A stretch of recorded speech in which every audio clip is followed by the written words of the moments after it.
All right. Hello, everyone. Let me turn that down.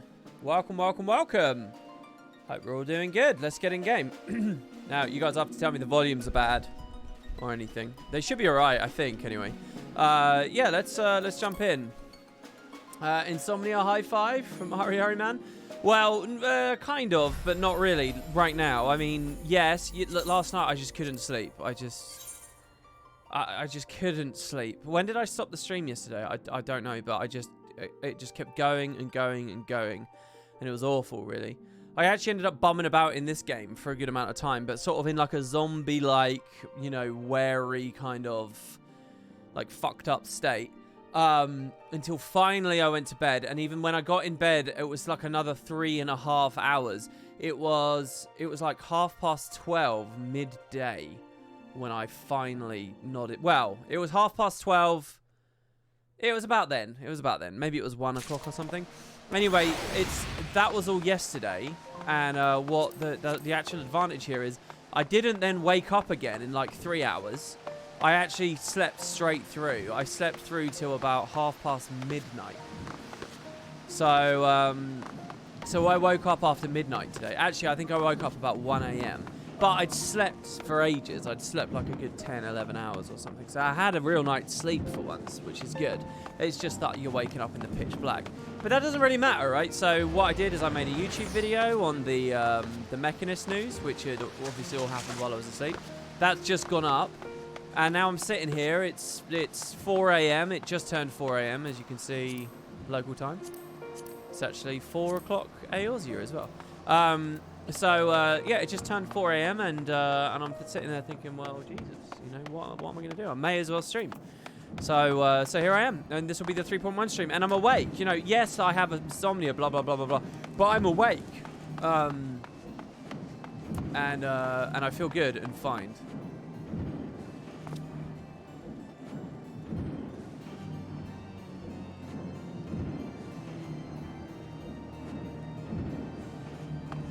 Sorry, I was just messaging Kerry there. So yeah, I don't know. I got coffee here. I got grapes. We're gonna play 3.1. We're gonna start with some roulettes. So, what did I do while bumming around in a zombie-like state? I picked up Machinist. I got the Machinist class from this place, the Sky Steel Manufactory. I haven't really been following the story very closely. But it came in at level 30, and I managed to grind it in 1 day to 41. So it's nearly the same level as my Black Mage in a day. Now, the thing is, though, I don't really like the way that Square Enix has done this. The next main story, 3.1, basically what I want to do is I want to play 3.1 on a different profession if I can. But the thing is, you have to be level 70 for it. Like, it's not level 60 quests for the level 60 expansion. It's level 70. It's post-expansion stuff. So, even though I've done pretty good, I think, getting this Machinist to 41, and I'm quite enjoying it, I don't know whether I can realistically get it. I don't know whether I can play anything other than Monk or Dark Knight, because it's such a huge... Like, it's weird to me. It's like I'd rather the level jump, because when I finish this 4.x series of patches, when I finish this, I'm going to go back to level 70 content, right, at the start of Shadowbringers. It's going to go back. But I'm probably going to hit 80 on one of these two in the meantime. Well, maybe I won't hit 80. But I feel like I'm wasting XP, do you know what I mean? Like, these quests I should really do. I don't know what I'm trying to say.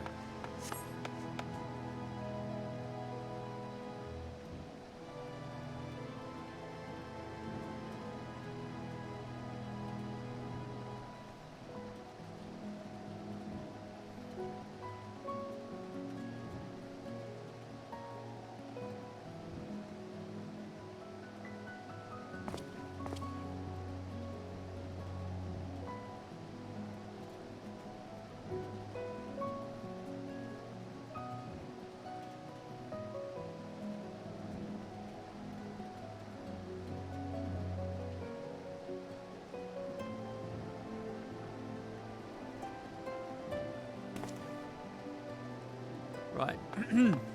Sorry. So, yeah, anyway. As for the profession itself, this is a 13-minute queue, my god. As for the class itself, it's a little pain, to be honest. I really like it. The 13-minute queue's a pain because the time, it was like this last night as well, rather than on a DPS. But it's quite interesting. I didn't realize it's basically like a Guild Wars 2 engineer. It uses guns. It has this really cool animation spread shot. It has like an overcharge mechanic, like where you overheat the gun. And it drops turrets too. I got a turret just a second ago, so that's quite interesting, I think. So yeah, I'll do the leveling roulette, and I don't need to do a guild hest. All the other stuff is level 50, so I can't really do anything else. We'll probably just do this, and then we'll get started with the story afterwards.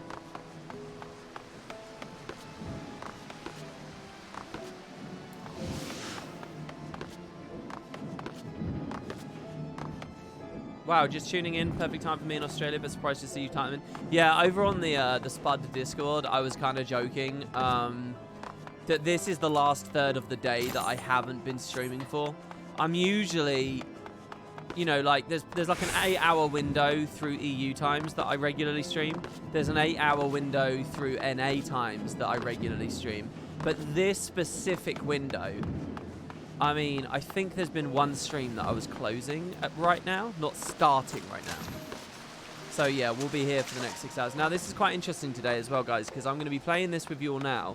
And then there's the big Guild Wars stream. That's about 14 hours from now. So I need to find a place to get some sleep if I can there. And I've got to stream and do that with Boots. So it's just completely ram-packed chock-a-block of stuff at the moment.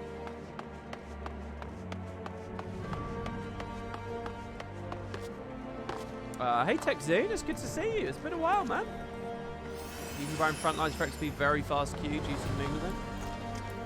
Oh, I suppose I could do one of those. I mean, I don't know about that on a new class, though. I might do one of those on a separate class.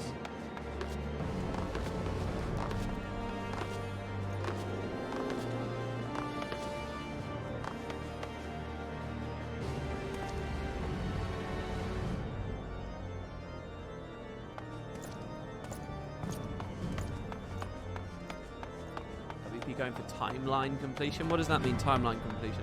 So I got some other things to say as well. Sorry, I'm kind of in two conversations at once here. So there have been some changes on Twitch as well. There was a feature, maybe you guys can teach me this. There was a feature on the website that says like I can name my subs on this. So I instead of it saying just tier 1 subscriber, tier 2 subscriber, and then all money, I just called them Spuds. It's like Spuds, Big Spud, Ultra Spud or something. I don't know where that appears or why that appears or whatever, but I made that change. Rocker showed me how to set up raffles. So on the Guild Wars 2 stream later today, I'll do some gem giveaways. Excuse me. So I should be able to do raffles now, where you guys can all enter, and then after, I think I set it as 180 seconds, 3 minutes. Everyone goes into a pool. One of you gets lucky, gets some gems. So we can do that. That's something Flaganti used to set up, and I'm very happy to have now figured out. Also, ads. So, Twitch, you know how when you turn on a stream, it throws just an advertisement in your face? And it's, oh, I don't want to watch this now, and you click off. I wanted to disable that, and Twitch does let you disable it. The way that they do it is you have to enable regular ads at intervals. So I've changed the way that ads work. First of all, if you're a sub, you don't see any of them, so that's fine. But here's the thing. Basically, now nobody sees an ad when they click on the stream. They're just instantly in and hopefully being entertained straight away. And then there are regular ones that appear, but I've minimized it. I've basically made ads as little as I possibly can on the whole website. Like, I'm not allowed to disable them completely, but I can make them as little as possible. So I think it's every 2 hours... there has to be like 30 seconds of advertisement every 2 hours. But the thing is, I know when those 30 seconds are coming up. So I can just say, all right, guys, give me a second. And then that'll stop. And that's not, I'm not trying to, I haven't done that. I haven't made that change to try and earn money off of ads or whatever. I've done it because I think 30 seconds every 2 hours is less and better than everyone who clicks me out of curiosity seeing a fucking ad for a car or something and then turning it off again. Do you get what I mean? So, or Pepsi or whatever you guys said. So that's what that is. I'm hoping that's better. The downside is there is a very slim chance we're in the middle of an epic cutscene and then the ad wants to play, but I'm allowed to snooze it as well. I have a whole UI, and I can snooze it for like another 5 minutes so that won't even happen, right? So it's pretty good, I think, overall. So anyway, that's another change. And again, if you're a sub, you don't see them anyway. So.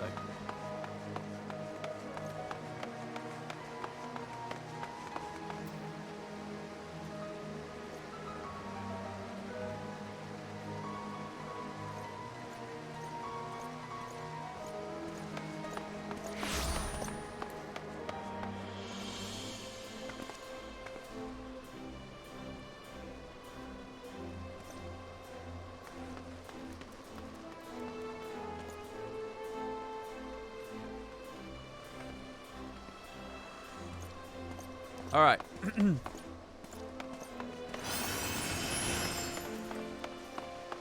So, have you considered watching the patch trailers before going into patch content? Midway through 4.x, they really started to improve on their trailers.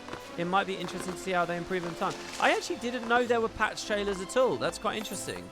I mean, there's Guild Wars patch trailers. I guess I should have thought about that. Of course there would be. What are they like? In-game, are they? Regalica says patch trailers are mostly random, spoilery voice lines with no value of their own. Interesting. The Birdman 701 says, "Hey WP, long time fan, first time I've ever seen you stream." Yeah, we're in a weird time zone today. Watch your Guild Wars 2 pre-launch videos. They used to get me so hyped on my way to and from work. Oh, that's awesome, the Birdman. Pre-launch.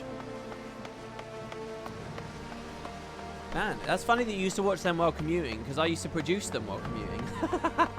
That's awesome, dude. That's so good. Wow, Regalica's 20k potatoes and back to Guild Wars 2. That's awesome. Yeah, Hawk. Sorry, guys. I haven't really said hello to everyone yet. We also have Fizz Day Night, who says, yeah, the patch trailer is really good. You love the FF14 versus Guild Wars 2 video. Great job. Thank you. I'm going to do a follow-up video, a little mini Q&A follow-up video about that. Where I think I've got some of the big topics I want to talk about. One of them is like there's something I'm bristling to fight over, and it's a lot of people think I'm just in the honeymoon phase with this game, that this game doesn't actually have more content and I'm just in the honeymoon phase. But the more I think about it, the more I'm like, my instinct was to say, yeah, they're probably right, yeah, I am in the honeymoon phase. But the more I think about it, the more indignant I'm getting about that point, because I don't think that's actually the case.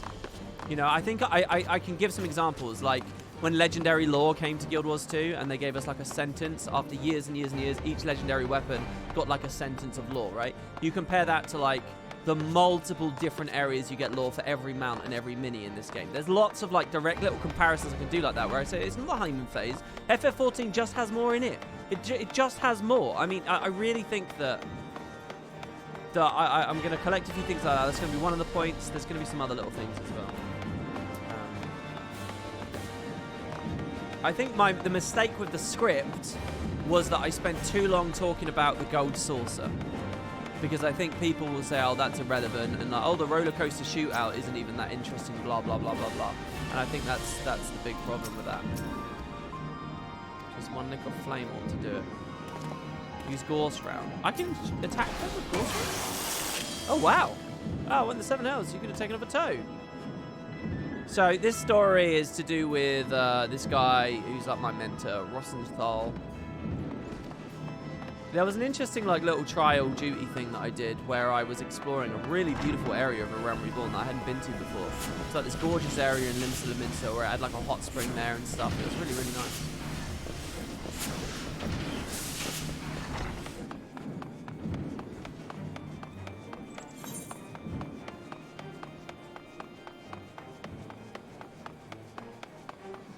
So yeah, we can do this next quest.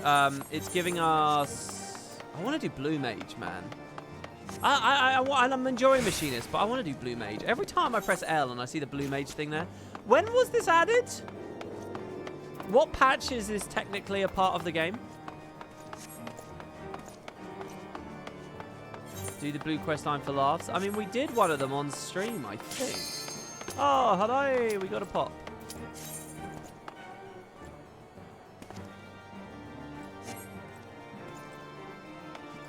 Blue was introduced late Stormblood. It's 4.5. Okay. So we are getting there. So we're close. That's actually quite interesting to me. Blue Mage, all things considered, is quite new then. I mean, really. If you take Shadowbringers as the current X-Pack, which I know we're right on the doorstep of another one, but if you take it as the current X-Pack, and Blue Mage got added just before it.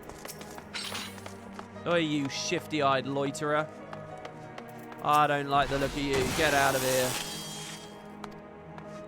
So I'll tell you guys how Machinist works. My understanding of it anyway, when we get in the dungeon in a second.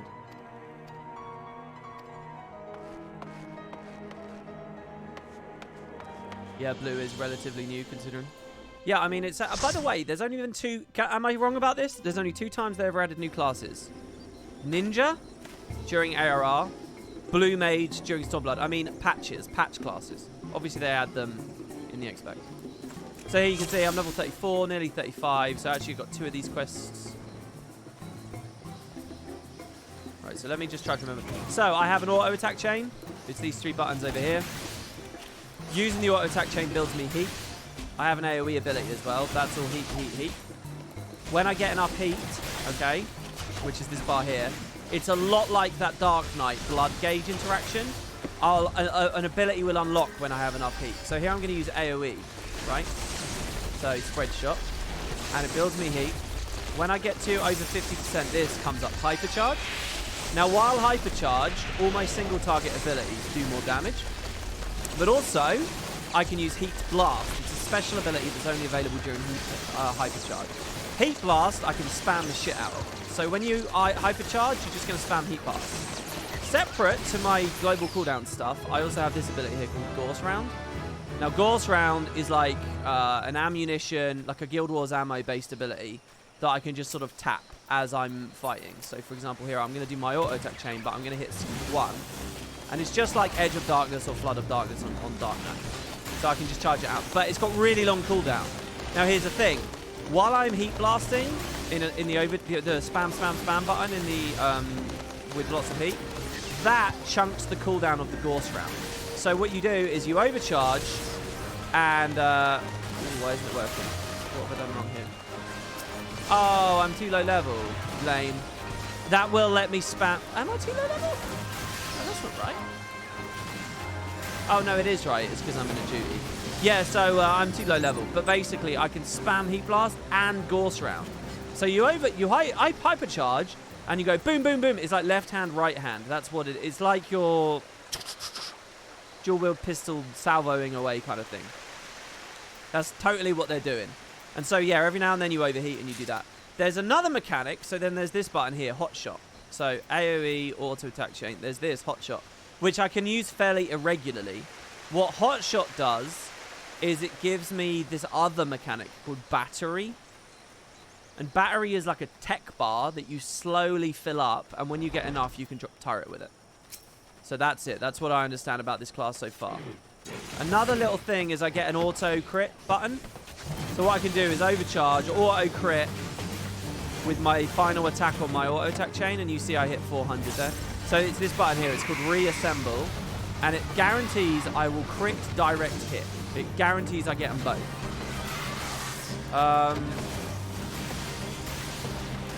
Honestly, my favorite thing about the class so far is the AoE. I love spread shot. It's really cool. Hopefully this tank pulls a lot of people so you guys can see.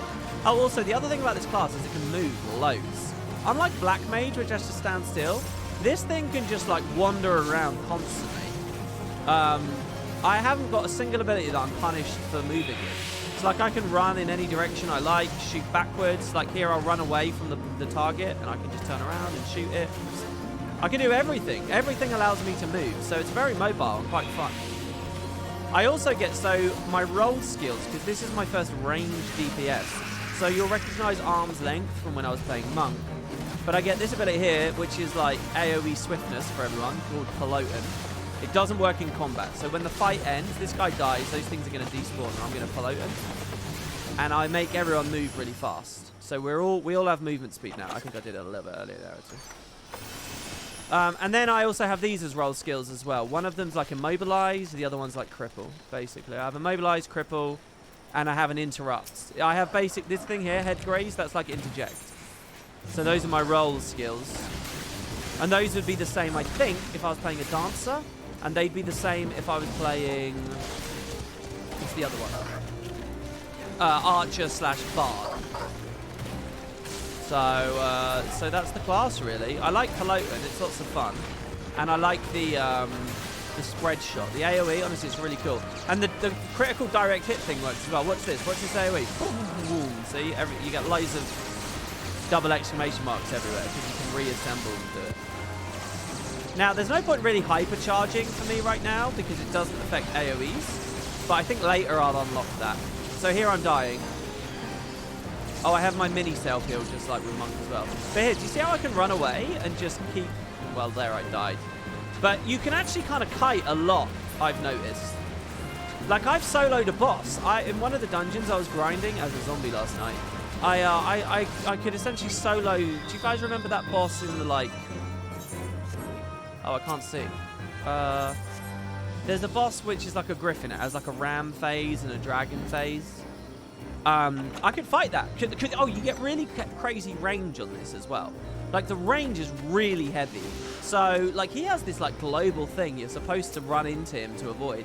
But I have so much range, I could just stand away from it. Oh, look at this. I'm already hitting him. I can stand all the way back here. There's no reason for me to run all over the place. So I could just stand at, like, some insane difference. It might annoy the healer a little bit, though.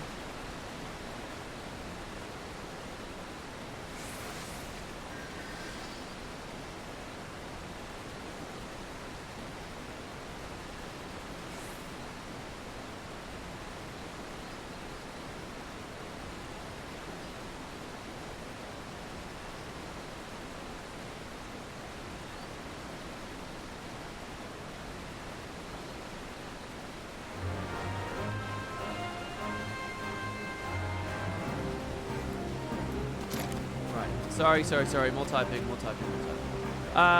So yeah, that's kind of my understanding of the class. The one downside to it right now, sorry. Like, listen to that sound effect too, I really like it. The one down, and this is good, while we're pulling, I can just keep spamming the 5. It's even better than Unleash on Dark Knight because it's range. The one thing that's not very good with my setup is that I don't know how the turret works. Because I think I am not seeing its damage numbers. Because I haven't pulled away. So it's a bit weird. It's like I get a button to place a turret and a button to overcharge it, just like in Guild Wars. And I'm not entirely sure whether I'm getting the timing right and stuff. I don't know whether I need to drop it in melee or whether it has the same range as me. Like, the tooltip's pretty inadequate because, again, this game has a really sloppy user interface. What do we call that? UX? So I don't know really, but aside from that, the turret on it's a trap. It's just for if the boss is about to disappear. Oh, so I should save and just place a new one? Just don't use this button, you're saying?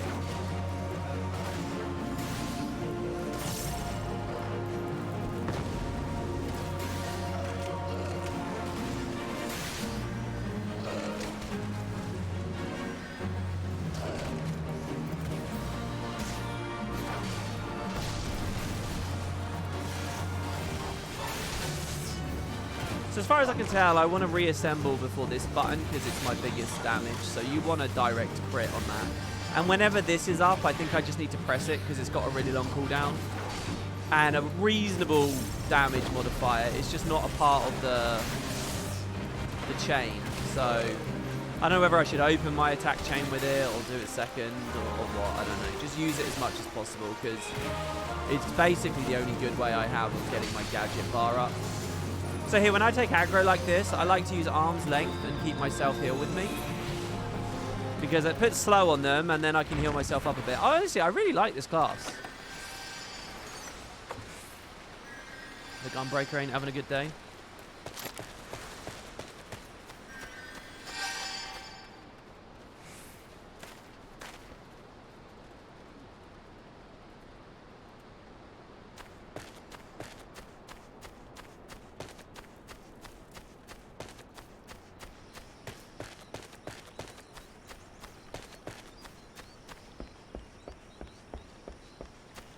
This dungeon is pretty.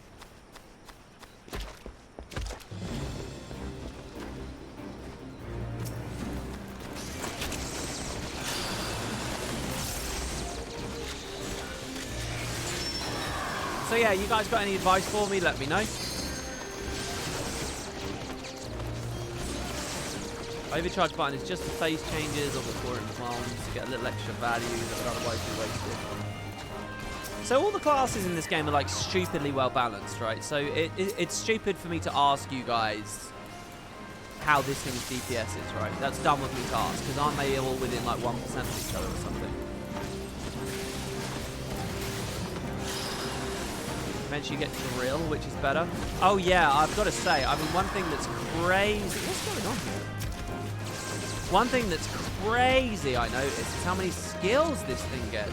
Look at all these buttons. Look at all this. This is insane compared to the other classes I've played. But I don't know if a lot of them just like replacing existing skills.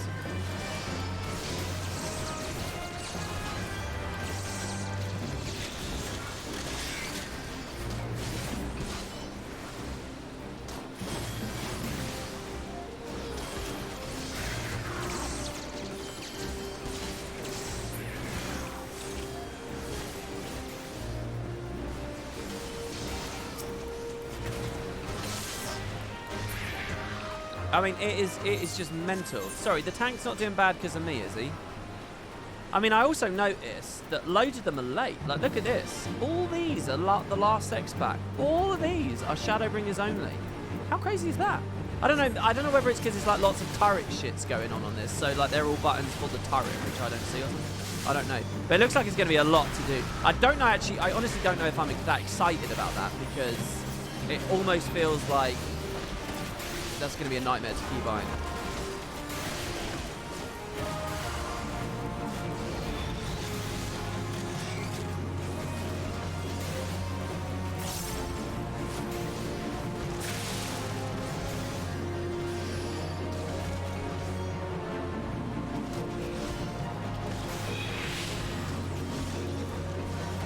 I'm sorry that I stopped playing every now and then, guys. I know it's not ideal.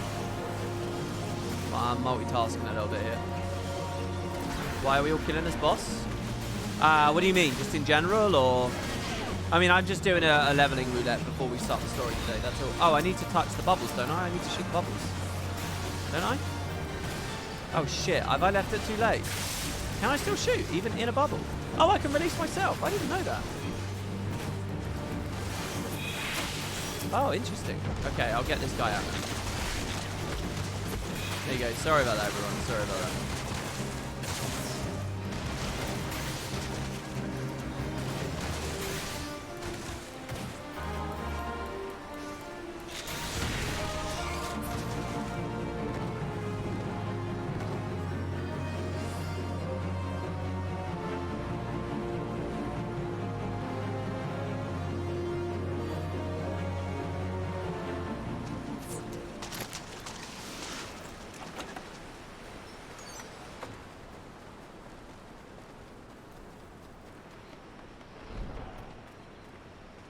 Still need good ping for the heat shot stuff you've got to squeeze in. Heat shot or hot shot? What's heat shot? I don't know what heat shot is. Have I had that yet? There you go. It says pre-roll ads are disabled. Oh, I think an ad just went. Did an ad just go? Was the first advert there? Oh, I wish I could just turn them off completely. Oh, fuck, we're dead. I really wish I could turn them off completely.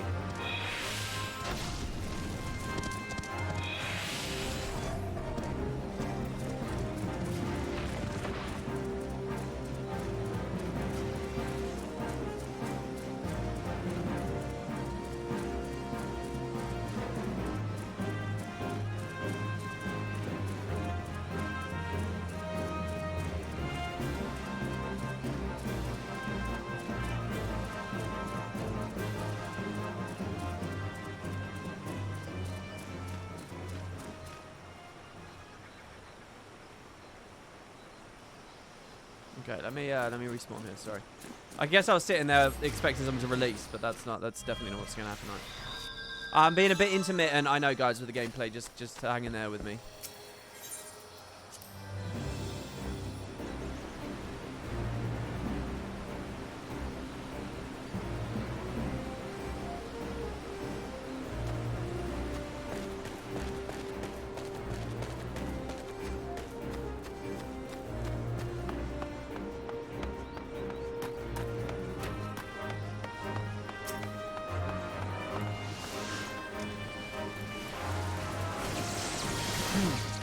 Yeah, my global cooldown becomes 1.5, or rather the abilities are 1.5. Well, I'm hoping with this clippy thing that it will help me, right? Because I found on Dark Knight, the game became way more fun as soon as I started using it. Like, way more fun. And I imagine this will be the same.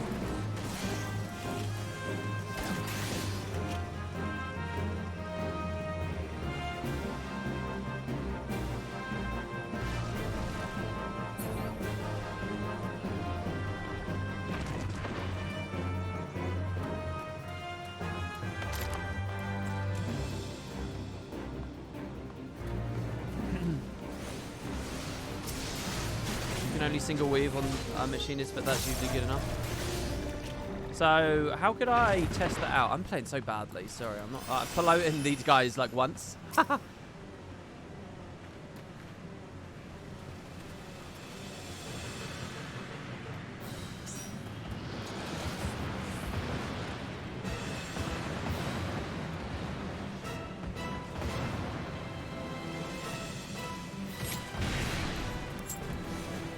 The lock-on feels really good on this as well. So here, I'm overcharging, reassemble clean shotting, then hot shot straight back into my thing with 2 Gauss things in the window, which I think is about as good as I can do. I don't know if I can do any better than that in terms of damage right now. It's all pretty basic.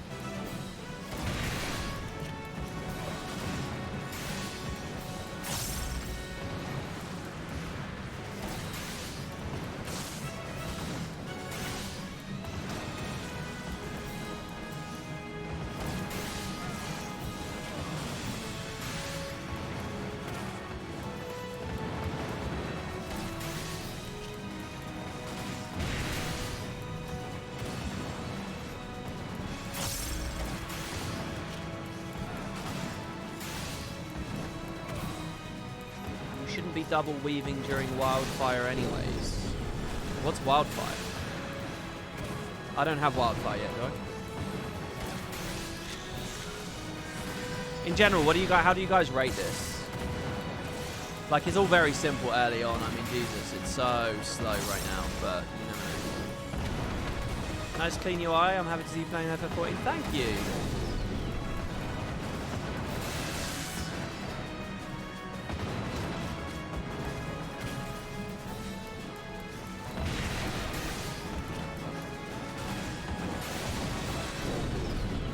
This happened to me before. My healer wasn't healing me. Am I supposed to be able to avoid poison somehow? Because I really don't know what I'm supposed to do when he keeps targeting me with that.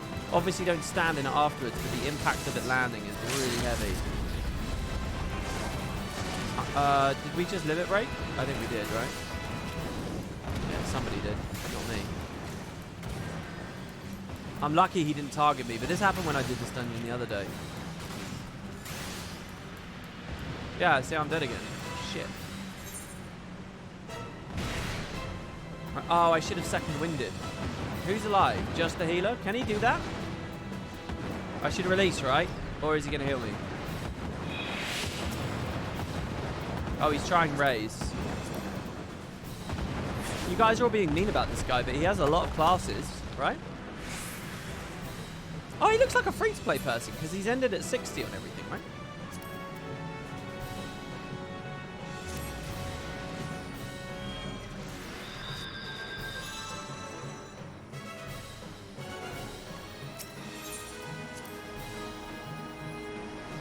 Still a sprout. Yeah, he's got a lot of stuff there, but he's still a sprout. I don't know if I'm still a sprout anymore, because I don't get to see my own icon, do I? I think I have the, on my party search thing, I think I saw I can pick an icon, can't I? And I think I kept it as the sprout.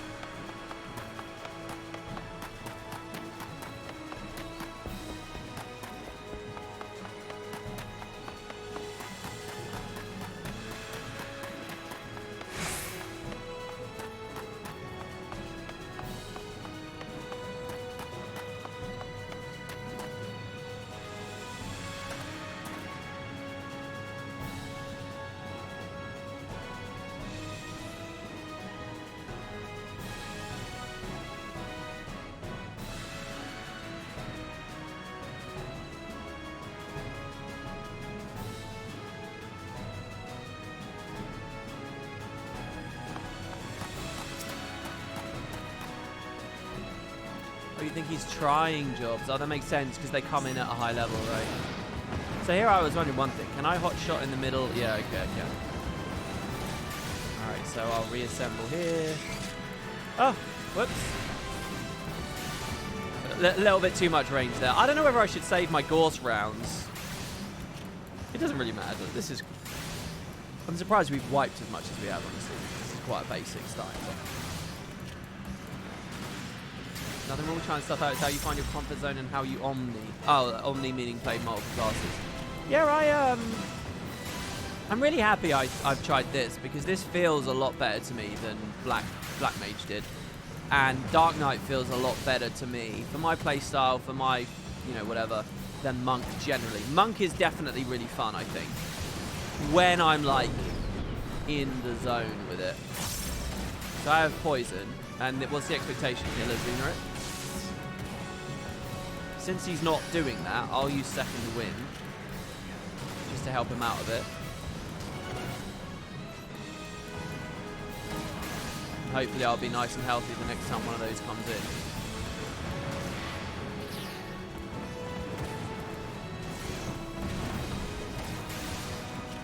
It does last a long time, eh? Wow.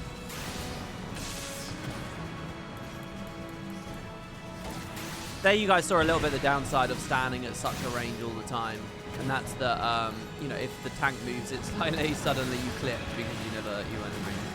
It is stupid to stand so far away, but on this fight, I sort of feel like it's alright, because the flak, if you think of the green as the flak, see, I'm getting it placed really far away. They're all getting it placed on the group.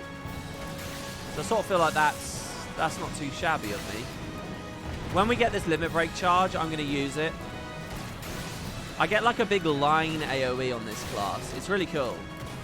And we should win this. The limit break is still just charging. It might die before we get it back fully. Which is also fine, I suppose. Shot there again. I really want it to charge, though. I really want to use it. There it is. Big shot. Ah, I got interrupted.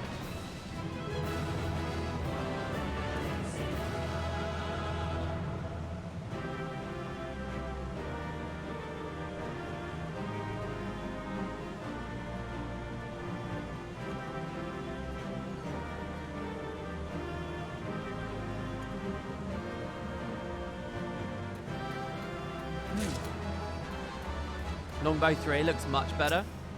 Oh, sorry. I read MCH and I thought you were saying much, but you meant machinist, right?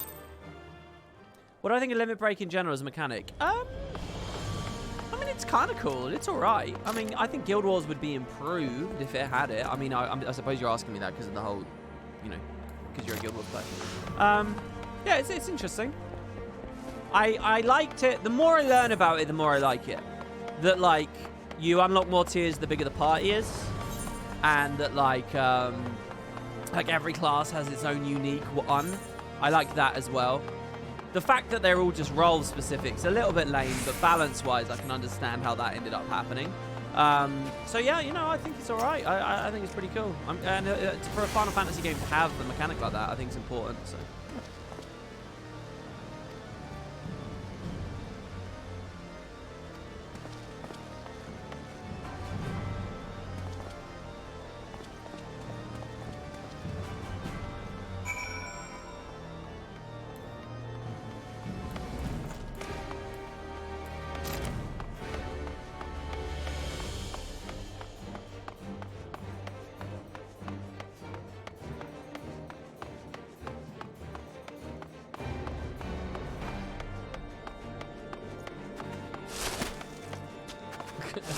Somebody just throw a snowball at me.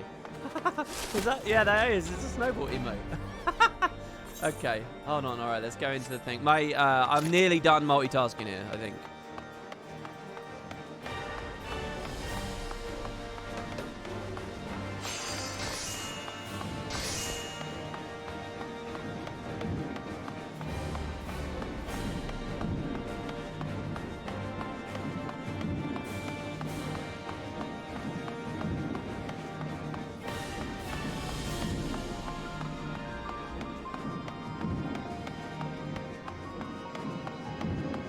Right, okay, here we go. Okay, so... Again, I'm not really following the story here too much, so don't be too offended by the fact that I'm going to skip this cutscene. I figure what I'm going to do is read the recap in the log like we did with the Dark Knight thing. And I also figure that for the first couple of quests, it's probably not going to be that captivating anyway at the start. So there. All right, okay, so that leaves us now with just 3.1, I think. I really think I just want to get into the Stormblood story right here, right now. Question is, what do we play? I have 2 level 70s. The Dark Knight and the Monk. We could alternate them. If I remember rightly, the Dark Knight is the one we put the gear on, isn't it? And the Dark Knight just started getting a little bit more interesting. So I sort of feel like we should do Dark Knight. Mind you, I don't actually have high eye level jewellery on it yet. Oh, and I never bought the boots, the legs. I think we can buy the legs now. Let's do that real quick, just as we start. I'm going to be able to do that at Kugane, right? I think that was where the easiest vendor was.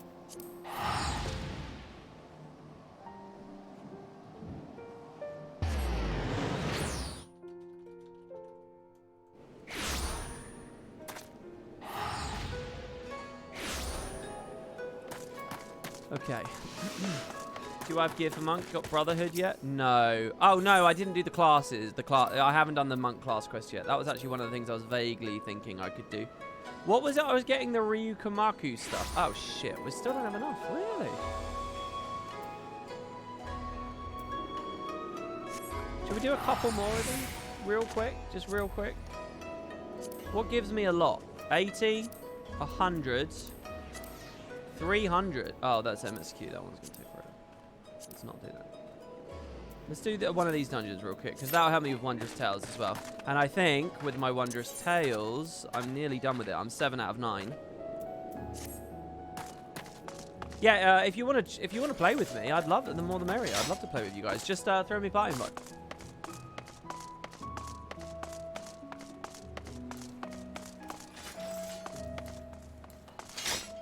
If you have at some point, can you show me the macro for your HUD switcher?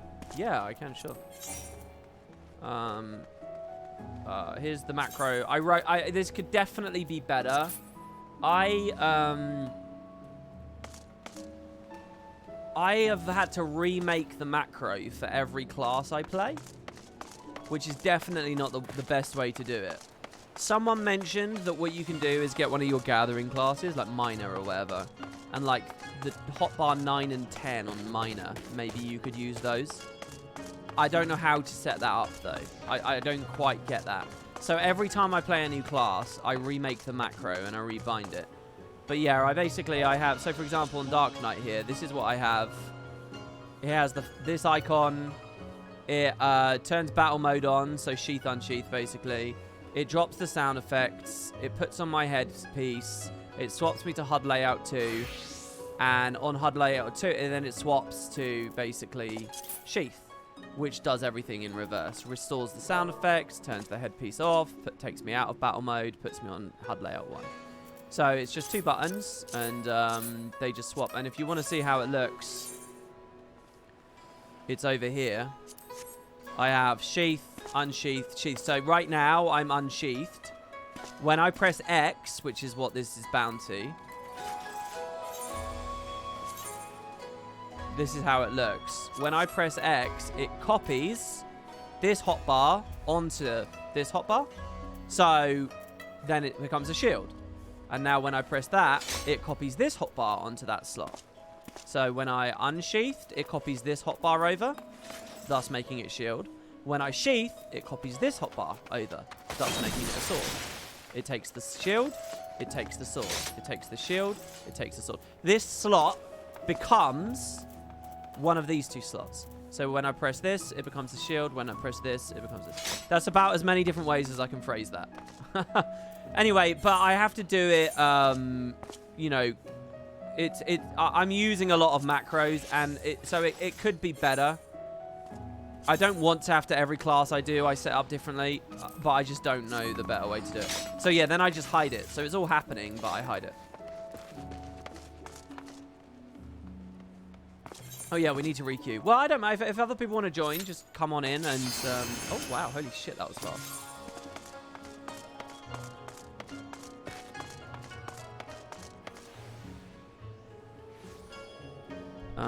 And yeah, you can just copy paste what I had written there. I'm turning the fan off, man. My God, I'm sitting here with a fan blowing on me. It's 4 in the morning, and it's getting colder. Oh God, I'm not looking forward to winter. I hate this time of year. I really do, guys. I don't know what's happened to me, but I would genuinely say the past 5 years, my love of summer and like spring has rocketed up, and my detest for cold, rain, cloudy, miserable fucking skies, bare trees, frosty floors. I can't stand it. It really gets my mood down. Oh, I'm the tank now, right? Okay. Hello, hello, hello. Okay.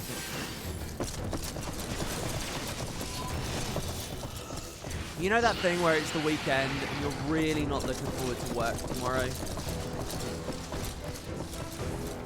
It's like I have that, but on a year-long thing.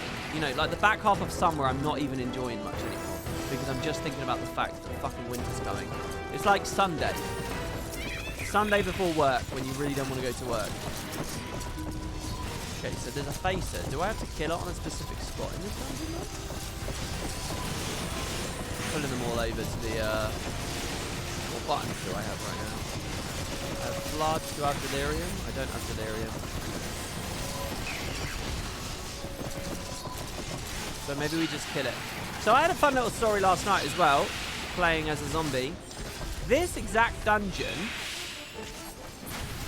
I got the achievement for fully exploring in normal mode. Can you see this room here? The Oratory of Mamito the Meek. That is a special secret room that only unlocks if you beat a puzzle in a certain way. And I'd explored everywhere in this dungeon, but not that chamber. So I missed out on like the achievement for fully unfogging everywhere. Oh, sorry everyone. Sorry, I thought we had more to do. I guess we don't. So I like looked up online how the puzzle worked and stuff. And while I was leveling machinist, I'm about the right. It's like a level 32 dungeon or something. And my machinist's right around there, or was right around there. So I managed to get it. And I was wondering what the hard mode version of the dungeon looked like. And well, here we are. Looks like it's literally going to take us near there. I love Egyptology. In my little world-building MMO project, I've got such a cool fucking Egyptian analog.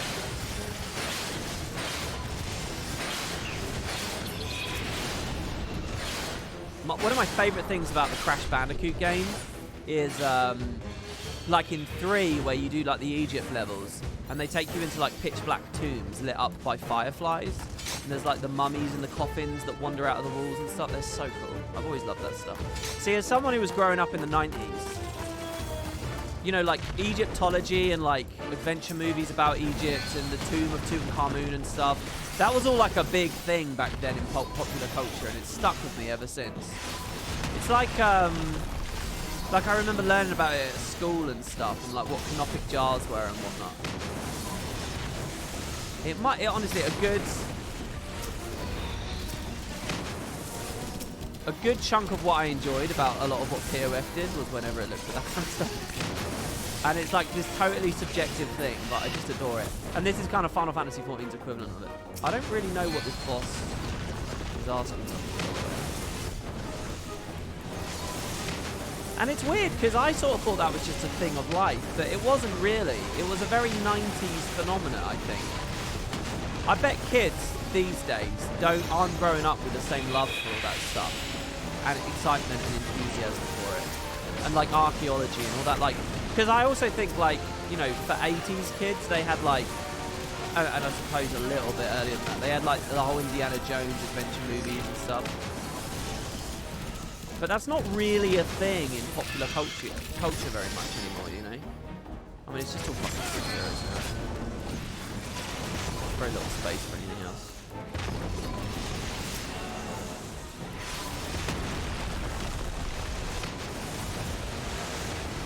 All those sad stories about Brendan Fraser. didn't he get like Kerry tells me about this all the time. I always forget the details. Didn't he get like ruined by like a bad relationship? Someone took all his money from him. He's like destitute.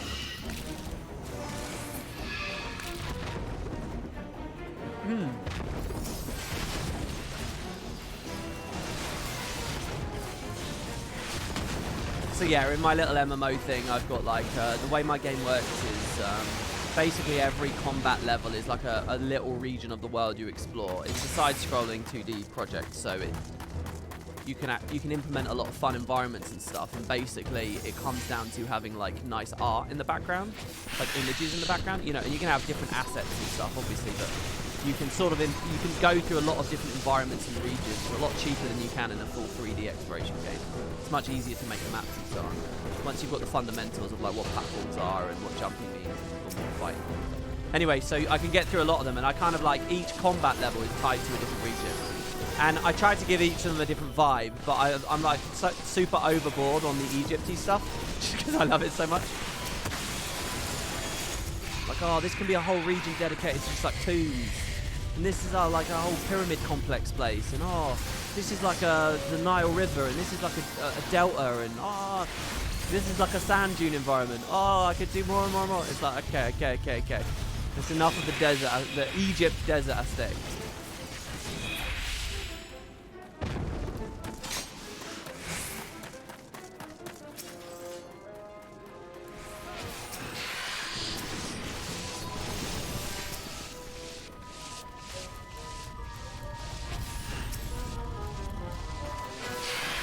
I assume there's still magical and exciting things going on in the real world of archaeology. I remember talking to a friend the other day about how some like immense, I think it was a Greek city to be honest, some long lost Greek city was found underwater. Because you know, a lot of big population centres historically were on coastlines, they were ports, you know, that's where money and trade was. And if there were rising sea levels or just unstable, you know, ground of any level, that means over, you know, a 600-year period a place slowly sinks, then you find a lot of places in fairly shallow waters. And I'm sure that there's some big initiative going on right now, like a really big initiative to explore some like place. But it's all like submersibles, it's all underwater really. The idea of actually finding like a physical tomb, I don't know, it feels like there's no magic in the real world anymore. It feels like everything that's been done has been done.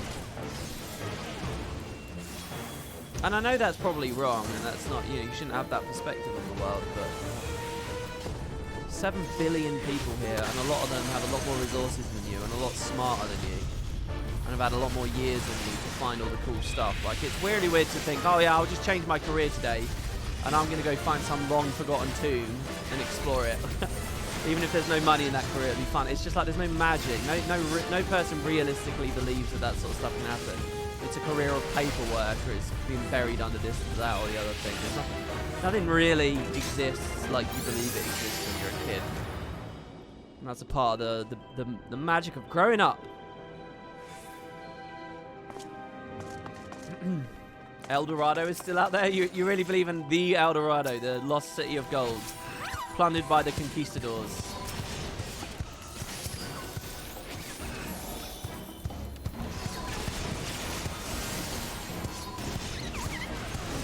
I feel a little bit bad doing this dungeon right now. I feel like why are we doing this? Oh, for tombstones, so that I'd have slightly better gear when we start the story. I shouldn't have done this. We should just concentrate on the story.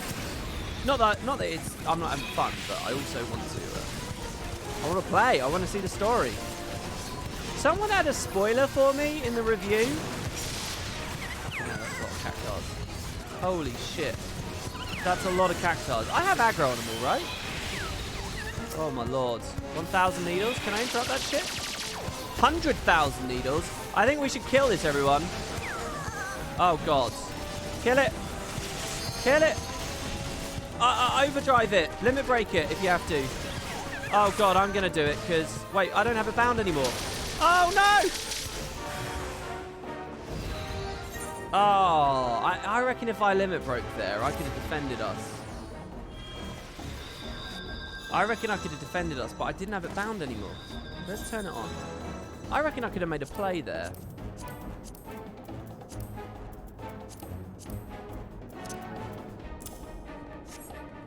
Oh, it isn't mitigated by anything? Oh, okay. Yeah, I remember doing that. Dear God, what time is it for you, WP? It's 5 a.m. It's nice and fresh and bright and early. You know, I used to work in a bakery when I would be up at this hour. I'm feeling right as rain. Nothing weird about it at all.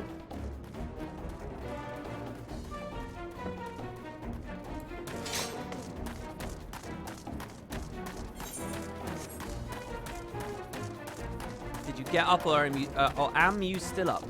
No, I got up. To be fair, I've been up a couple of hours, but yeah, I've got up.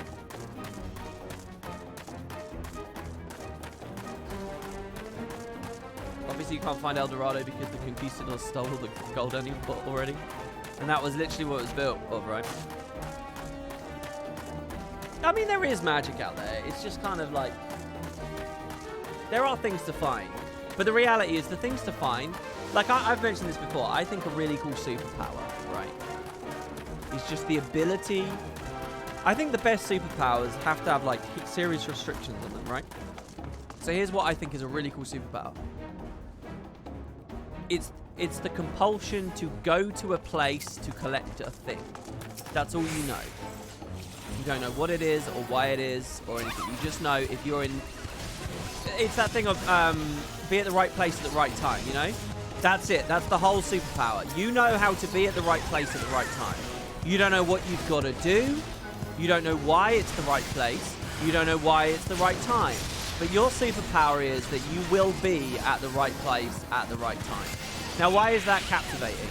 Because you could do stuff like you walk downtown and just open like a bin, or you go into a forest near like some urban area and you'd like dig up and you'd find like some stash filled with like money or something because the criminal underworld is using it as a drop-off point or something. But it's okay because they're not getting... The guy that dropped it off is... He dropped it off last week. The guy that's coming to pick it up, he's not going to be there until next week. So you can just wander over and you have the knowledge to know that you're at the right place at the right time and you could just have it. And you're not connected to the criminal world. It's not your crime or whatever. You'll never get caught. How are they going to know? And you just walk off. What a superpower. Wow, we beat it instantly that time. How is that so different? Now, but, you know, there could be a bit of... If you're going to write a book about it or something, there could be a bit of jeopardy in it. I think that's a cool superpower. And the truth is, if you really think about it, that kind of is a thing in the real world. There is magic. It's just... It's, oh, I found coke money. It's not the lot city of gold. It's £2 million in coke money. Yeah, so, you know, to a certain... Oh, we have to fight these. So to a certain degree...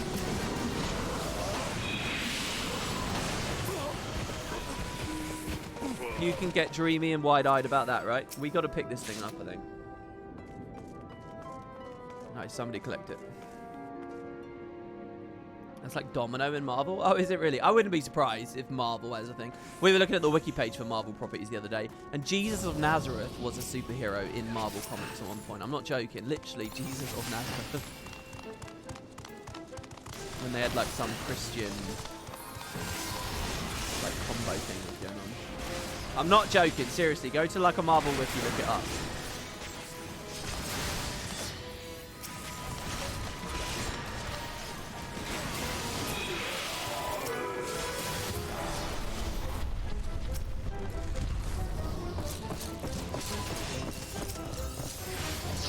Either I'm playing this dungeon bad and the pulls are too small, or it's a very stop-start dungeon and it's brutally long for that reason.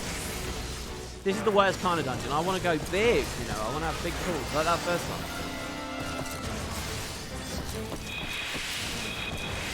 Obviously, wiping against the character is not ideal. Sorry, Saber Tender. Hold on, does this game use the phrase cacta? Or does what's a Sabo Tender? Is that just this game's term for it? Or let's try and kill all of these at once. Might be a bad idea.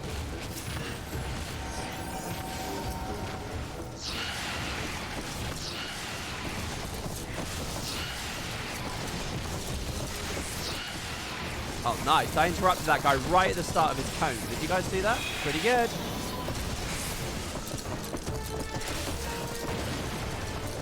Oh, I tried to arm's length.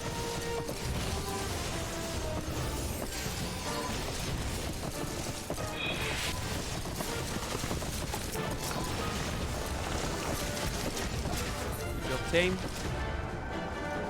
What do we do now? Healthy share of puzzles. So, by the way, you can see my green healing numbers coming in on me now. Oh, wow.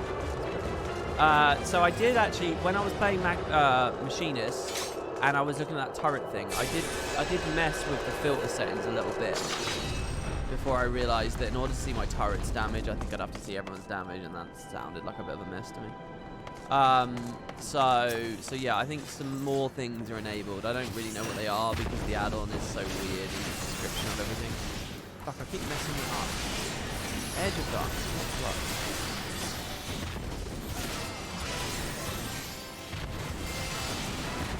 Vice guaranteed. Oh, this is this boss where there's mummies that march around. Basically, just don't stand in the mummies. You get doomed and become one, I think. So I just need to keep my eyes out for... This is so easy on Dark Knight. I remember being new to the game and playing this on Monk, and it was so hard for me to pay attention to rears and flanks and get my combo in mind, and also watch for these mummies moving around. It was so challenging for me. I honestly found it a really hard fight. And I remember feeling inadequate to everyone in Discord, like I was stupid, like I was just old and dumb, and my brain's moving too slow these days. But the truth is, there's a big playstyle difference. This is really easy, because all I'm doing is pressing 1, 2, 3. If I was a machinist, I'd be finding this really easy.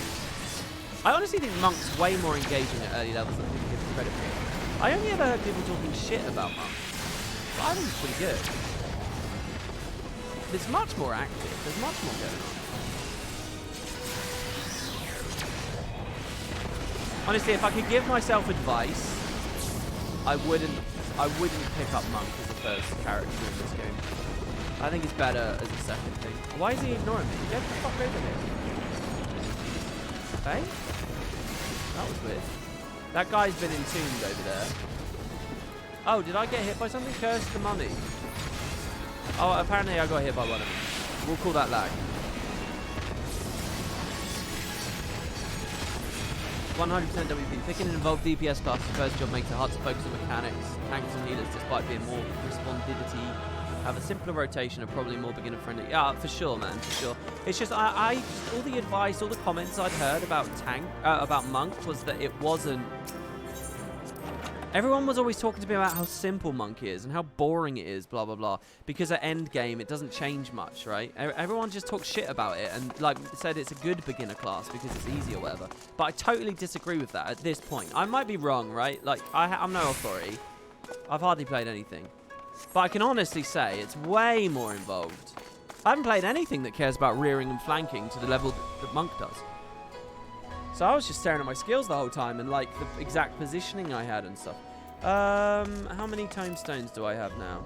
I'm not saying Monk's bad. Again, I like it, but I just wouldn't recommend it as a first. And I think I was led a bit astray by my pre-existing Final Fantasy friends' conversation about it.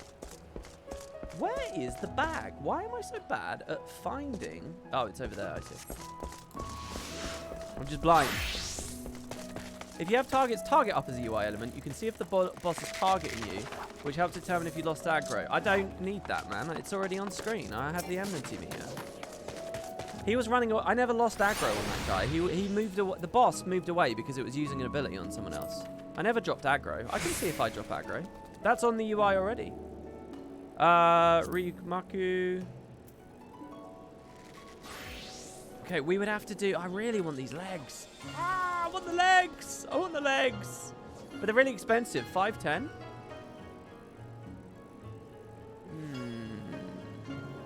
Fuck it. We're just going to play. We're just going to do the story. Let's go. Let's do the story.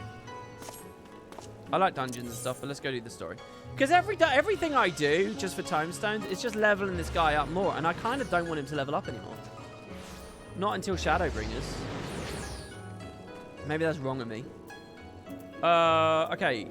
So we are going to Raga's Reach, where the next main quest is. So as we go into this, what do you guys think? Is 3.1 an exciting one? Oh yeah, the spoiler. The spoiler. I was told that the Warrior of Light canonically has slept with Lise. Is that true, or is that just a joke? And is that coming up in these stories? That was the spoiler that I heard. Someone said that in the comments. That's straight up BS, LMAO. Oh, it's a meme, is it? Oh, okay. Well, I didn't know if it was coming up now, because I don't remember a moment in the story where I saw that. And yeah, then my next question would be, what if, you know, what if I'm playing a female? You know, is the game defining my sexuality there, is it? I don't know. Someone has a comment on my review that says, just a reminder, the Warrior of Light has canonically had sex with Lise, is what they said. And I was like, oh, I guess there's a plot coming up. Oh, we get an emote. Box.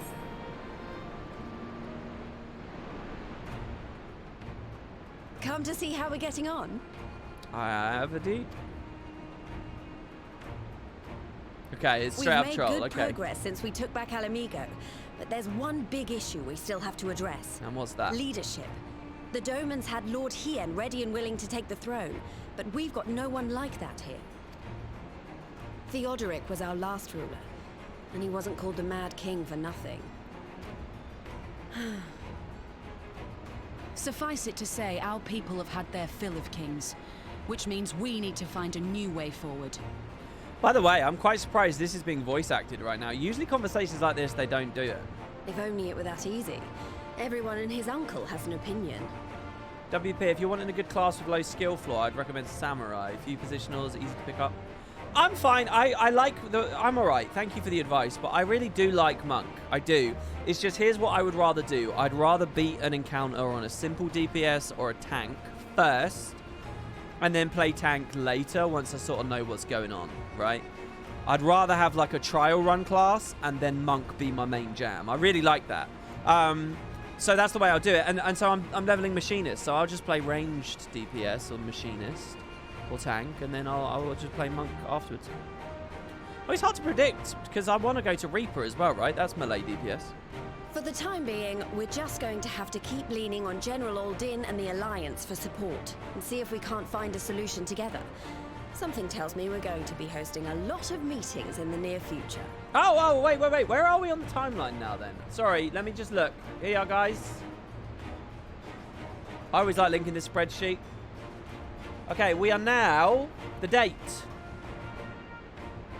The date is 10th of October 2017. We are just 20 days away from the launch of Path of Fire. So if you were playing both games, you probably just beat POF and then came back to this. POF was 20 days ago. And you're not going to see Daybreak for a while. Oh, look at this. We're going to go tit for tat. It's going to be a Final Fantasy patch, Season 4. Final Fantasy, Season 4. Final Fantasy, Season 4.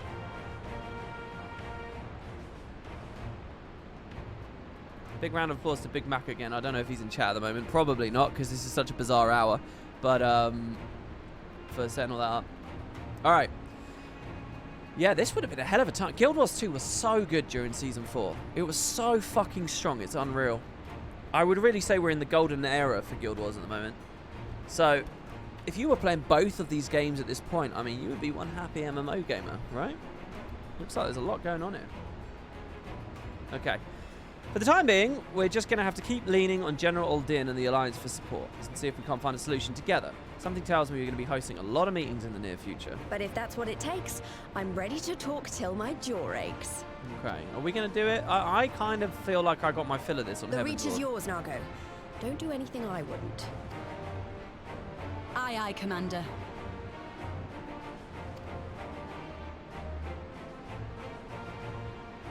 Wasn't this WoW Legion as well? I don't know what was happening with WoW. I don't know World of Warcraft. Maybe one day. Ah, there you are. I've been searching all over for you. But don't worry, it's nothing bad.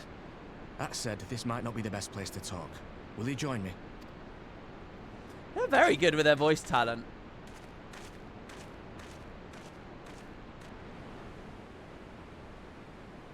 It's almost impossible to look at old content in World of Warcraft in a meaningful way. Well, why is that? What do you mean? I'll get to the point. Might you be interested in a spot of adventure? After all, we were adventurous before we were scions, were we not? After routing the Imperials and liberating Al Amigo, I reckon we've earned a bit of respite, don't you? And what better way to spend it than by returning to our roots? So, what say you? Shall we call on Alphino and go adventuring? Hell yeah. Twist my arm, why don't you?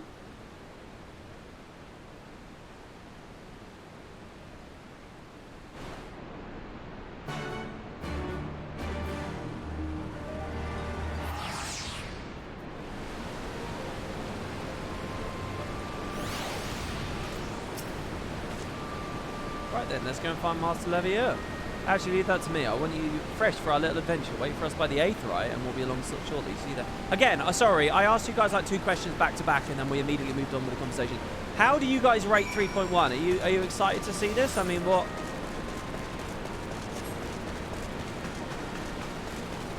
I'm wondering how fast it hits me, you know? Because I was very, very, very impressed with 3.345. Those 3 patches were all so good. And I'm wondering, like, whether they kick straight back into that level or what.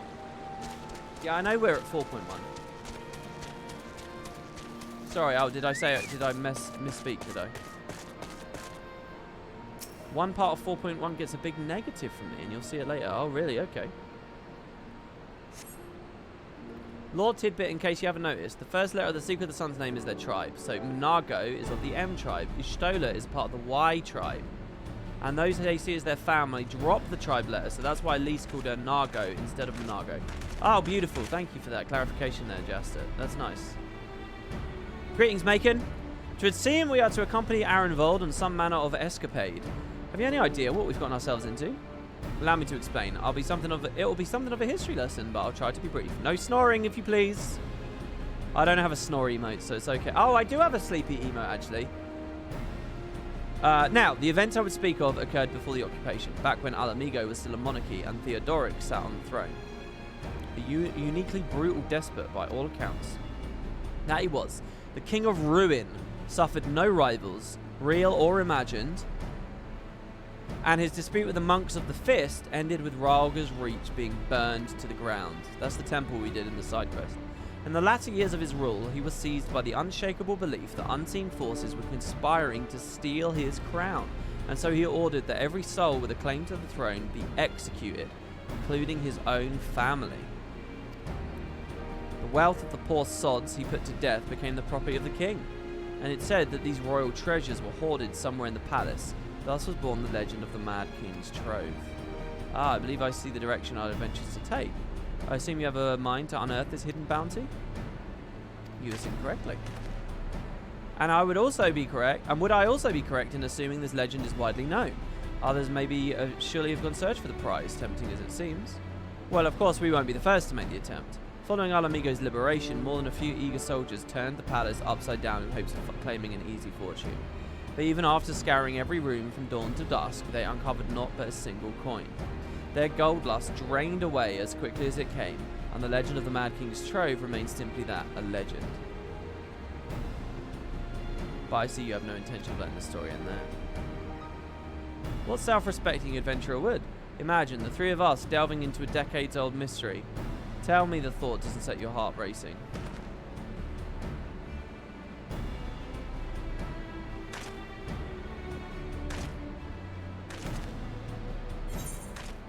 Okay. And we'll use this wealth to rebuild Al Amigo? Are we doing this selfishly, or we're doing it for Al Amigo, I suppose? Because they need the money and the funds to get something going.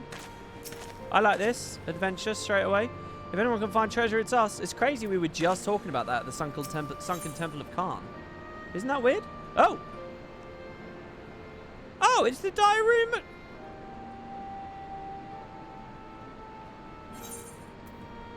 What? It's what I just spent all my time stones on.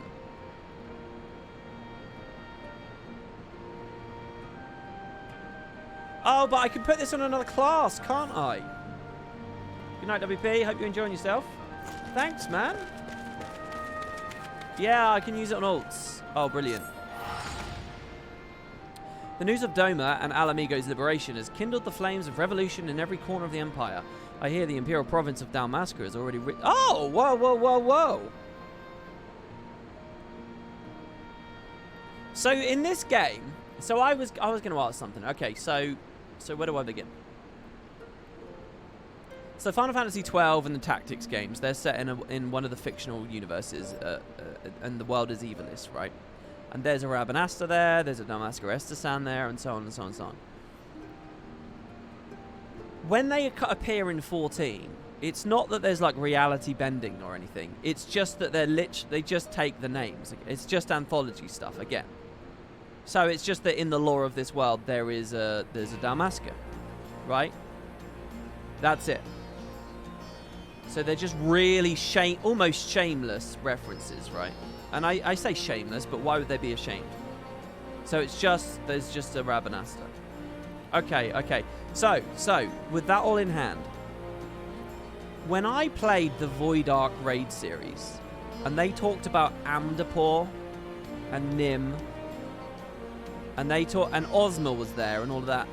Was that the same thing? Was that literally... Are they 9 locations? Because I played a little bit of 9, but not much. I know very little about 9. So is like Muck, the city of Muck, the civilization of Muck, is that literally in 9?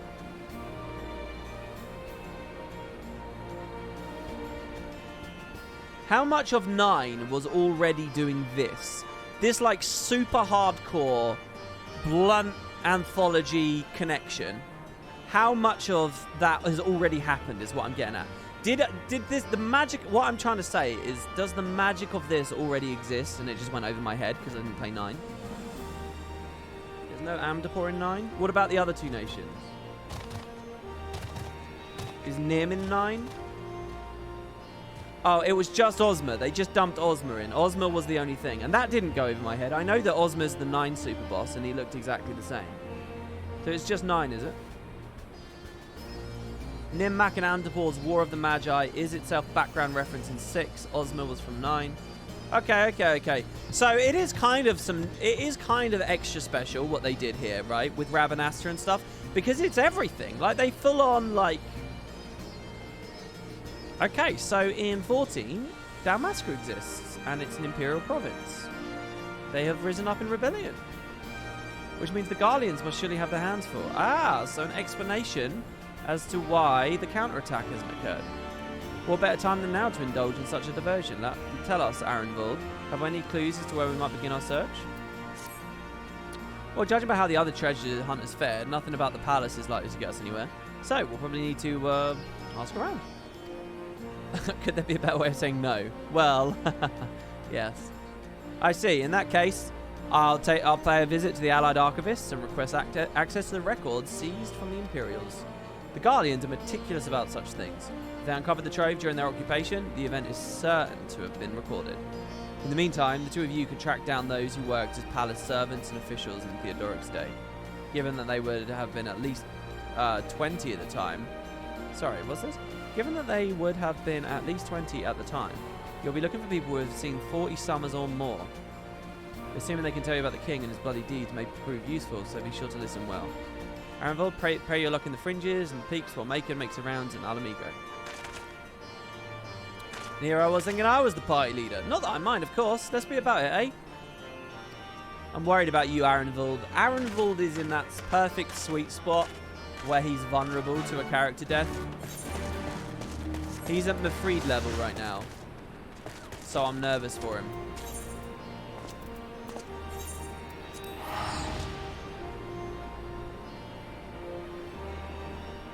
They reference Vagrant story stuff as well, since that's technically an Evilis. Man, yeah, I need to... One of the things I still really don't feel good about with my 12 LP is that I haven't played those other games. So I know I'm missing out on so much cool trivia and shit, and moments where I should geek out as a nerd. And I feel like I'm doing a disservice to 12. I never got rid of that anxiety.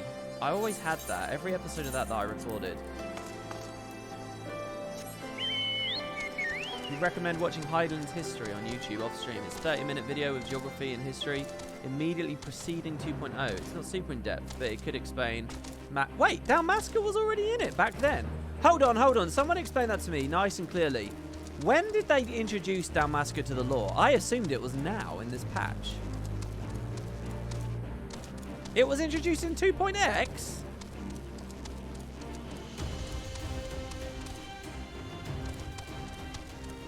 But not directly in English. Oh. So what is it? Like some subtle thing in the Japanese script? Oh wow. Hold on. So the localization team for the English versions of the game just like completely. By the way, I'm really happy this patch is here in the locks because I've spent no time here. Man, this map was like so fast. Localization left it out. So they were just empowered with that decision editorially and they did it. Can I ask, does anyone in my chat right now play this game in Japanese? Either voice or text? Does anyone like really intimately understand that? Because it, you know, the anime comparison's kind of a funny one, but you know, people are really like uppity about dub versus sub, right, when it comes to actual anime. And I sort of feel like it's interesting to me that people aren't that when it comes to this game. Because in many ways, I think all the arguments stand, don't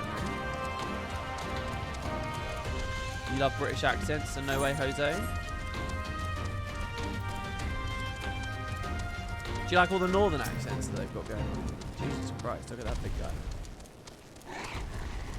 Until a fortnight ago, Alamegans believed Minotaurs to be naught more than stories told to keep children from exploring deadly caves.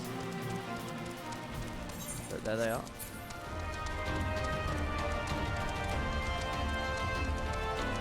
Someone could narrate the back of a cereal box and I don't care. If I had a cereal box, I'd go do that for you right now. But I don't buy cereal, sorry. I had a little thing where I was eating cereal again about a month ago. I had some Cheerios. What else did I try? I think I tried some Shreddies.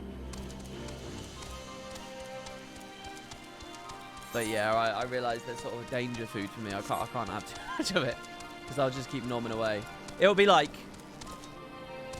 3 in the afternoon and I'll be like, I'm going to go get some cereal. Because, I mean, stuff just isn't made for... Look, if you live alone, stuff just isn't made with you in mind. You know, if I want to have cereal, I've got all this, like, extra milk and, like, this huge thing. And, like, the milk's got a shortish shelf life. I don't know. Shreddies are dangerous. I'm not a huge fan of Shreddies. I prefer the Cheerios more. Sorry, how am I so stupid? Why am I not allowed in? Should I speak to the gate guard? He might let me in. Hey, man. Yeah, I'll be coming inside. Just drink the milk, forehead.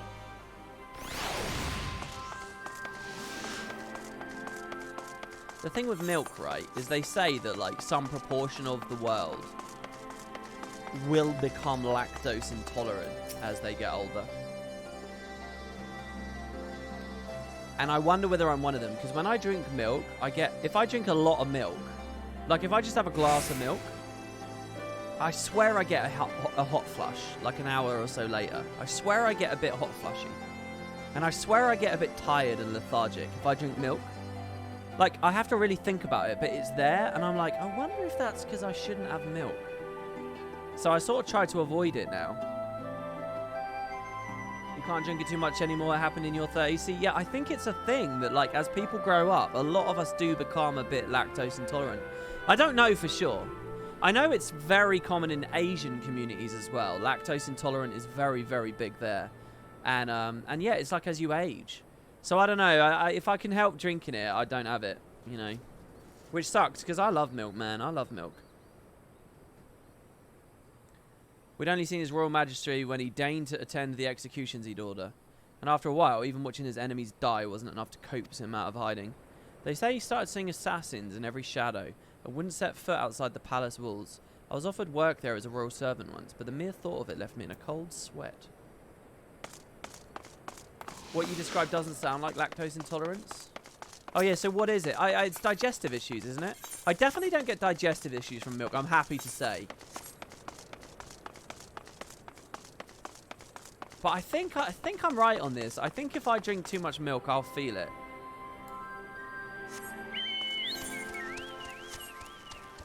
And anyway, it's not particularly healthy, so. Not if you haven't.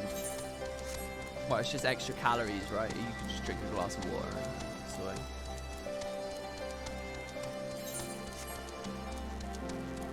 It's usually gassy nauseation. Not like hot flushes or whatever. Yeah, maybe I'm talking out my ass. The truth is, I don't really feel myself getting affected by foods and stuff. Like, people talk about, like, drinking coffee and they feel like they get energy from it. I feel like, I mean, you've seen me on some of these streams, I'll wake up and I'll be a bit slow. And maybe the coffee's helping me get over that, but also maybe it's just, you know, it would happen anyway. Or, like, eating sugar and feeling like a buzz. I've never in my whole life, even as a little kid, felt that.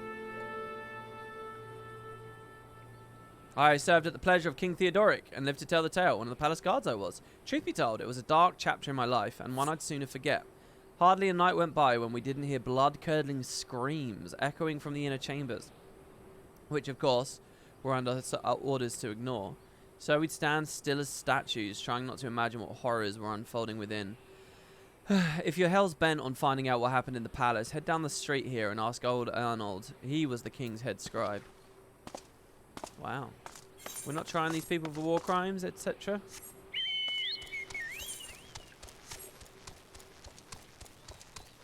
We're not forcing them to flee to Argentina.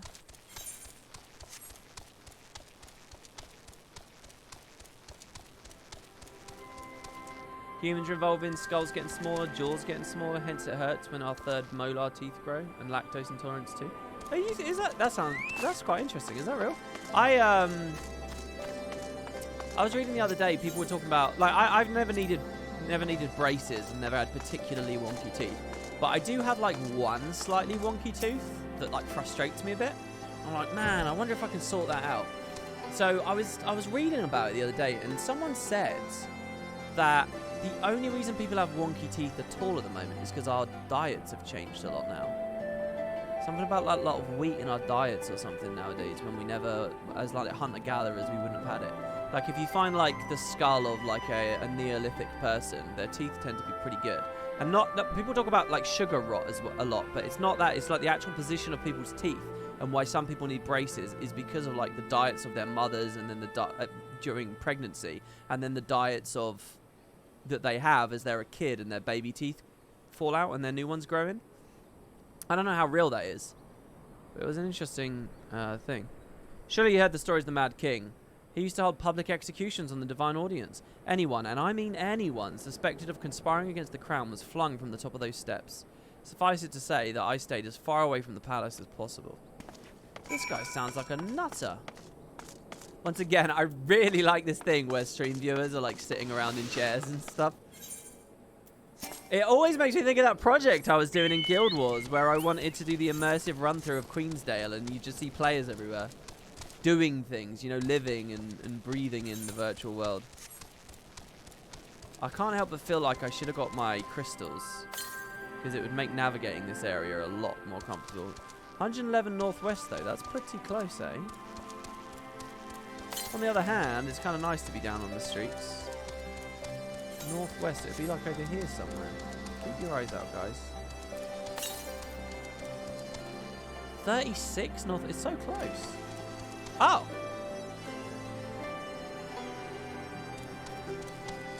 Huh. Is it a JP? It's an 8th occurrence, so they definitely want me to climb to it. So there's some stairs here. And get a bit of height. Oh, it's totally like a little JP thing. Oh, I love it. It's pretty simple, but I like it.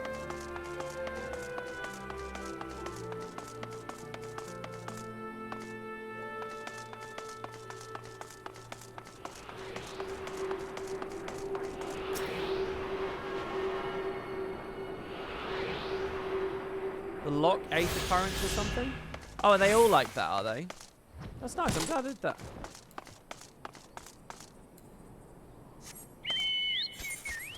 That's a cool barding. Oh, that's that barding we saw before, except in white this time. It's like a white mage chocobo, right?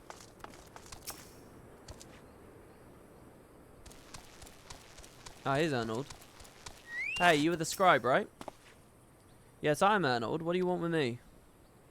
Well, if you would if you would have me dredge up some decidedly unsavory memories. Sorry, let's reread that. You would have me dredge up some undecidedly let's read it again. Here we go. You would have me dredge up some decidedly unsavory memories. Yet, if Alamigo is to move forward, we must acknowledge the misdeeds of the past. Very well. I shall tell you what I remember. I take it you know of Theodoric's paranoia and the public execution of his kinsmen? Those were terrible enough, but in his last days, the king's fevered mind settled upon an even grislier method of disposal, which only a chosen few were unfortunate enough to witness. His Majesty ordered the court thaumaturge to unleash a vile curse upon the remaining members of the royal family, a magic which transformed them into fiends of a hideous aspect. The resulting monstrosities were then cast into the darkness below the palace. Oh, I sense a really cool dungeon coming up. Even now, my sleep is troubled by nightmares. If others of Theodoric's blood were prone to share his madness, then mayhap it is a kindness that the monarchy ended with him. Oh. I want to go and fight them. Are they going to be Tonberries? I'll tell you what. Heaven's Ward did like nothing with Tonberries. And Stormblood has done like nothing with Tonberries. Do you really just not get much? I mean, we saw some of them peering down at us in that cool fight yesterday. Does this game not do much with them? Because they're very specific lore to do with Nim, so... Oh, that's a shame. That's a shame. So the Scholar Quests. Maybe I should do those. Since we're all here, I mean, like, in this expansion, we saw Malboro wandering around in the fields when we were in Mongolia, essentially. Shit, why have I forgotten the name of that place? Mongolia, the Azim Steppe. Since we're all here, why don't we share what we've learned? Allow me to begin then. As promised, I scoured the Imperial records for any mention of fantastic treasuries and found precisely none. It's possible, I suppose, that a corrupt official deliberately hid the fact of the trove's discovery, hoping to enrich himself. But I find it rather unlikely that so valuable a find would stay secret for so long. I conclude that our prize either doesn't exist or that the Imperial somehow overlooked it. It's in the dungeon, defended by the demonic visages of the royal family. What have you, Macon?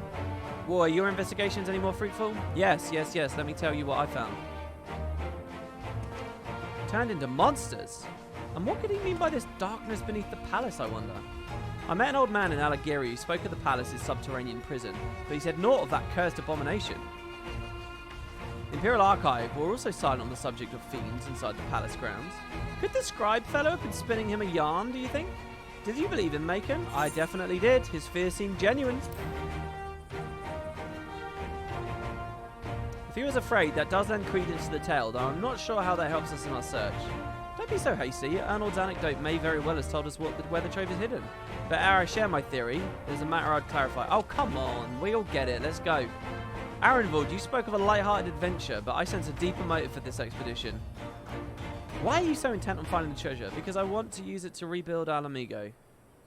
It wasn't all pretense, I swear, but you're right. My father was in the Imperial Army, a man of Garlean blood. I trust you know what I mean when I say that my Alamigan mother did not welcome my arrival. Oh!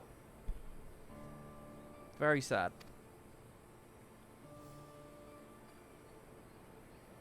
As I grew, she would check my brow over and over, convinced that a spot on my skin was an emerging third eye, like the kind you see in pure-blood Garleans. My mother did not care for this taunting reminder of my heritage, and took up a knife. War paint serves to cover the scar.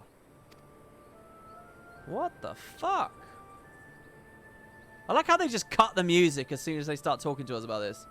In the end, she turned me out into the street, and I was left to haunt the alleyways of Alamigo, a feral child who got what he needed through begging, cunning, or worse. He has a similar story to Riel from our Dark Knight quests. The best I can say about the years that followed is that I survived, but I hated the animal I'd become. Eventually, I left the city behind me, and I joined a group of refugees bound for the other side of the wall. It was then that I turned to adventuring, and that road led me into the company of the Scions.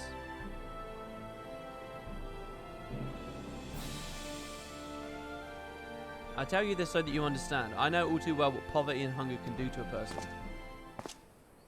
I drew steel on ordinary folk for measly crust of bread. With Theodoric's gold, I could spare my countrymen the shame of living like this. He wants to distribute it among them. Thank you, Arenvald, and I apologise. That cannot have been pleasant to recall, but I felt it best to clear in our intentions. While making, are you content to surrender the treasure? And just claim the thrill of the adventure as your reward? No! I want a Billy and Gil! Do they quantify stuff like that in this? Then I should be glad to tell you that my theory of the resting place of the Mad King's Trove. Are you minded to hear it? Okay, fuck me. What should I pick? Oh, this feels so good. I don't know. Black Mage would get the casting set. Striking. Is striking it? Aiming? Fending, slaying, aiming, healing, casting. I thought I usually got striking. Is that a new thing now? Fending I've already got, basically, right? Oh, I know. Thanks for the sub. Oh, and the Birdman, an hour ago. Are you still there, the Birdman?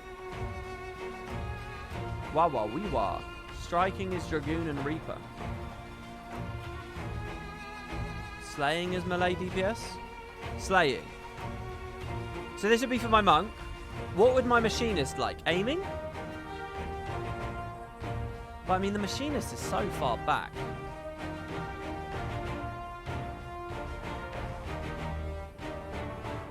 Healing, I don't even have a healer yet. Do they all look different as well? I suppose they do. Oh shit. Is there an add-on at the moment?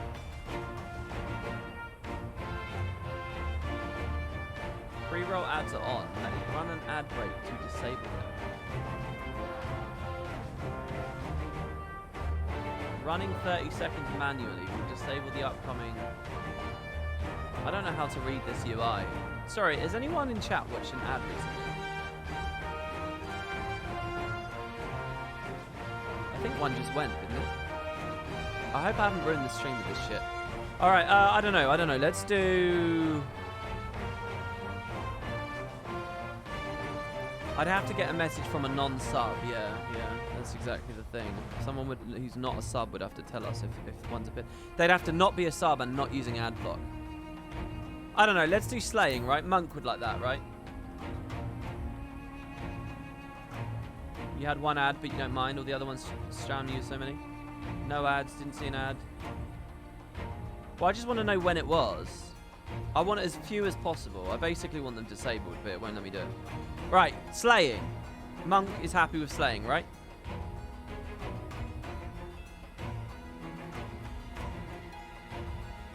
I'm doing it.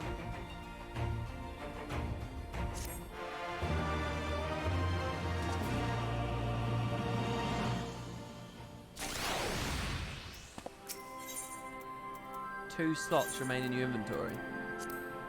Oh, shit. Okay. Okay, what is this? Succubus card. I already have that. Wind up X Death.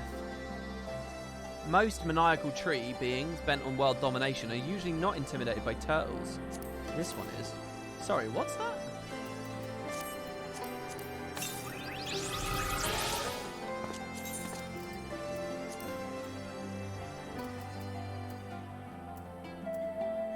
Oh, I wish that the search was a little bit better. It's going to get so hard to search soon. Wind up X Death. Retrieved in the Deltascape, this full metal automaton is a recreation of a terrible villain appearing in ancient legend. While its scintillant blue armor suggests the figure is a knight, Exdeath was believed to be a powerful warlock born from a tree. Death is but the blissful terminus of the lives of the weak. He's obedient.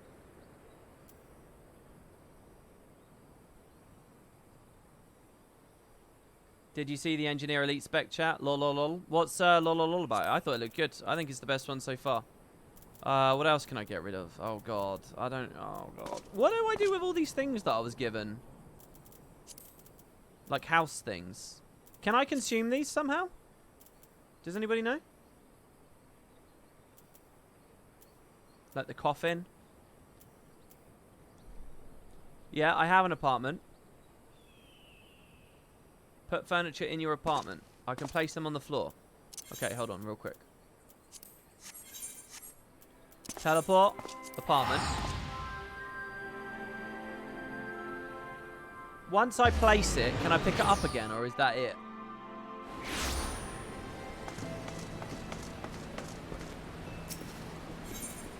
Okay, so there's no downside to this, right? So what, I just right-click it now while I'm...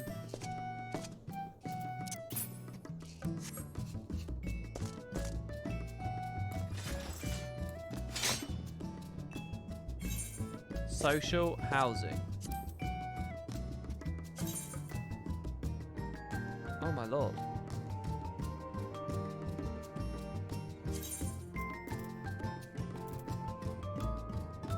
Whoa. Oh.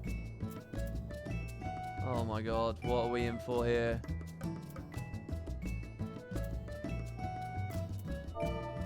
Where's that coffin? There it is. Oh! Oh my god, we're gonna have to learn the controls and everything. How does rotate work exactly? Just put this in the middle.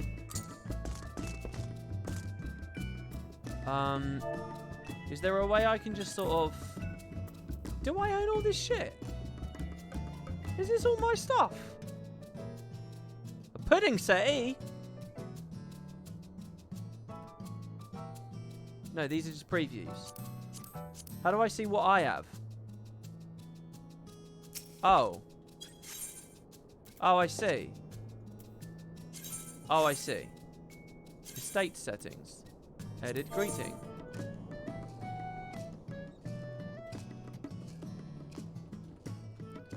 Okay. Guest access. Everyone's allowed here, and everyone's allowed to teleport here. Tags.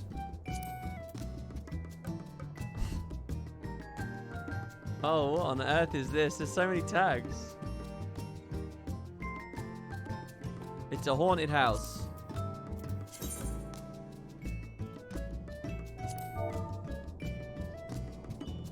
It's called Thrill House.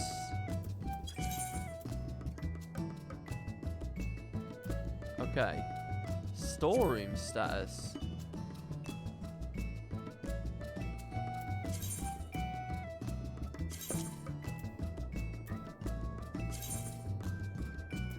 Okay. Well, how do I... Oh.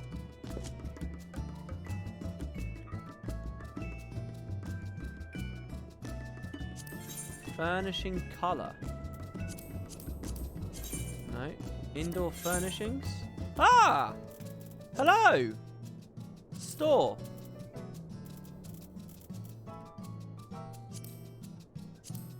Aha! Thank God it's highlighted the stuff. Oh. There we go. Beautiful. So there's my stuff.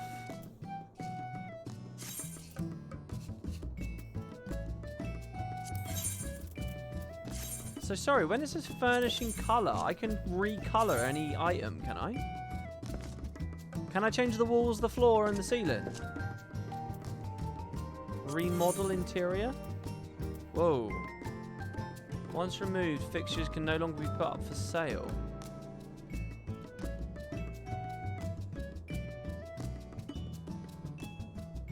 This includes items on the online store.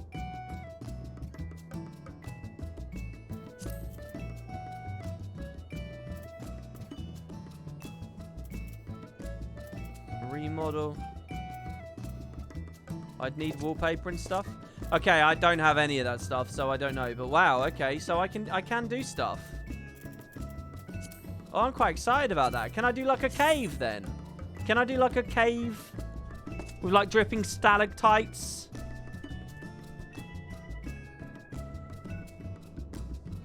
Hello, Lucas Stace. Welcome, welcome. I'm trying to do this thing where when it's someone's first time in chat, I try my best not to miss them, and I'll say their name. You need items to do so. Okay. No, but I can't do a cave, but that's a good idea. Technically, yes, if you know how to glitch. All right. Well, look. This is going to be a hell of a sink for me. I've cleared out my inventory, and that's the important bit, right? So let's get out of here now. Oh, I want to put the coffin down. Hold on. How did I do that again? Social, housing, indoor furnishings, furnishes I have, the coffin. Oh, that didn't work. What? Indoor furnishings, furnishings I have.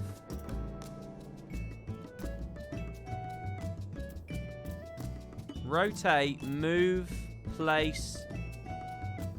Okay, so coffin. Fucking hell, it's... Oh, there we go. Why does... That should be green! It should be green when I'm holding it. Okay. Oh. Ah!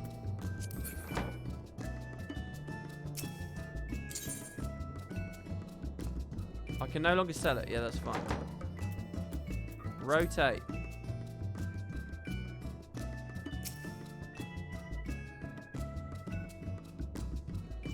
Oh, God. Okay.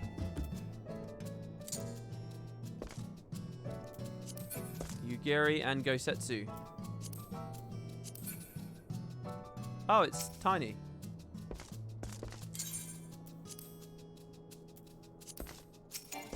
Oh, it's fine. That doesn't need... Oh, you can spin it. Oh, I see. That's pretty cool. Oh, I'm not allowed to. Okay, so now when I turn that off... Yeah. Oh. Oh, wait. Well, it's not called slash sleep. What's it called? Nap? Lay? Lie? Lay down? Doze? Thank you, chat. Oh. Slash close coffin? Okay, that doesn't work. I like that, though. That's brilliant. Okay, all right. Let's get out of here. Let's get out of here. Oh, the pursuit of edge. What am I doing? I'm going to,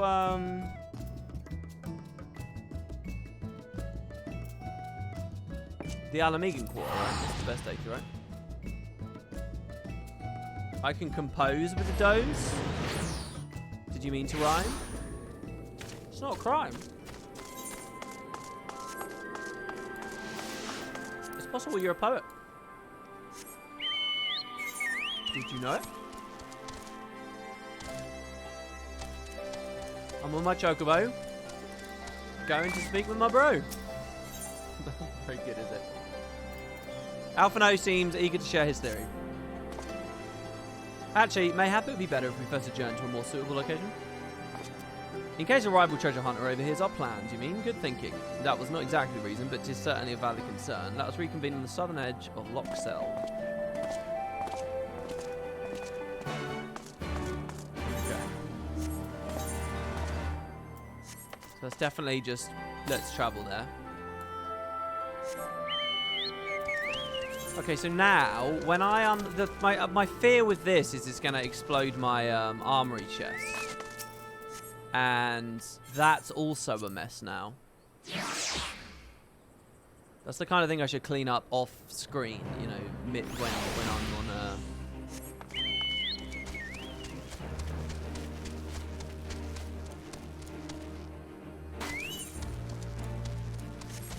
when I'm playing on my own time. I'm gonna join a church, am I? Do I have anything in my Chocobo's inventory? Yeah, I do. I have like dyes and glamour prisms, and a Fantasia is sitting in there. That's what he's doing. He's got all these random accessories and things as well.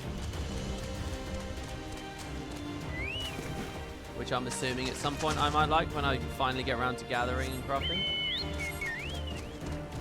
This next dungeon had its gear to be based on a player design contest. Oh, really?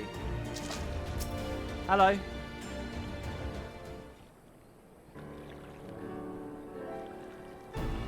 Forgive me, it was not my intention to draw out proceedings. I simply wish to have the lock in sight while I explain things. Okay. Oh, I know where it's going to be. It's going to be that doorway down there, right? Prior to the Great Flood of the 6th Umbral Calamity, the salt lake you see before you were yet dry ravines. And thus, believe it or not, this was the site of the ancient city of Scala, which rose and fell during the 5th era. From what we know of the period, the city was deserted by the time the waters began to rise, having been all but destroyed by the war, yet its ruins remain to this day at the bottom of the Loch Seld. It's my belief that the darkness beneath the palace, mentioned by Theodoric's former scribe, was not a reference to the prison, but to a place still further below, the ruins of Scala. I further surmise that the Mad King's unfortunate kinmen were cast down there, not simply out of a desire to punish them, but to discourage exploration. Theodoric wanted to keep the ruins secure. Wait, you're saying they were meant to guard the Mad King's treasure trove? Precisely, and since we know the court thaumaturge was involved, we can safely assume that any entrance into the old city would have magically been concealed. Which explains how a legion of Imperial troops and gods know how many Alamegans never found a trace of the trove. We, however, have certain advantages they did not enjoy. Macon, would you be as good as to swim down to the bottom of the loch and search for an underwater route into the ruins? While you do that, we'll search out an ensorcelled portal within the palace. I'm excited about this.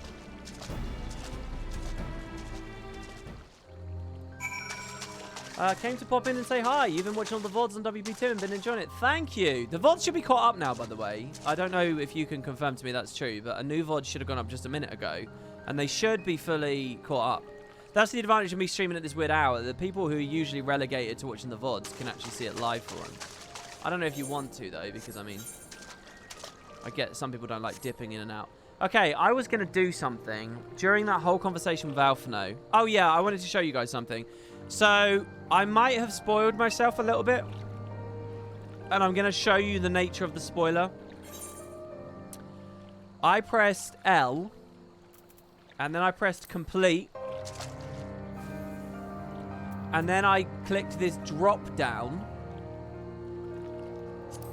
And I was reading these. So, 7th Umbral, and then we went to Astral. And during the Astral era, we did Heaven's Warn. The Dragon Song, that's 3.x, then 3.45, then Stormblood, post Stormblood, right? I was reading all of these.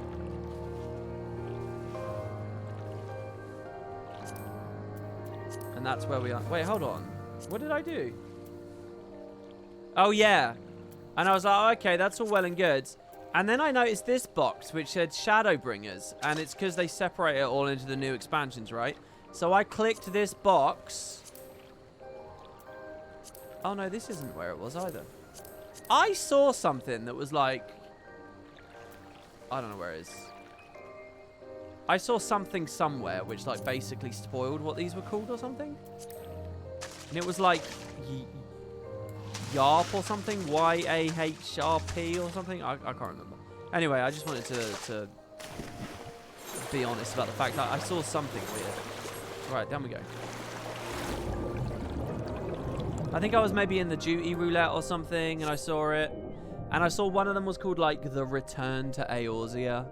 And I saw one that was called, oh, I can't remember. It was just I just read some weird stuff about Shadowbringers that I don't really have any context for.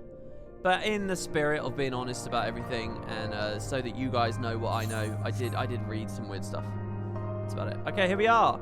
So did this whole section under the lake not exist in Launch Stormblood, which is why it like that weird confusing telegraph happened for me yesterday or 2 days ago. But now it's,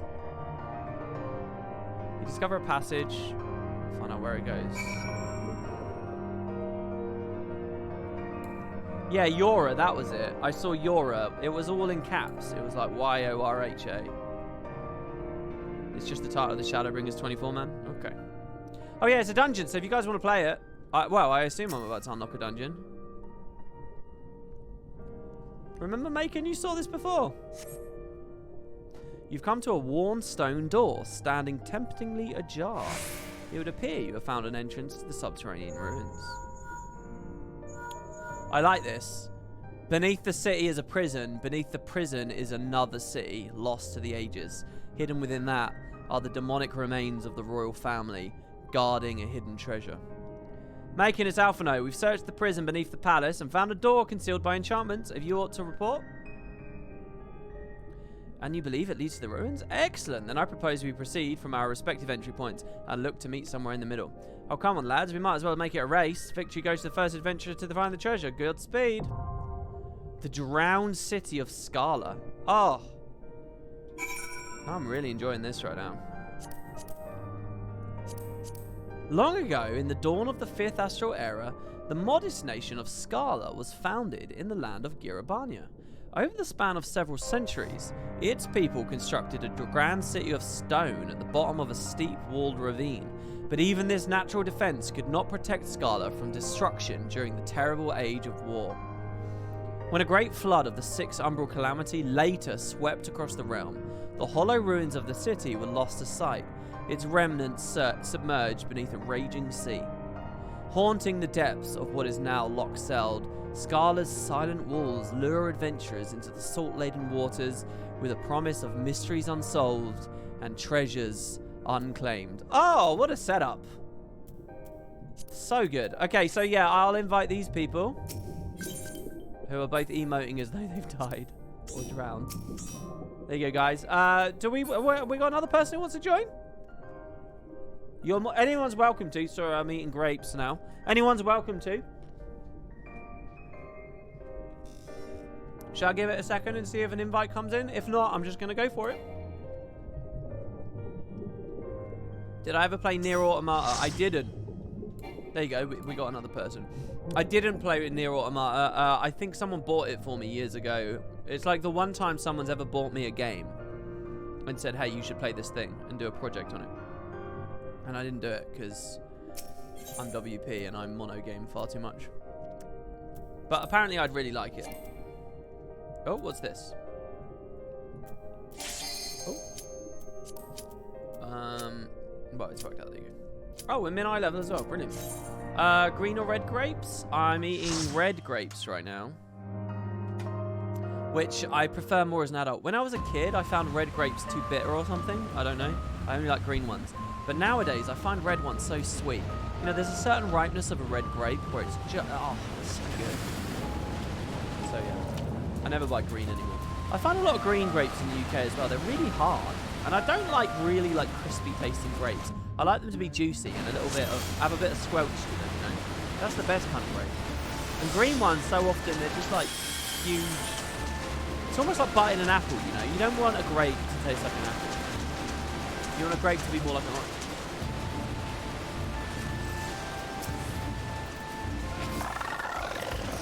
Oh, put stance on. Wow, look at this place.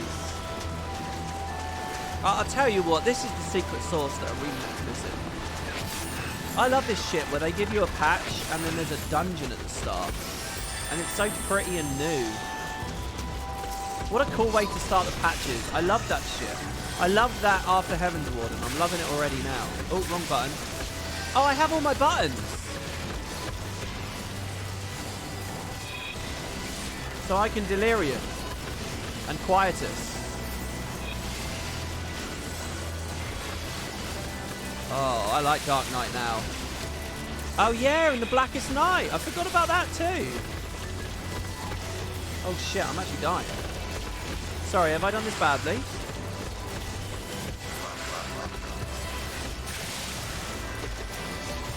Did I fuck up my gear again? My gear should be better now, right?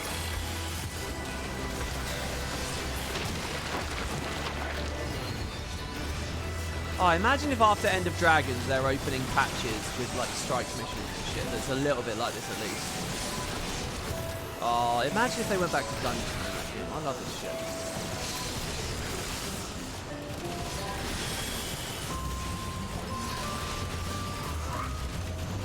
What are these things, by the way? Salt swallow larvae. Oh, I'm doing good. It's just you're rusty with White Mage. Oh, okay, okay. Well, look, I'll believe a million times over that I'm the one doing badly before I believe that you're the one doing badly. Trust me, I suck at this. Oh, shit. I'll do a big pearl as long as people are comfortable. I mean, the first time we wipe, I'll lose my nerve. Come on, God of Darkness. Okay, there's a wall of water there.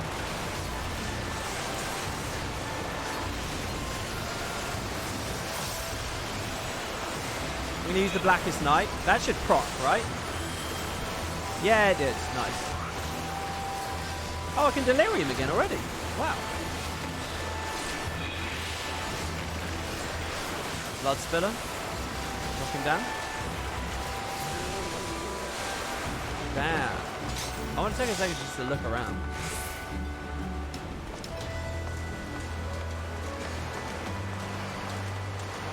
Holy shit, it's a fucking horse.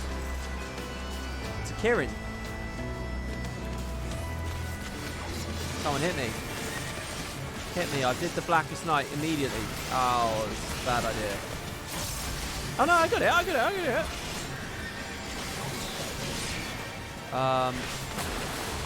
Holy shit. The green screams.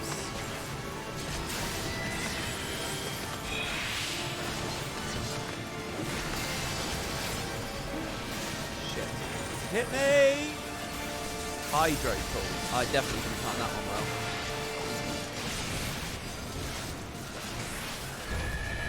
I assume since it's a pearl, yeah, he's going to drag us in. Torpedo, he's going to move, isn't he? Oh no. We'll put up a defensive. Oh. Stand still, there's a salted earth there, don't you move. Bloody puddle. Can I stand in that shit? Water resistance down. I wonder what I messed up there.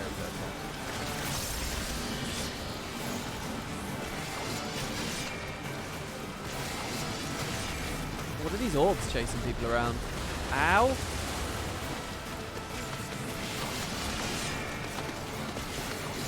Keep them facing away, why not? Oh, I like the clock flopping. Rising Seas.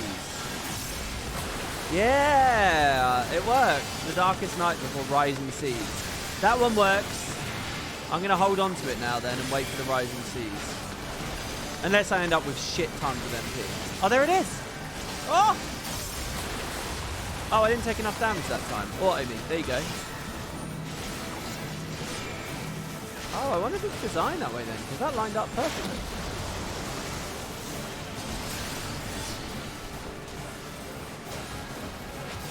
Hydro pool.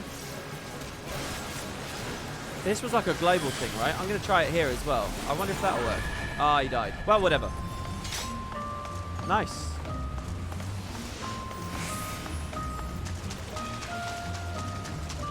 So this is all level 70 stuff coming in now, right? Because my armory chest is so blitzed. Oh, no, no, no, no, no, no, no. We're entering the city. Almost didn't see that happen then.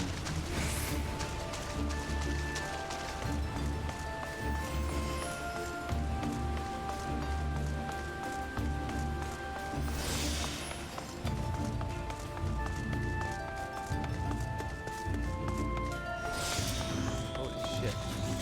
stone bow bag. One enemy. I'm gonna interrupt that.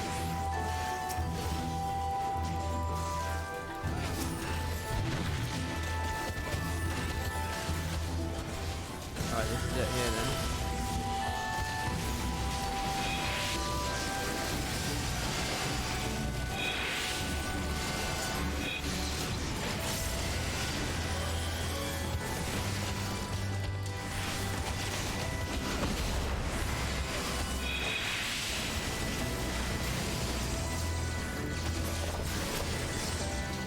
Maybe I should have just been unleashing through all of that. I went to like single target a bit. Might have been a bit silly. Oh, I got 2 refunds there. That was cool. Oh, this profession feels a lot better now. I feel like it's got a good level of stuff going on. I wonder if it's going to get too much during Shadowbringers. So how the hell does this whole Shadow Clones thing work? Let's interrupt that again. Whoa.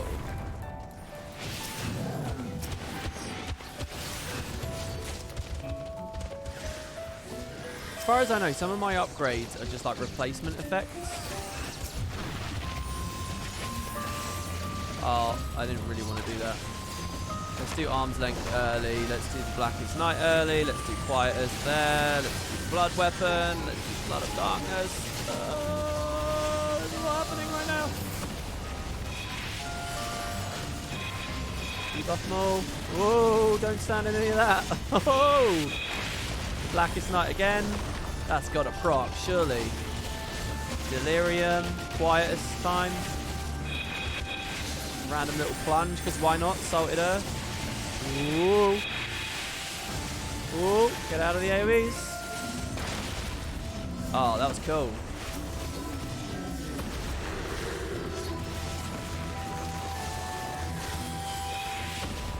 Basically exhausted everything, but they're all dead.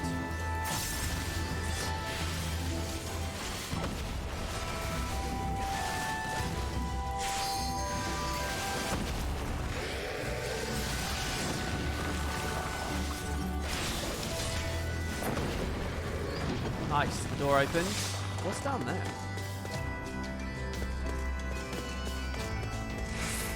Shit. Salvation. A door unopened. The old one. Oh my god, it looks like, oh, what are those things called? There's a Pokemon that looks like that. Baltoy or what? Claydol? What is that, a real world thing, though? I forget its name. By the way, heads up, there's going to be more maintenance on the 26th, so that's Tuesday morning. Okay. So don't start a stream right at the beginning of that, is what you're saying?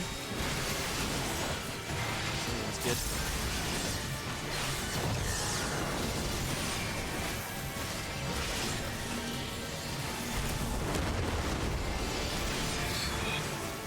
I think we've got to kill these probably, don't we?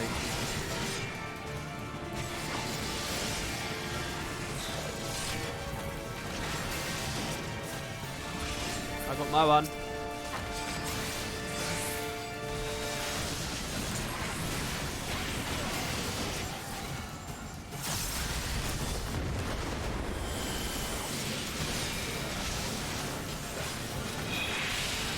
I like the 3 eyes. Wait, sometimes there's a fat cat inside this minion, inside this boss when it opens up. What, like during one of those animations, there's a cat? Oh shit, what happened? Shatterstone. Sets a trap that... Oh shit. What is going on? Oh wow, that was interesting. Hi WP, just stopping by to say, hope you have a good stream. Thanks very much.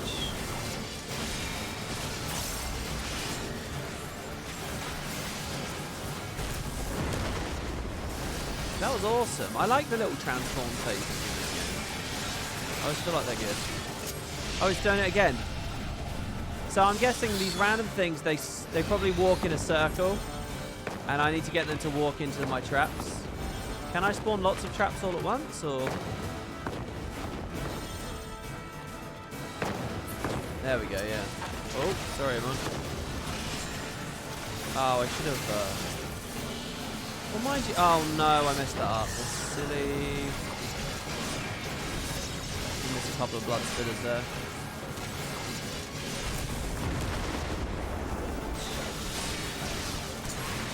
If I put my Dark Knight in, like, aiming gear, would I crit more? But be a worse tank? Or am I just literally not allowed to do it? Oh, shit, look at this base. Oh, guys, I think there's money. I'm not allowed to equip it at all. Static.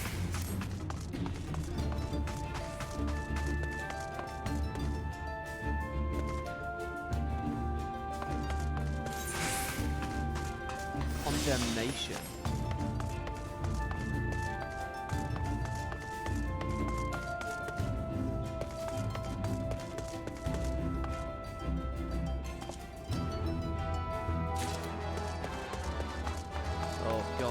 It's gonna happen. I'm gonna randomly start getting everything. I need to pass and clean my inventory out later. Okay. Zangbeto. Is that it? There's just these two? I don't think I can go anywhere, can I?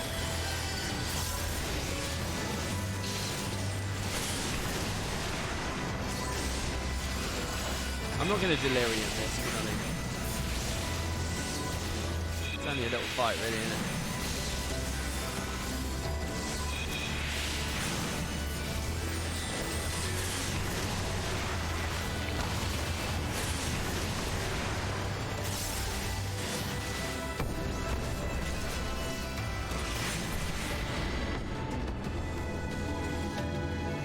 What? Whoa! What am I now? I'm like one of those sandmen things. Shit, can I fly now? Oh, I'm scared. Did they just walk over? Oh, shit. Oh, let's go over here. Oh, I guess we can only do that later. There's treasure there, though. Oh, no!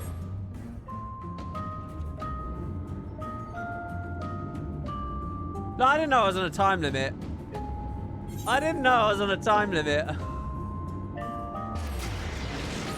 God damn. First time you've ever seen someone die there.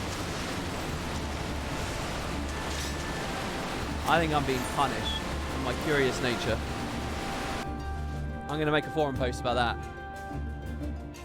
There's a set inside that new gear ends up in inventory instead of armory. I find that much easier to keep track of and what I want to sell.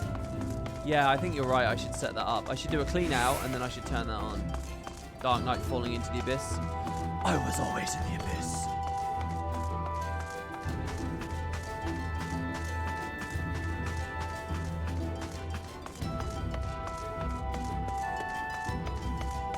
Oh, there you go. It's a Shakoki Dogu, a model of clay figurines from the Jomon period of Japan, which was 1000 to 300 BC. 700 years. Jesus.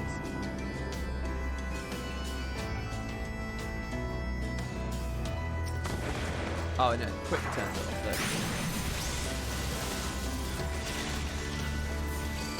Oh, okay. So it's going to be a little fight every time. Alright. I'll use quieters this time. Fuck it, I'll go ham. I think this is about as hard as I can hit them all.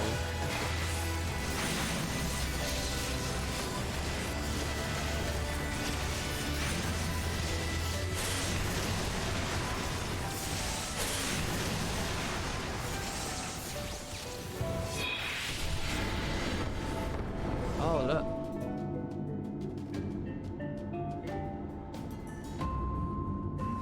Hold on, am I never going to go up to that other place? I thought, but there's a treasure chest over there. Okay, so we actually only get 15 seconds. I see there is a timer.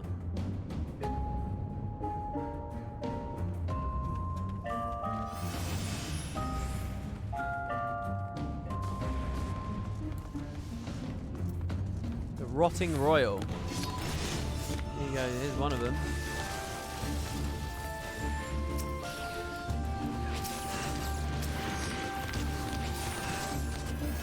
Oh, okay. So if someone's dropped that field there, if I ever see that, I should probably stand in it, right? Because that's what they want me to do. I assume, anyway.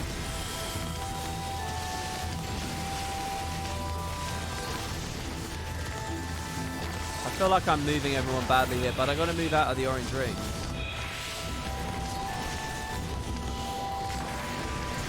Get solid earth up.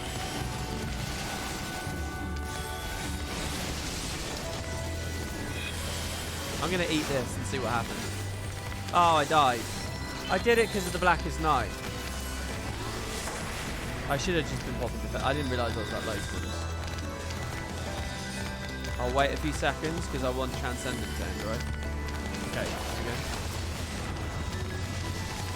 Oh no, I turned stance off. I meant to keep it on. There you go. Sorry, everyone. I'm going to have to rampart here as well. Oh no, I did press it. Oh. Oh, I'm really sorry, everyone. I kind of fucked us up there. Those rotting royals really hurt. Honestly, I didn't know I was that low. I just thought, well, look, do a quick little Blackest Night. So that was the first time I thought to myself, I'll try and eat one of the oranges. You have a macro for the Darkest Night, so it puts it on the target of my target. So if you're off tank, it will cast on the main tank. That doesn't really matter in dungeons, though, does it? To be honest with you, that is good advice, though, because I forgot I can cast that on other people. Wait, what did I do? Dulls cleave on their auto. Okay, yeah, I think I've angled things wrong. We'll do that again.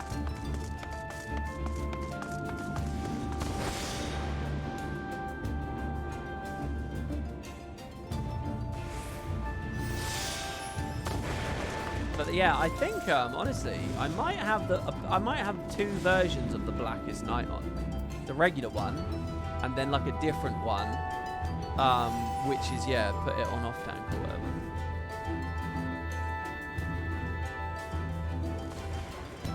Okay, let's try that again.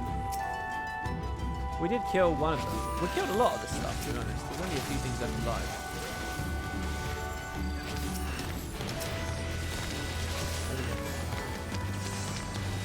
Gonna be a little bit more careful here.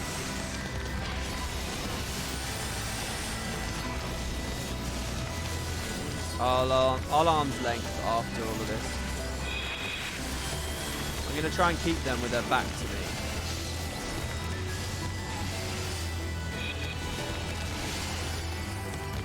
So there's the arm's length.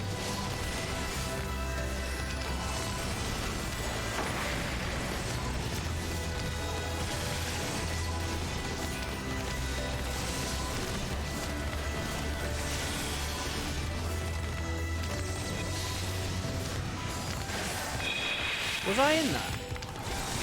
Oh no, I think we've got interrupted. Yeah, there you go.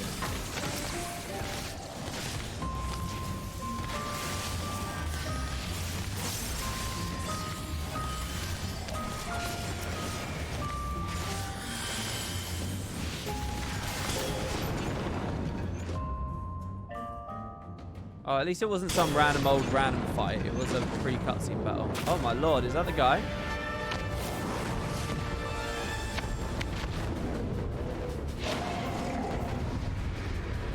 Wow, look at this.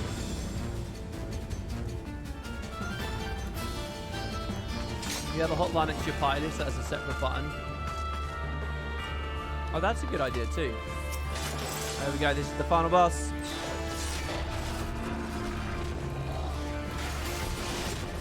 Can someone explain to me what's wrong with me plunging like that again?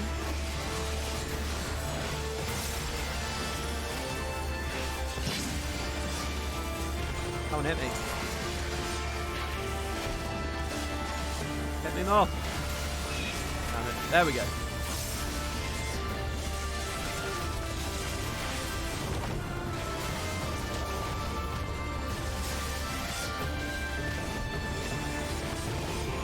Since he's doing something... Oh, I should have moved away, right? Well, I got my refund. Alright, I'm going to delirium.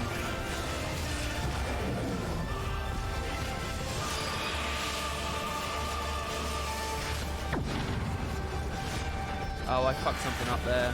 Oh, that was an eyeball attack, I guess.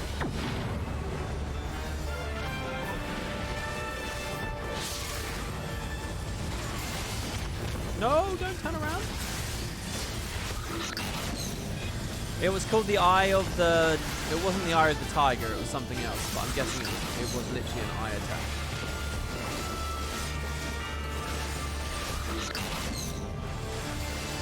Oh my god, he's spending so long doing animations on everyone else right now. I'm saving my MP. Ooh. Ooh.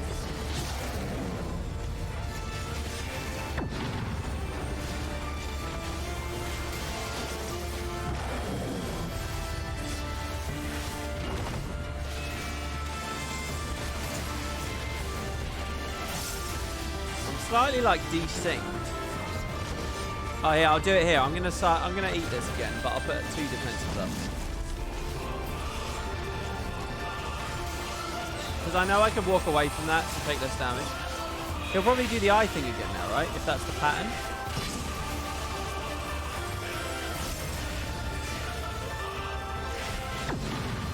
That's my guess anyway.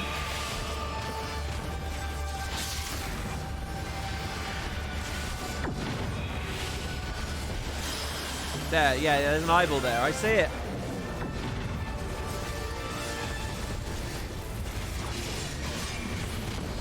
Let's get in with the blood spillers.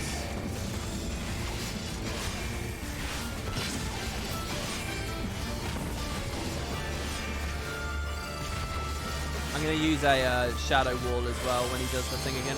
If he survives, I mean, we'll have a limit break in a minute, won't we? Someone can do it.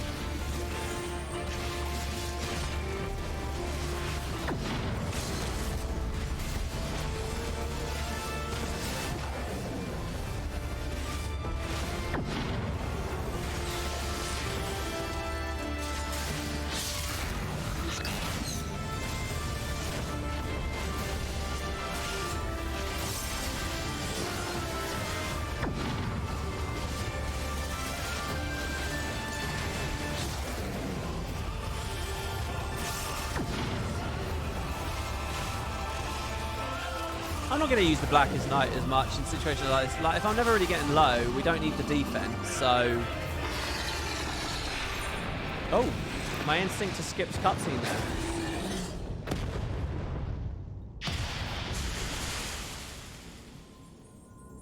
Another tip is pretend to always have less than 3,000 so you already have available. Yeah, I like that tip. Don't drain to 0 so you can react with it, right? Pretend that 0 MP is actually 3,000. Leave yourself a buffer so that you can react with it. Yeah, I definitely know what you mean. And I will endeavor to start doing that. I understand the logic of that, and I've considered the logic of that already, but, you know, actually augmenting my playstyle is going to take a little bit. But yeah.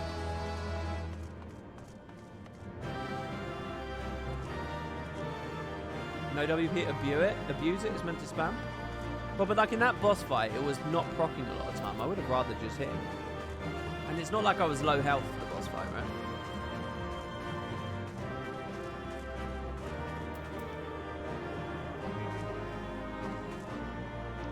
It's not free if it doesn't proc, guys. It's not free DPS if it doesn't proc. It has to proc to be free DPS. If it doesn't proc, you've gambled and you've lost 3,000 mana.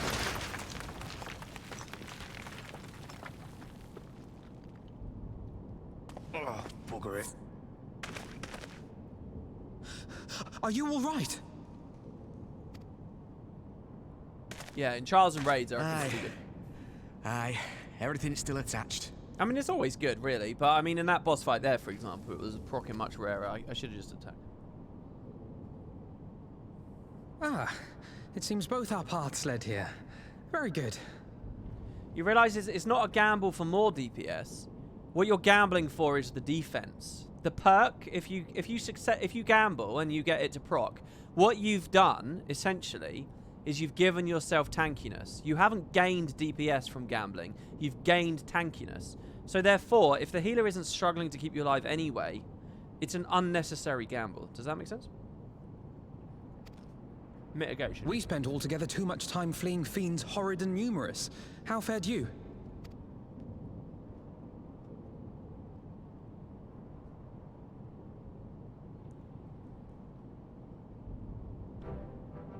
Much the same, then. 'Twould appear this place is yet inhabited by King Theodoric's kin, or what is left of them. The work of terrible magics, I fear. Terrible, aye. But their misfortune is our fortune? Quite. By the 12, there is even more than I imagined.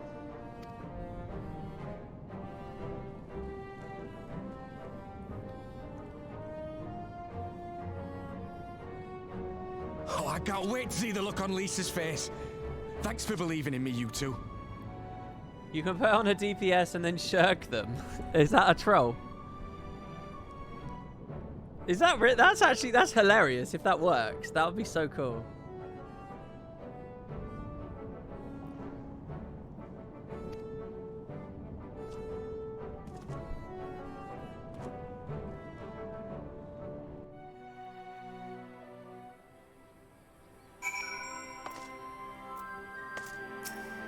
I understand that if you take unnecessary damage, then the healer has to heal you, and it can't do its own damage. So sort of maybe that makes sense.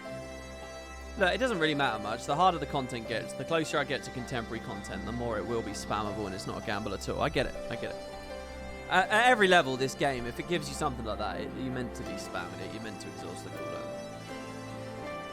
Aaron and I forged ahead at the fastest pace we could manage, but I was not surprised to find you waiting for us. I suppose it serves us right to challenge the Royal Light. Next time, we should agree on some manner of handicap. Is there going to be a next time, guys? Is there going to be another dungeon story like this later where we do actually... we may have lost Alphino, but think of what we found. Quite, I'm still reeling at the sight of that mountain of riches. What, like how you reeled at the sight of that floating spectre, you mean? You should have heard him scream, Macon. Must we dwell on such momentary lapses? We found the Mad King's trove, and that's all that matters. Oh, Alphino. It will always break during the tank buster. Yeah, I appreciate that as well, but since I'm a noob, I don't know what the tank busters are until later. Arenvold is still grinning at Alphino's discomfort. All jesting aside, we must tell the people the good news, and I think Lise will be the first. Seconded, there is a meeting of representatives across Alamigo, so she is sure to be in the city. Shall we seek her out? Okay.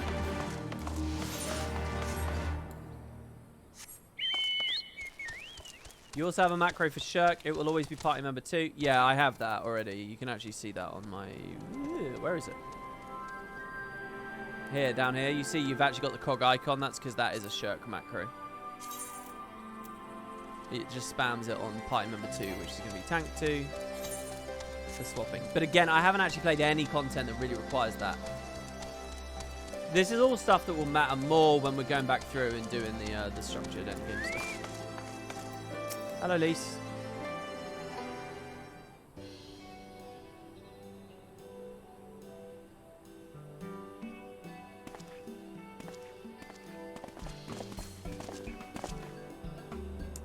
Oh, you look pleased with yourself. What have you been up to? I'm glad you asked, Lise, and I'm pretty sure you're going to like the answer. We come bearing money.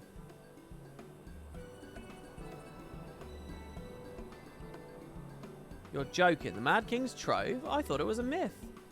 So did plenty of people, but they didn't have Macon and Alphino in their party. Credit for finance should really go to them. As for what to do with it all, I vote that it goes towards alleviating the suffering of Alamigo's poor. Gods, if there's as much...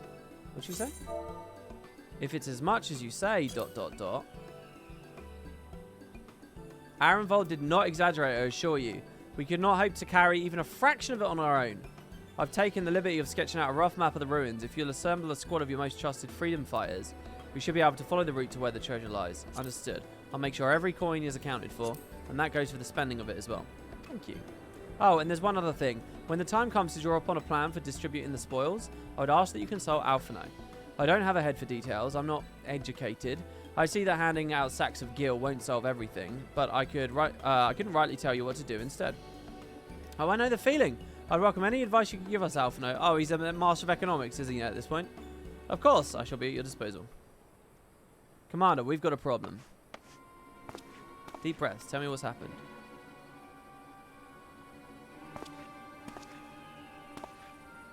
A mob's gathered outside the headquarters and they've started making demands. You best come and see for yourself.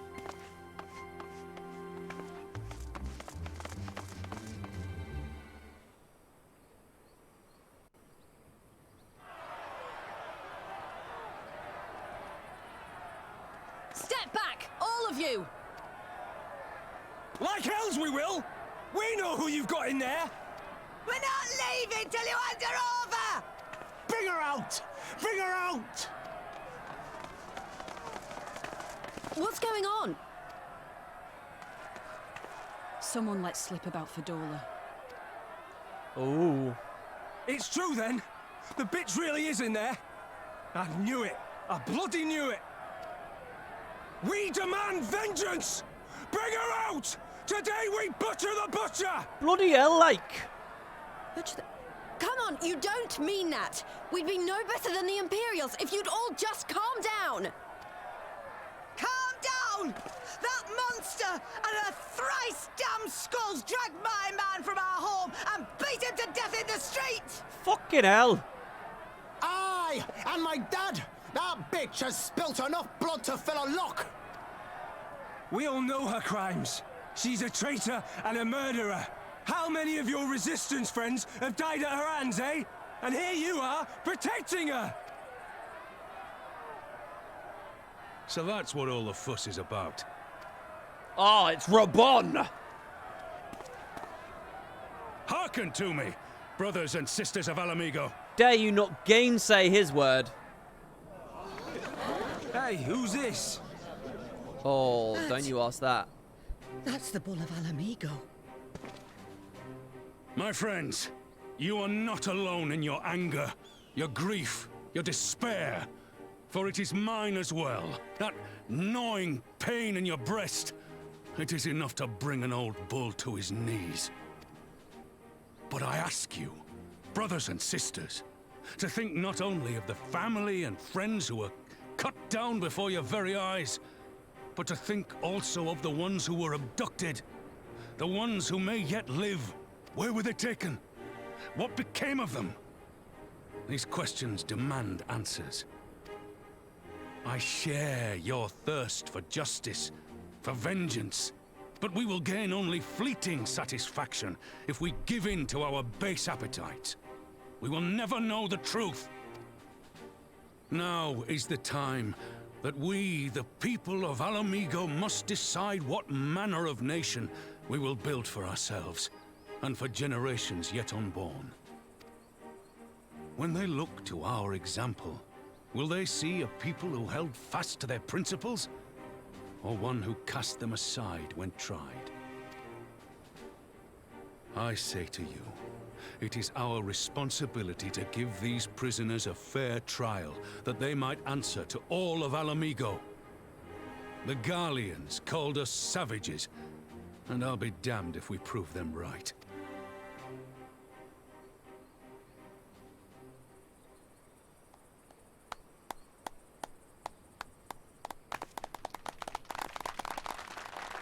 Now that's a way to end a protest. I know you're right, I do. But I can't. I saw a video on Reddit last night where there was some, I don't really know what was going on, something about a Netflix walkout or something. A bunch of people protesting, right? And this guy's there with a sign. I honestly have no idea what any of it was about, because the sign said, "We stand with Dave." I don't know what that means. But anyway, the protesters didn't, he was like counter-protesting. So what they did was they took his sign, they ripped the placard bit off of it, the bit with the actual text, so now he's holding a stick. And after doing that, so they now he's just on his stick, they start saying, "He's got a weapon!" and got him escorted off. It was like a South Park skit. Thanks for lending us a hand. Oh, the pun.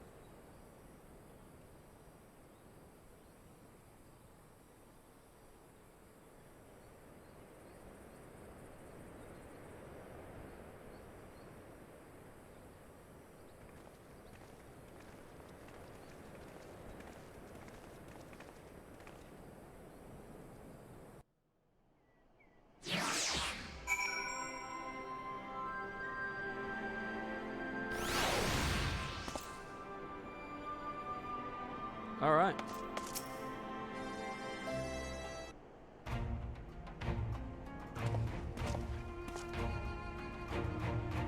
My thanks, Raban. Listen to their anger. I could feel myself being swept away. It is a difficult tide to stem. Twas that same rage which brought us to our feet and carried us to victory, but now the war is over. All the unspent fury is being channeled into vengeance. Aye, and it's not just here. We've reports of mobs forming all over. They've been targeting folk known to have cooperated with Garleans. It starts with insults most often, and then someone picks up a stone. Some industrious souls even sought to seek out the graves of Xenos and his officers. Oh god, it was grim.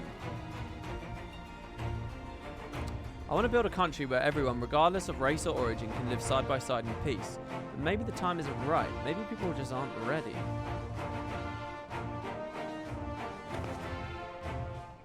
But that doesn't mean I'm not going to try. Representatives here will be... the representatives will be here soon, and I'll be damned if I'm going to give up before I've even begun. Who are the representatives exactly? Oh, village elders, refugee leaders, and the like. It wouldn't be right for us to dictate the nation's future on our own, so we've planned a summit of sorts. We've even invited the Ananta and the Kakan people to participate. Alamigo stands at a crossroads, and this meeting will decide which path it takes. The matter of Fordola's sentence cannot be suffered to disrupt proceedings. Then let's execute her and be done with it. She asked herself to be put to death. Naga, I already explained why we wouldn't do that.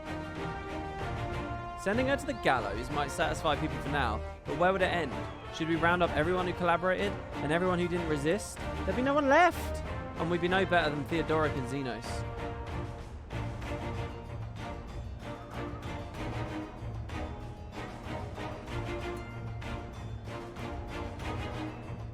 Begging your pardon, but might I be allowed to speak with Fordola? Only I caught a glimpse of her past, a moment of it anyway, during the fight. She's done terrible things, unforgivable things, but in some ways she's a victim of the circumstances in which she was born, and that's something I can understand. Alright, speak with the prison guard when you're ready, and I'll come join you. I want to talk to her too. I'll return to my other duties then. We've barely begun to investigate the facility where they gave Fordola her powers. Be fairly warned, friends, she will test you. Don't let your emotions colour your judgment when she does.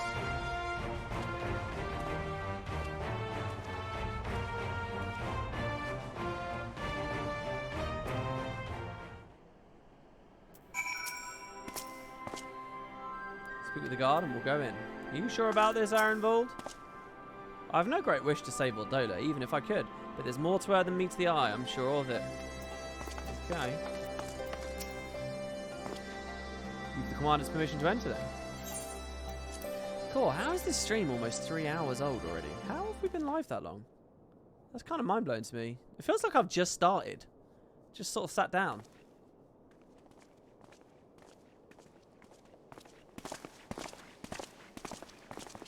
Oh, it was a riot about Dave Chappelle, was it? Oh, I see. I mean, I don't know. All I knew was quite funny seeing the guy take the take a sign and then call it a weapon after like manhandling it. This guy's just standing there with a stick.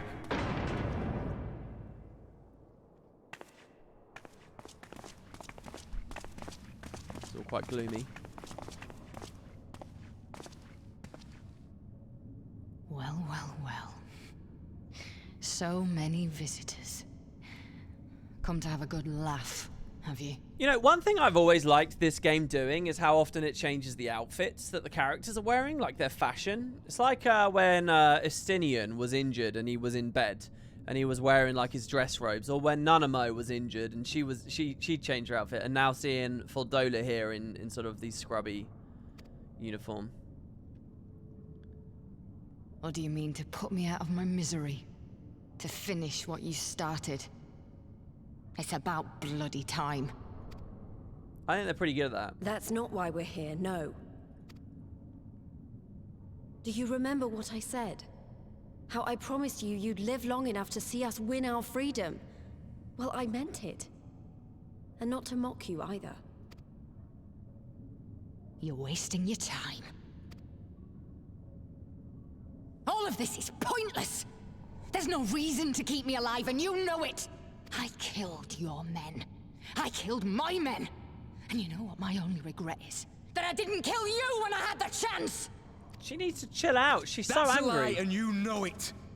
You think we can't tell what you're trying to do? That we're blind? Yeah, you're a fool, but you're not stupid. You're ruthless. Relentless. You'd give up anything and everything to get what you want. You didn't come this far, climbing over the bodies of your own brothers and sisters just to piss it all away. I see you, Fedora. I see you for what you are. Oh! What do we see?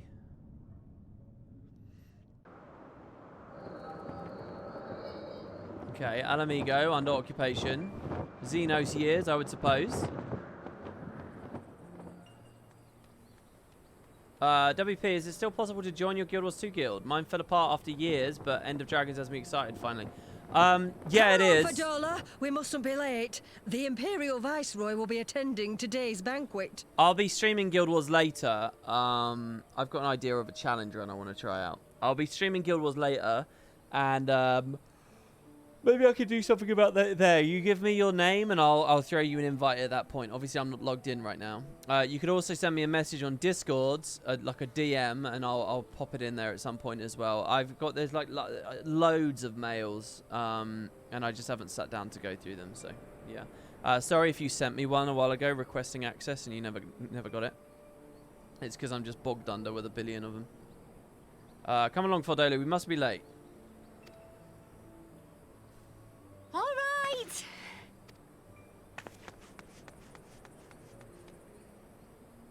A happy little jog.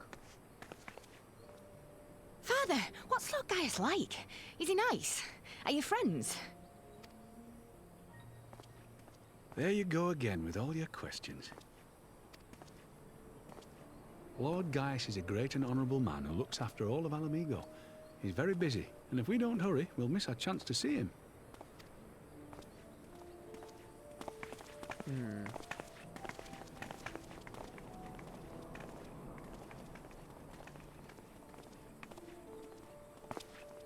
Filthy tin-head lovers.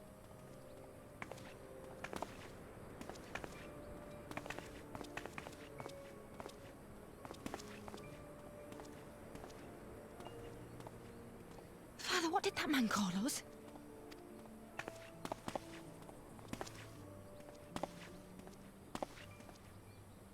The little tin-head lover doesn't know what she is, eh? A traitor, sweetheart. A backstabbing bitch who'd gladly betray her kith and kin to gnaw on what few scraps the Imperials deign to toss her. Like your bastard father and whore mother. Jesus Christ. I thought it was bad enough he's calling a little girl a bitch to her face. But then he goes further. That's not true! My parents are good people! They've never done anything like that! Oh, but they were quick to help themselves and their bitch spawn, weren't they? You're just as guilty as them.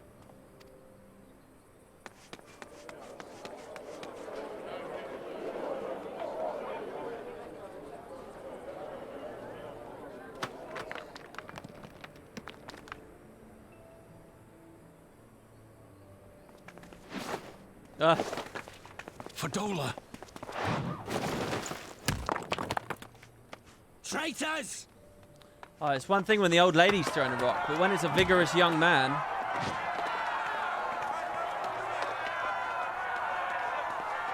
Please, you have to do something. My husband and daughter are in danger. Oh, and they're just going to watch. Soldiers of the Imperial Army are under no obligation to intervene in the disputes of army. What's on, guys? What's on? We're citizens. We have rights.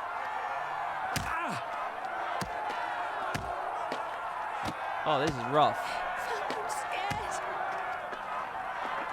It's all right. It's all right. They don't understand, but they'll see in time. They'll see that this is the only way to survive. Congrats, WP. You saved this worthless country.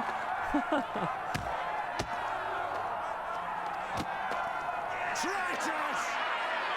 Arm is a village of Alamigo, you're assuming? Traitors! Oh, bottom of the meritocracy, nearly slaves. Oh, I see. I see. It's A, the start of the alphabet, right? Z is the emperor. Oh, shit.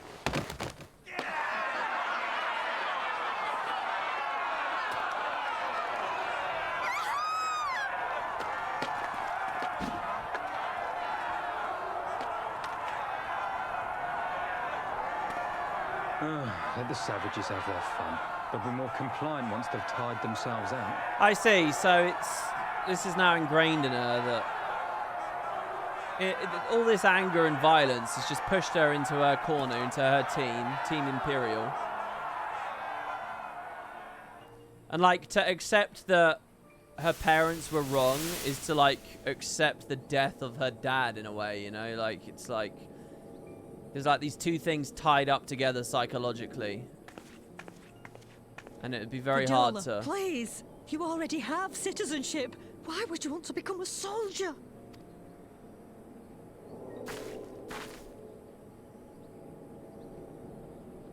You're sort of stuck. Oh, gods! What have you done to your face? What is that on her face? Forgotten it already, have you? I'm honouring Father's memory. By telling the world that you know better than a common savage. Yeah, okay, I get that it's a tattoo that he had, but what more? What further have you got for me on that? Am I though, Mother? Are any of us? Can't you see? Citizenship means nothing to them. If you're not a pure-blood Garlean, you're no different from any other savage. So I'll play the part. I'll join the Legion and I'll make them respect me. And when the mob see that, they'll think twice before throwing their stones.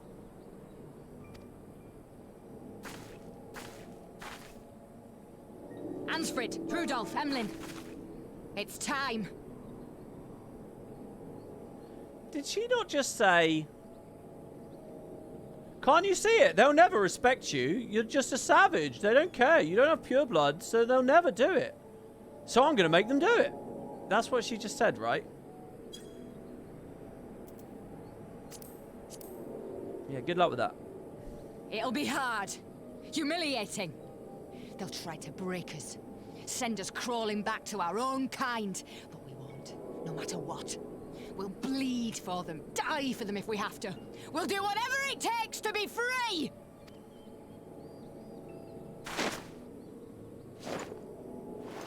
By playing their game.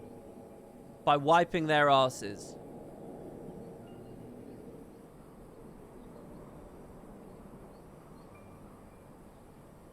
Under Gaius it could work. Not under Xenos though. That's a very good point.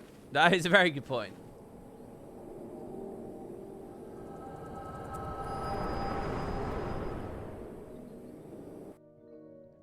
Fucking Xenos comes and just throws it all away. Have I read any of the side stories? No, unfortunately. So, you mean to play the part one last time, eh? The unrepentant traitor whose death will serve to unite the people? Shut up. You had every chance to kill yourself. Fashion a noose from your clothes. Wait for the guards to leave you alone long enough to slip it over your neck. I said shut up! Oh, but then it would have all been for nothing, wouldn't it? Whatever it takes. That's what you said.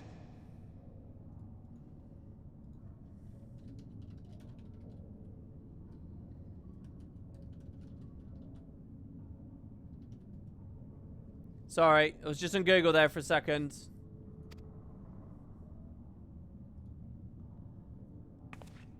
Can you imagine Guild Wars 2 discussing these topics? Been in my head, have you? Had a little peek at my past. I think they can. I really do, but they don't have the length of time with the story to really dive into it. So, I mean, I think these themes are vaguely around with the Awakened stuff and the Joko stuff. Stolen memories tell you everything you need to know, do they? They just don't have. Don't you dare patronize me! You don't know a god's damned thing about the life I've led. The bastards that killed him. The bastards that let it happen. My father deserved better. I swore I'd do whatever it took to make them pay. Nah, I'm sorry, guys. You're wrong on that in chat. They do have the ambition for that kind of stuff. I think they are captivated by that stuff, and I don't even think they're that scared to talk about these kinds of topics. It's just, it's very hard to do that kind of sophistry when you have very, very little airtime, essentially. They don't have the airtime. And what's more, they're not scared of the topic, they're scared of you being bored. I think, more than anything else. This game's ludicrously confident to just give text. So those who will sit through it and enjoy it get something really meaty. I think ArenaNet, well, I think Guild Wars, let me put it that way, is generally a lot quicker about things, and it wants to move on quickly. Because I don't think it's so secure in how much people will sit through. Oh shit. Her augmentations.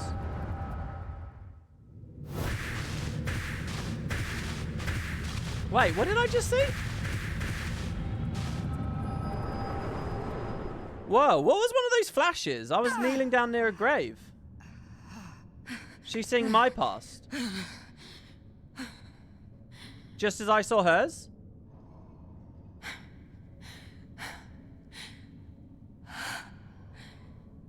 You. Oh.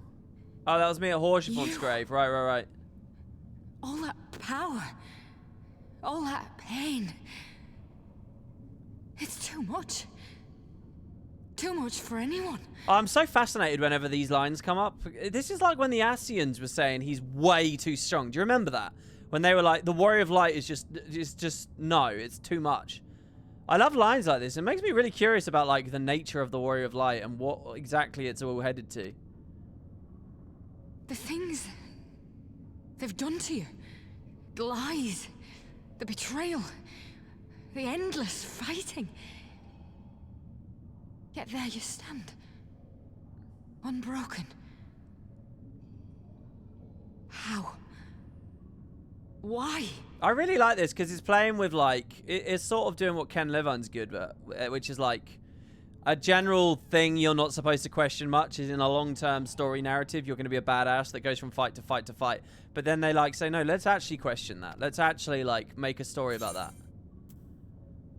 And I'm really keen on seeing what they're going for. You know why? You saw. Did she see? What's she going to say to that? What's your theory? Damn you. Damn you all.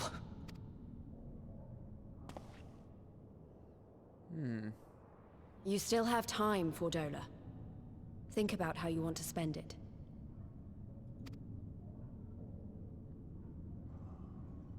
I have the gold saw, so that's why. Let's go. Does it give you context why the Echo is painful as well? She just saw all of ARR, Heaven's Ward, and Stormblood in that one moment. Yeah, I wonder to what clarity she saw that, to what depth she saw that. For Gil, of course. Well, I don't have much of that. I just gave up an empire's worth. What did she say at the end there? Oh, she was on the edge, I feel like. I don't know why we're walking away.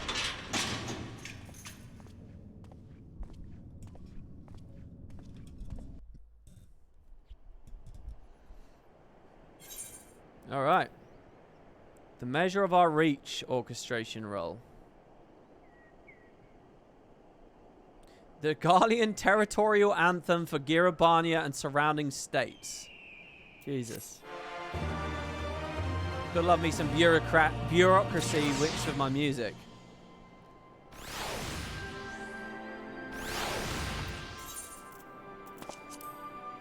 Wait, is it faded? No.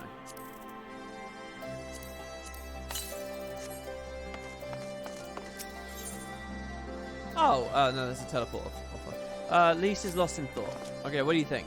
I don't know if we solved anything exactly, but we've given Fordola something to think about. Yeah, what a badass I am.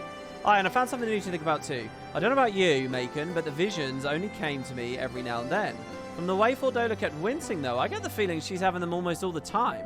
There's a lot of bad memories to deal with.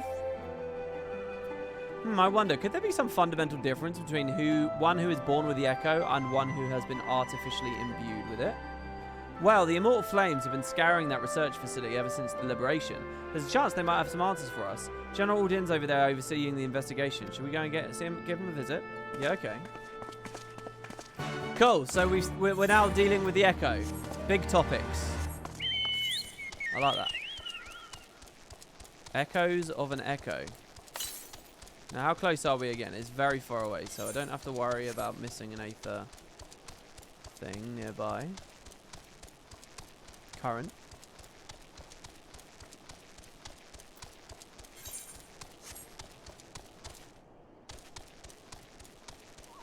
Okay.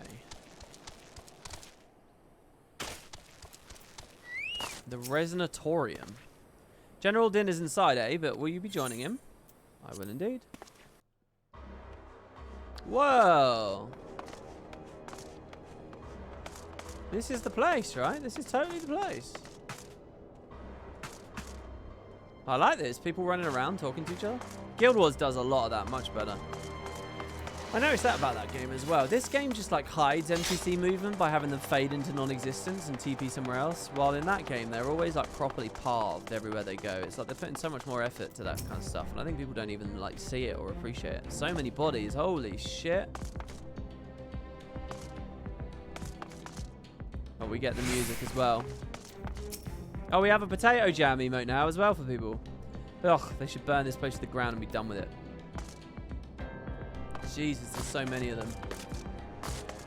No, they're not necessarily toddlers. They could be Lalafell in there. I'd much rather it be a Lalafell than a toddler. At least then, it, you know, it's an adult that didn't get its life cut short necessarily. I mean, to its degree, obviously it did. Seeing this facility, I'm reminded of what they did to Cryle. Yeah. Just a reminder. What is this? We received a request from the Alliance to analyze these devices, and I've been recording everything of interest. Can I climb these stairs? I have no doubt I'm about to speak with you. Hello, Rabon. Progress? What news? You spoke with Fordola, I take it? Yes, and as expected, she didn't say very much, but it wasn't a total waste of time. Arenville noticed something odd about her. He thinks she might be having visions almost constantly, which is not how the Echo normally works. Have you found anything here which might explain why it's so different for her? Well, we'd be hard-pressed just to organise the research materials, let alone study them. To be frank, I'd welcome the science expert assistance if you have time to lend a hand. Okay. Bring whatever you discover to me. We'll put our findings together. Okay. What do you think, Alphino?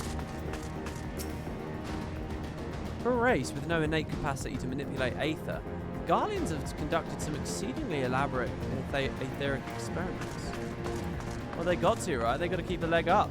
What else are they going to do?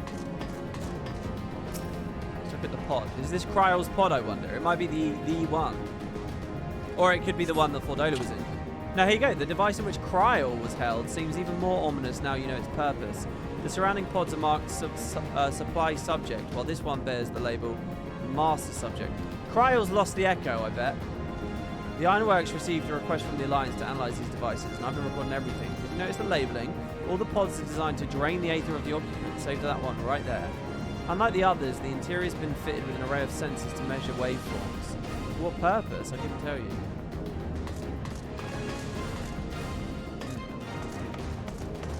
What's the flame investigator over there thing? Wouldn't the Lalafell butcher potatoes? So many bodies. Every one of them a victim for these experiments. Few show any signs of external injury. From what we've been able to determine, they perished from forcible Aether extraction. Such a miserable way to die. Jesus.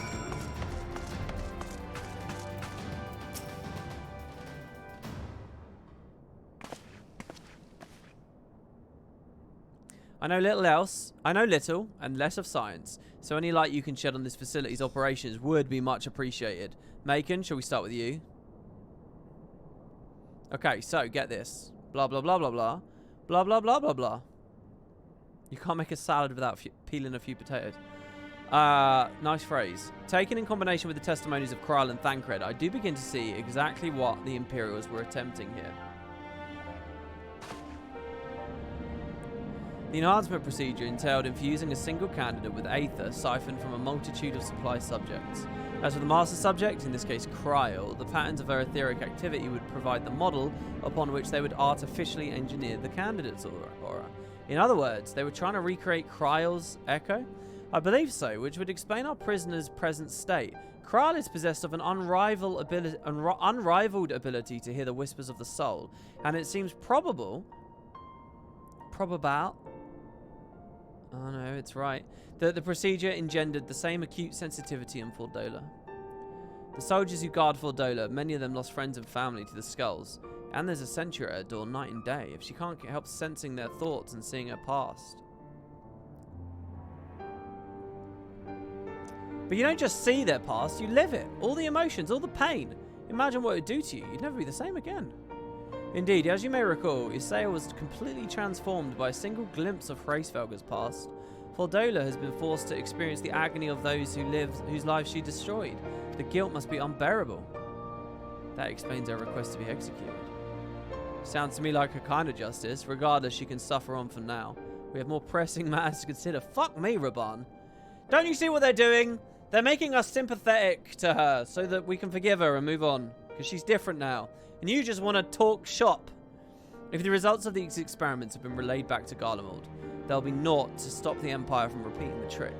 They could give the echo to anyone, to an entire legion. We must be ready. We must learn all we can of the god-forsaken procedures. And Fordola remains our best source of information. She'll not be getting our wish. Not yet. Right. Keep faith, lass. If you want to convince others to follow you, you must believe what you're telling them. People respond to passion, but not if it's feigned. I understand. Thank you, General. We should leave it to the flames. Let's go.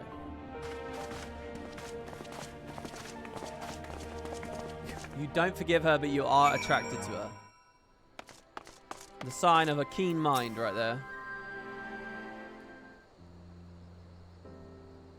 That's the most masculine comment I've ever read.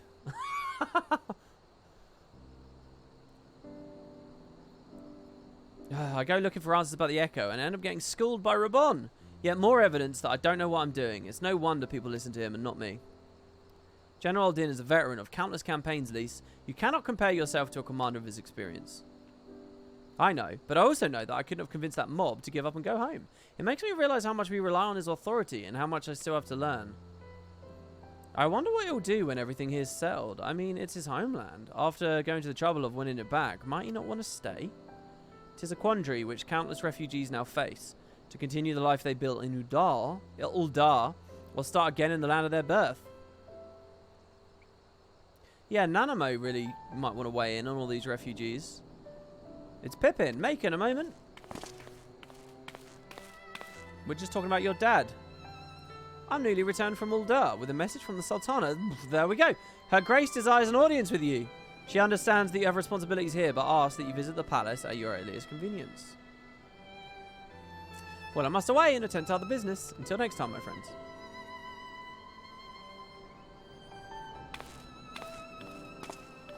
An audience with the Sultana. Depending on the nature of her consultation, this may be the perfect opportunity to inquire about the General's future plans. Yeah, we'd like to know about those. Alphino, but not... sorry. Yes, we'd all like to know about those, Alphino. But not everyone's as comfortable interrogating royalty as you. Take no notice of him, Macon.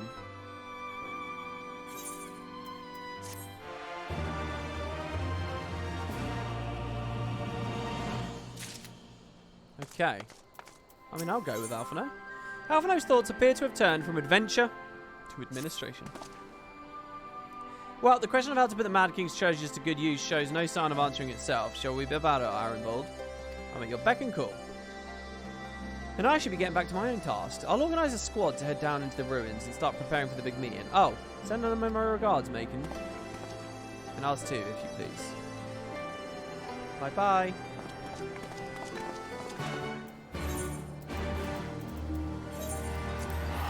It'll be good to get back to Uldar.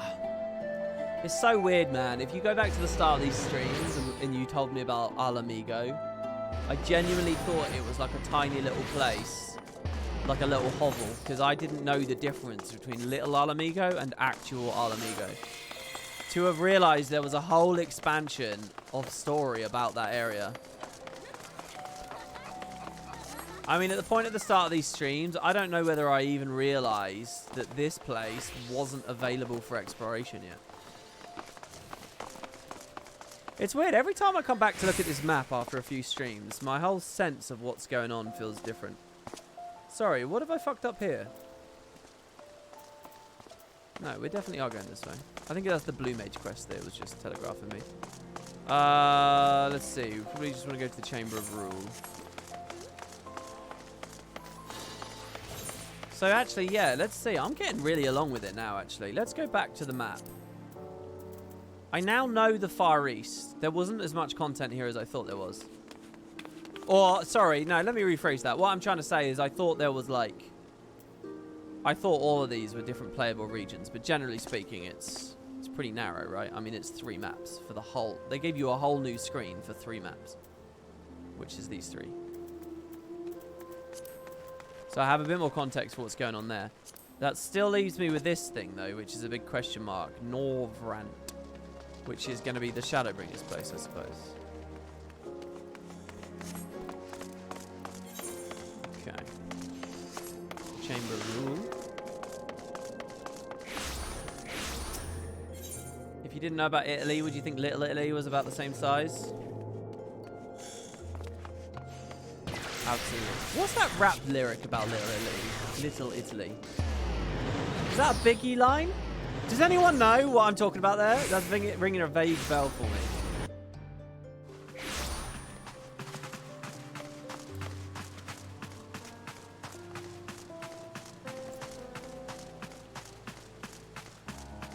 We go north to Vabi. Wait, Norvrant is north? It's not north, is it? It's another reality, isn't it?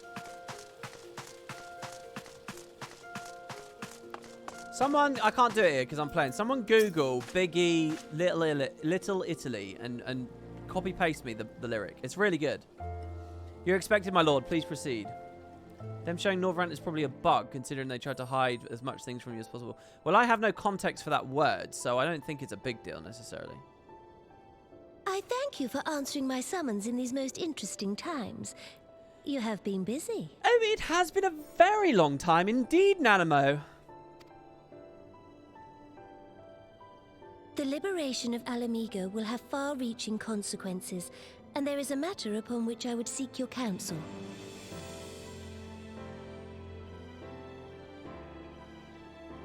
I speak of Rauban and his future. That table gives you PTSD? What? All know the tale of his rise from penniless refugee to member of the Syndicate and General of the Immortal Flames. Yet though he has come to call Uldar home, it will never be his homeland. He is a son of Alamigo. So you need a new henchman? And now that she is free, I thought it only a matter of time before he sought my leave to return to her. Indeed, I had resigned myself to his loss. What about your ambition to abdicate? Suffice it to say, I was greatly surprised to hear him speak so lightly of handing over the reins in Alamigo and retaking his place at my side. But is that what he really wants? I will welcome him with open arms, of course. He is my most trusted advisor and my dearest friend. But is it what he really wants? But I have known the man a long time, and beneath that steely gaze, I spied a flicker of doubt.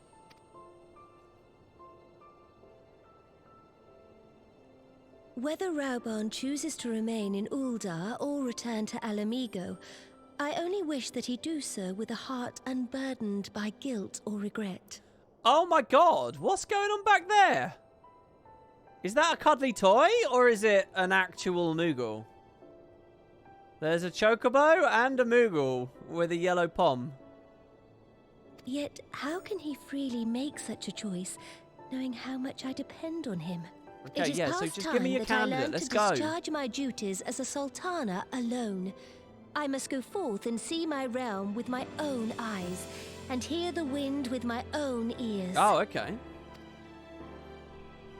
She about to get assassinated? Might I have your company for a brief adventure? Oh, yeah, all right. Where do you want to go? Wonderful. Do you want to go plunder a sunken city? Allow me a moment to change into something a touch less conspicuous, and I will join you outside. Oh, a touch less conspicuous. Oh, I wonder what she'll look like. Some kind of rag.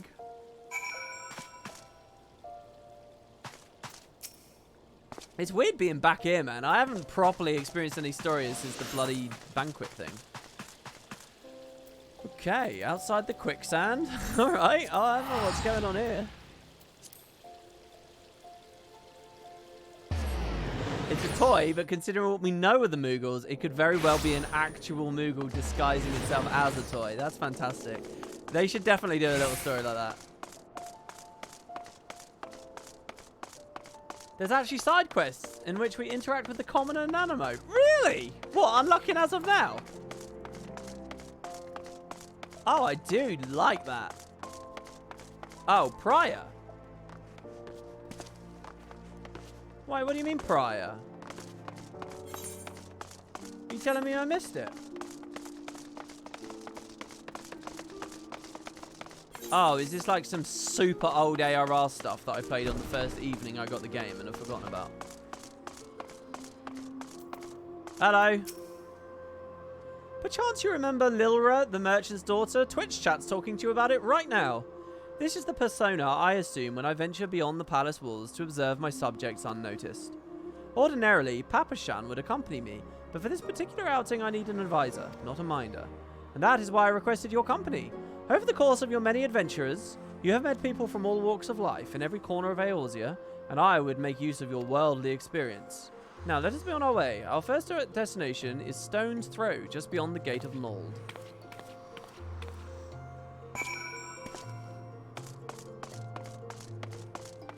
Yeah, I started as a pugilist, so if it's main story from here, I would have done it. But, I mean, it was probably the first day.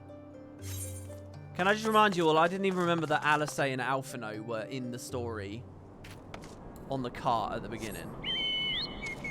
Whoa, it's pretty messed up here. Dust storms.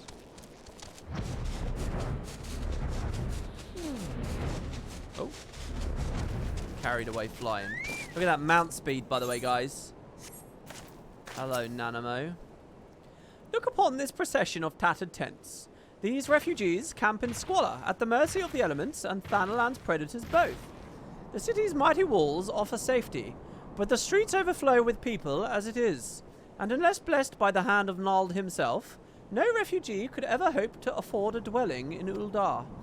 20 years have since passed since the fall of Alamigo, and 5 since the calamity. Yet the plight of the poor has grown more desperate, not less. As Sultana, the blame falls upon me.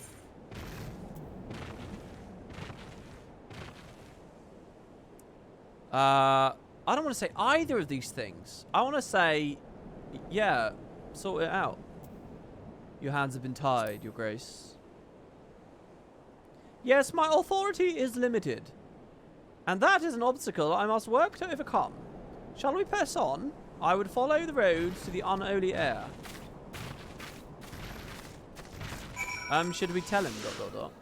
Tell me what? What was that in reference to? The fact I flew past the quest for a second.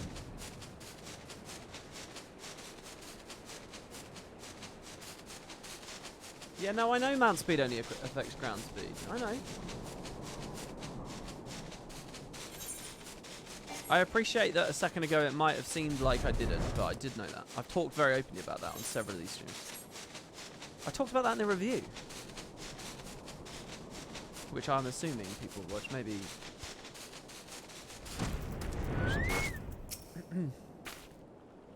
It was here, in this wholly unremarkable place, that my mother and father met their doom.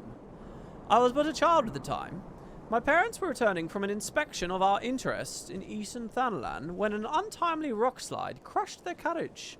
To this day, it is not certain if the incident was simple misfortune or an expertly planned assassination. Raban once offered to reopen the investigation and bring me the truth he assumed I must surely crave, but I refused.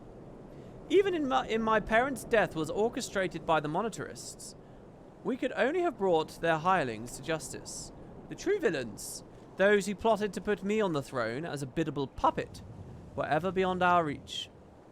Thus did I plan to strip the merchants of their power and place our nation in the hands of its citizens, quite unaware of the consequence of my actions would have had for you and yours. I shudder to think how many goodly souls paid the price of my naivety. But I am no longer a child reciting words with witless obedience. and I will not be used as a pawn in the monetarist damnable games. Forgive me my outburst. You are one of the few people to whom I feel I can speak my mind. Hold on, though. Can't Fordola kind of read our mind now? Don't tell me anything too major. Come, let us return to Uldar and visit the Colosseum. I don't think you should confine in the Warrior Light anymore. Not Will Fordola's a mind reader. Of sorts.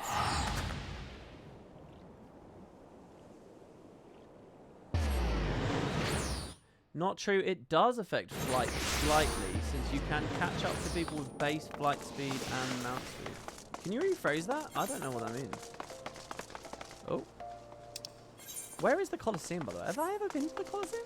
Is that where I was doing some of those quests before, when I did the Smith thing? So paranoid. Well, look, I'm just saying, these are the two stories they're giving me at once. There's a reason that they're doing them, right? On the left, over here.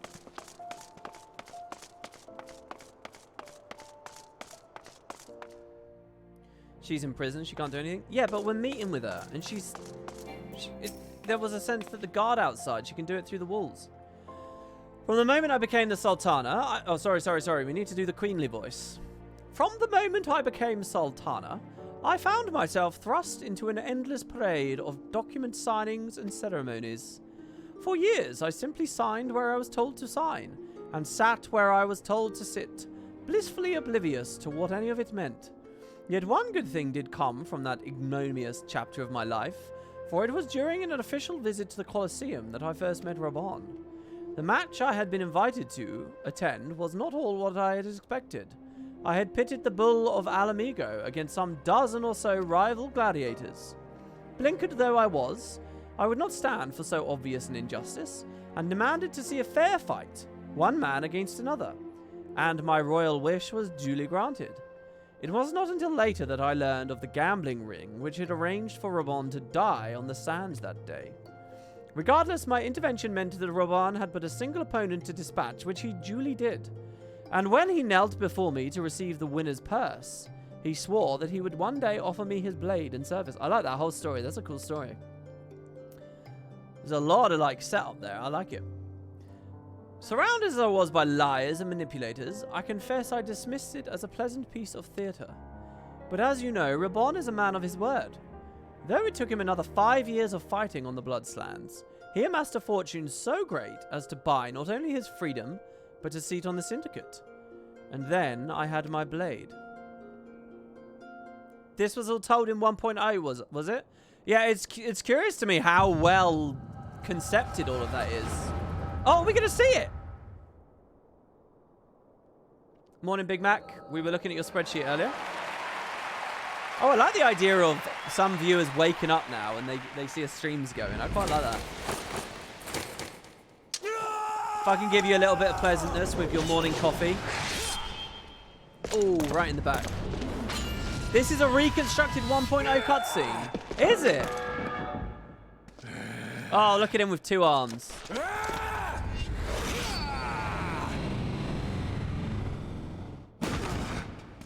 Can anyone confirm that this is actually a 1.0 cutscene that they've rebuilt?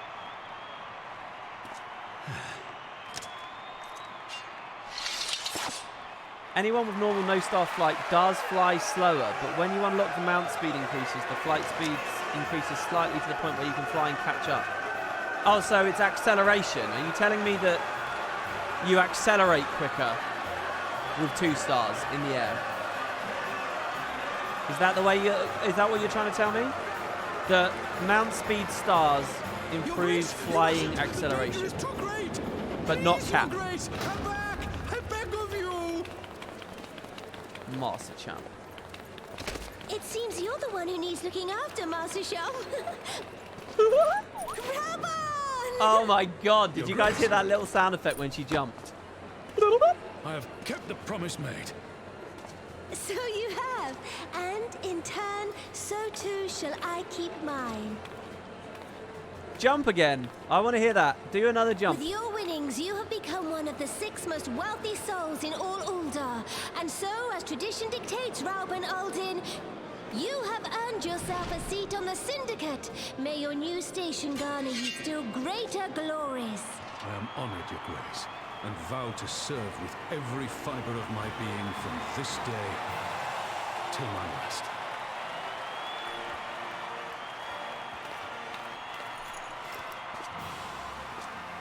Long live the Sultana, and long live Uldar!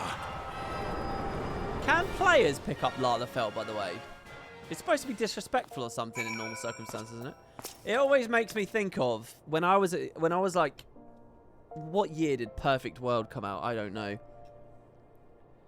But I was obsessed with carrying people around in that game. Yeah, and it was gender locked, right? So it was like, if you could find, like, forgive me, all right? I was a teenager.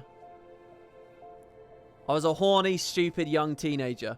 But it was like, if you could find a girl playing the game, you could pick her up and carry her around. And then if you both pressed, like, a button at the same time, your virtual characters would, like, kiss. I remember that. Sadly not.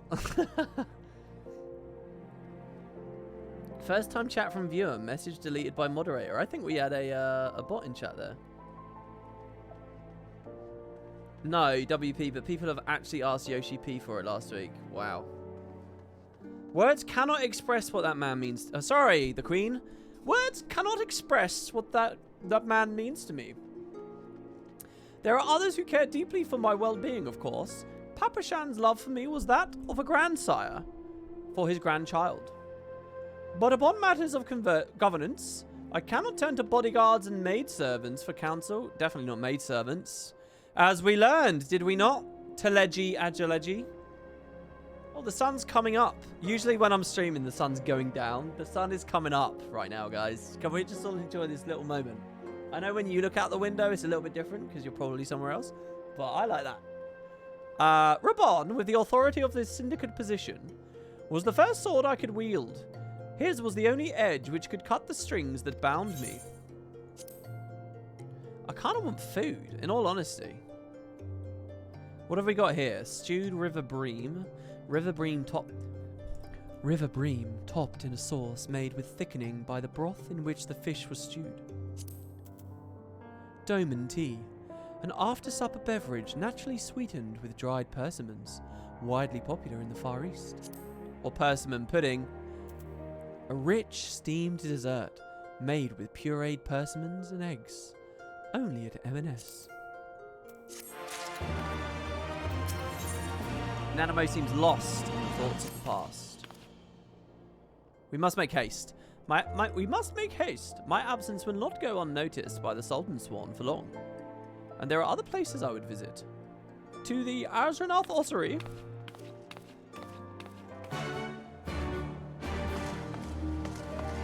Okay.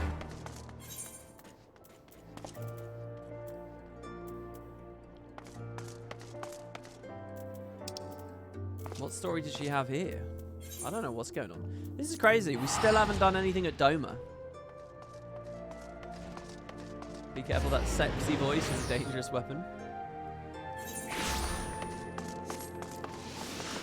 I ironically think that have you guys ever seen the show The Crown?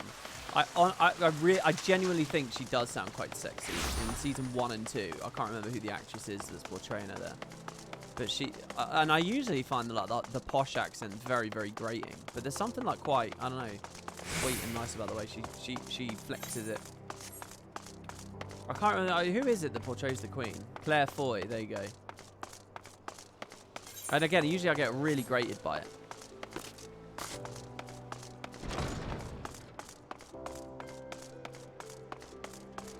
With all the money we 14 makes, so much more than Guild Wars 2, and it's still not fully voice acted. First of all, you don't know that. You don't know what proportion ends up going to the publisher. Second of all, you're completely blind to the insane amount. Like, it's almost an arbitrary, like, stupid thing to say. Oh, it's not all voice acted. So, there can be 300,000 lines of dialogue, but because they only voice acted 250,000 lines, it's bad, is it?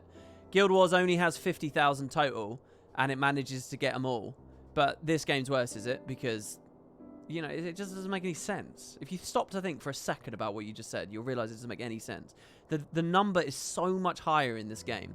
I would say overall, I bet this game does have more voice acting than Guild Wars. It's tricky because Guild Wars put so much of it in the open world and it's so easy to miss.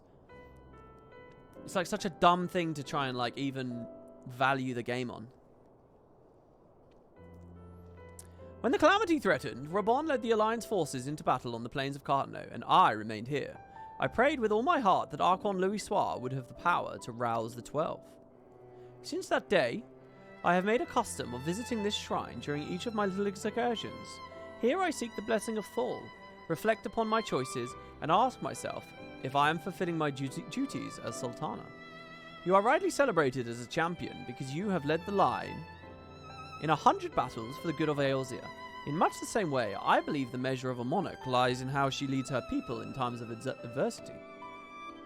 To be fair, by the way, if Final Fantasy does have more VA overall, it kind of has an unfair advantage in that it's got a whole additional expansion now, while Guild Wars just had a few patches in the Icebridge Saga. So, I don't know about that, really. If I am to be a Sultana worthy of my name, I cannot turn a blind eye to the troubles facing Ul'dah. I have chosen my path. With Alamigo now freed from the Imperial chains, I finally see a way to aid the refugees. Is all of this just going to turn out she just wants to get rid of the immigrants? So she wants to push him back to Alamigo. Already many displaced Alamigans seek to begin the long trek home. To facilitate that process, I've made a small contribution, an artisan's school in Ralga's Reach for any who wish to learn new trades. Realistically, however, it will take years for such training to yield tangible benefits. But we do not have years. These people will need shelter and employment if they're to survive, and this time the Ul'dah Treasury shall provide. Precisely where and how to allocate the necessary funds is of course another question. Why not seek the advice of one who employs refugees? I like this. That seems to have spurred a huge conversation about voice acting in chat. Let me read this here. SWTOR did have full VA, and you find that to be more of a hindrance to its development. Scale is a monstrous thing. Yeah, I mean, to just be ignorant of the scale of the games and just say, oh, it either has full or not is just so... really aggravates me, honestly. It's like such a weak... But I generally don't like voice acting too much anyway. I don't think we really should talk about all the languages it's localized in. Guild Wars is localized in plenty of languages too. And Guild Wars voices the main character in multiple languages. I'll say again, people always forget this. It's not just the commander. It's 5 commanders based on race. And then again, it's 10 because of the genders. And then again because of French. And then again because of Spanish. Wait, and German as well? It's like every line the commander has is 40 lines of voice acting. Every single line is 40 times 40. Square Enix could voice 40 lines in a row. That's like a whole... 40 lines is like a meaty cutscene that Square Enix could do because they don't have to worry. I mean, it's just another example of one of those early decisions with Guild Wars 2 that's just so hard to sustain long term. And it's like, fuck man, just do Guild Wars 3. Just do Guild Wars 3 and make smart decisions at the outset. Get rid of the silent protagonist. Get rid of the... create a silent protagonist. Or have just 3, you know, where you custom choose the voice and that's it. There's lots of things they could do like that. Cam says, is it unfair to have an extra axe pack though? Well, I mean, that's fair as well. I mean, I don't know how to rate that because you could, you know, I don't know. Maybe some of you guys can say. You probably know what you think about that. Oh, we're going to the Gold Saucer. A wise suggestion. Maybe a visit there's in order? Its proprietor is a member of the Syndicate and he's one of the few who pays refugees a fair wage. Wait. Isn't that the guy? Isn't that Mandeville? Oh my god, it is. I wonder, is Mandeville coming into the main story? Are you acquainted with Godbert Mandeville? Somewhat. I did one of his quest chains. Then I need not explain his eccentric nature. Let us make our way to the landing, and I will see that word is sent to the Gold Saucer. Godbert should be only too glad to receive us. Wow. I never thought the main story would take me to the Gold Sorcerer or deal with Godbert. Is he going to be naked? He's like a pure comic relief character, isn't he? Isn't he just always naked? Oh, I need to do it from the airship landing as well. I can't just go there. All right, hold on. The game I was playing after taking a rest with Guild Wars 2 was Destiny 2, and I got fed of it after an incredibly insulting refugee storyline last season. When I stumbled upon this plotline playing 14, I was impressed of a game that actually handles that story with tact and not demonizing any side. Oh, really? What did Destiny do? See, I'm interested in Destiny. We keep talking about New World. We keep talking about Elder Scrolls Online. And what was the other game we keep talking about? There's another MMO we keep talking about. But Destiny, I feel like, would be a really worthwhile thing. If I'm going to become like an actual pundit with real opinions and an understanding of the industry, I feel like Destiny should be on that list, shouldn't it? Is that what I'm doing? I don't know. I kind of like the idea of it. Airship landing. Don't bother with Destiny. No, guys, you gotta understand. It's not that I don't care about it because I think I'll have fun in it. I care about it because I want to understand what it means to have a game like that thrives on multiplayer and consistent patches, that sunsets content, how it delivers story and stuff. I want to learn. Do you get what I mean? It's not just about fun. It's about learning. I know that sounds like I'm a boring fucking stick in the mud or something, saying something like that. But that's why I think the game's interesting. In some ways, the more of a clusterfuck the game is, the better it is as a pick. I have ridden aboard a public airship before, but this shall be my very first visit to the Saucer. Wow, you've never been to the Saucer? Oh, you're gonna love it there. I have to show you the chocobo racing. Oh my goodness, and we're gonna have to play some, fuck, what's it called? Verminion. I found it. It was somewhere in my brain. I found it. Wait, what? The Borderland Ruins. Oh, that's Frontline. They want me doing Frontline, do they? I should do this for these tombstones. Oh, are we going to see Nanamo evading Yojimbo? Is that going to be a thing? I'm well up for that being a thing. Yeah, good morning, good morning. We have an odd mix of people here, where right now there's some people who haven't gone to bed yet, and then there's people that are waking up. It's Friday, so hopefully, I don't know, people can listen on the way into work still. You really enjoyed Destiny 2 before they started to lean too hard into the season passes, deleting content and whatnot. In the state it's in, I wouldn't go back. Okay. You can't because they deleted everything prior to a point, so getting in now is like starting in FF14 and Alamigo. So do they just not care at all about new players? I mean, surely they do. I'd heard descriptions of its splendor, yet I'd never dreamed it would be so bright and inviting. This is in your country. What are you doing? No, no, no, I couldn't possibly. We did not come here to fritter away the royal coin. Godbert would be expecting us. Come, let us head directly to the lounge and ignore these gaudy temptations. Oh. Oh yeah, look, I got an add-on, guys. You ready? Let's look at this. Ready? I said that I was never going to stream something again because I streamed this and someone in chat said, you're doing it inefficiently. You're not doing the maths correctly. So I said, I'm never doing it again. But check it out. Are you ready?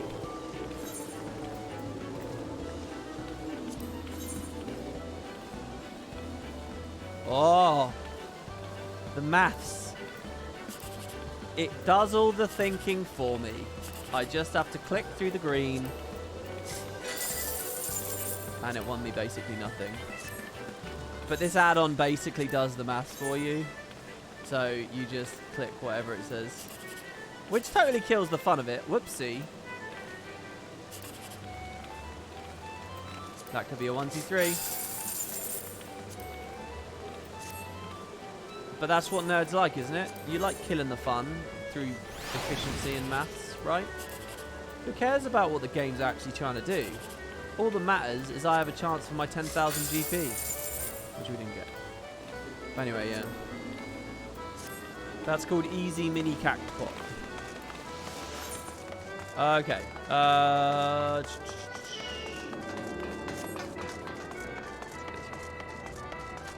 by the way, has the lottery drawing happened yet? The big lottery. Ooh. Can anyone show me to the privy? I think we go upstairs. Am I going to go to a new area? Crystal Tower Striker?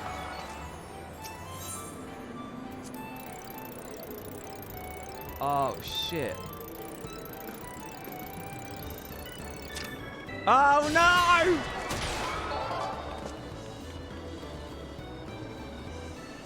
Wait, let's try that again. Let's try that again. Oh! Pulverizing! Oh, I got it. There you go. 25. I feel like I deserve an achievement for that. Think of it like this. Getting into Destiny 2 now would be like getting into Guild Wars 2, but the personal story for 1 to 8 has been cut. You start at 80, and you're already buddy-buddy with Destiny's Edge 2.0 with no context. I sort of feel like I could get through that. I feel like a lot of people have that experience. Or will have an experience like that with End of Dragons, right? I mean, they have the choice to go back, but I bet a lot of them went. I believe this is where to meet Lord Manville's. Should we sit? Okay, yeah, sorry. I'm probably playing this a bit slow here. Redeemed indeed. No. Season 1's still not in there. Oh, he's wearing clothes. You decided to put on some clothes for the Queen, did you? My apologies, Your Grace. I have kept you waiting. No apologies are necessary, Godbert. My request was sudden, and you were kind to make yourself available with such short notice. When my son's good friend and the Sultana herself come calling, there is no more important engagement. I've got to play those storylines, by the way. As the purpose of my visit, I would have your thoughts on how the Crown might best aid the refugees in residing to... Well, hold on. By the way, guys, you know earlier where I had a choice. If I picked the other choice, would I not be here at the Gold Saucer right now? Would I be at the other place? You're aware, I'm sure, that many of Alamigo's displaced sons and daughters are long to return to their newly liberated homeland. And you're also aware of how they will suffer without shelter and work to sustain them. I would use our nation's wealth to spare them that suffering. What advice have you for me on the matter of how I might best be distributed? You took a look at my comparative review, WP. I was pretty impressed. Thank you. What were you not impressed by? I'd love to hear it. I'm going to do a follow-up Q&A, so... Godbert is a syndicate member, so it'd be the same? Oh, okay. The unusual circumstances of our meeting, Your Grace's choice of companion, would suggest... You know what? I kind of would love to see ArenaNet make a Guild Wars 3, just to go right back to the drawing board, and all that crazy excitement they had about, like, the personal story and branches and stuff. I feel like... have another crack at that. You know? Because MMOs aren't offering that. So much. If you go back and you watch their manifesto, so much of what's in that manifesto still isn't solved. But Guild Wars 2 took a swing at it. You know, that's why I love that studio so much, because they have the fucking bollocks to try stuff. This game's just copying WoW and doing a big story in it, right? That's what this game's doing. I really like the cojones that they had. Anyway, the unusual circumstances of our meeting and Your Grace's choice of companion would suggest to me a desire for an honest and unvarnished opinion, so I shall give you one. My advice to you is stop. Taxing Uldale's wealth to save Alamigan refugees is a terrible, terrible idea. You oppose my proposition? Most emphatically, I agree with Your Grace that the refugees must have the housing and the employment. But what profit is in there for Uldar in this arrangement? Profit? After all you've done for Gurabani's displaced, I thought you the very last person to seek benefit from their misfortune. Forgive me, Your Grace, but you appear to be labouring under a misapprehension. It is a fine endeavour to support one's fellow man. I fear, however, that your stance is one born of pity. Your intent is to save the refugees, is it not?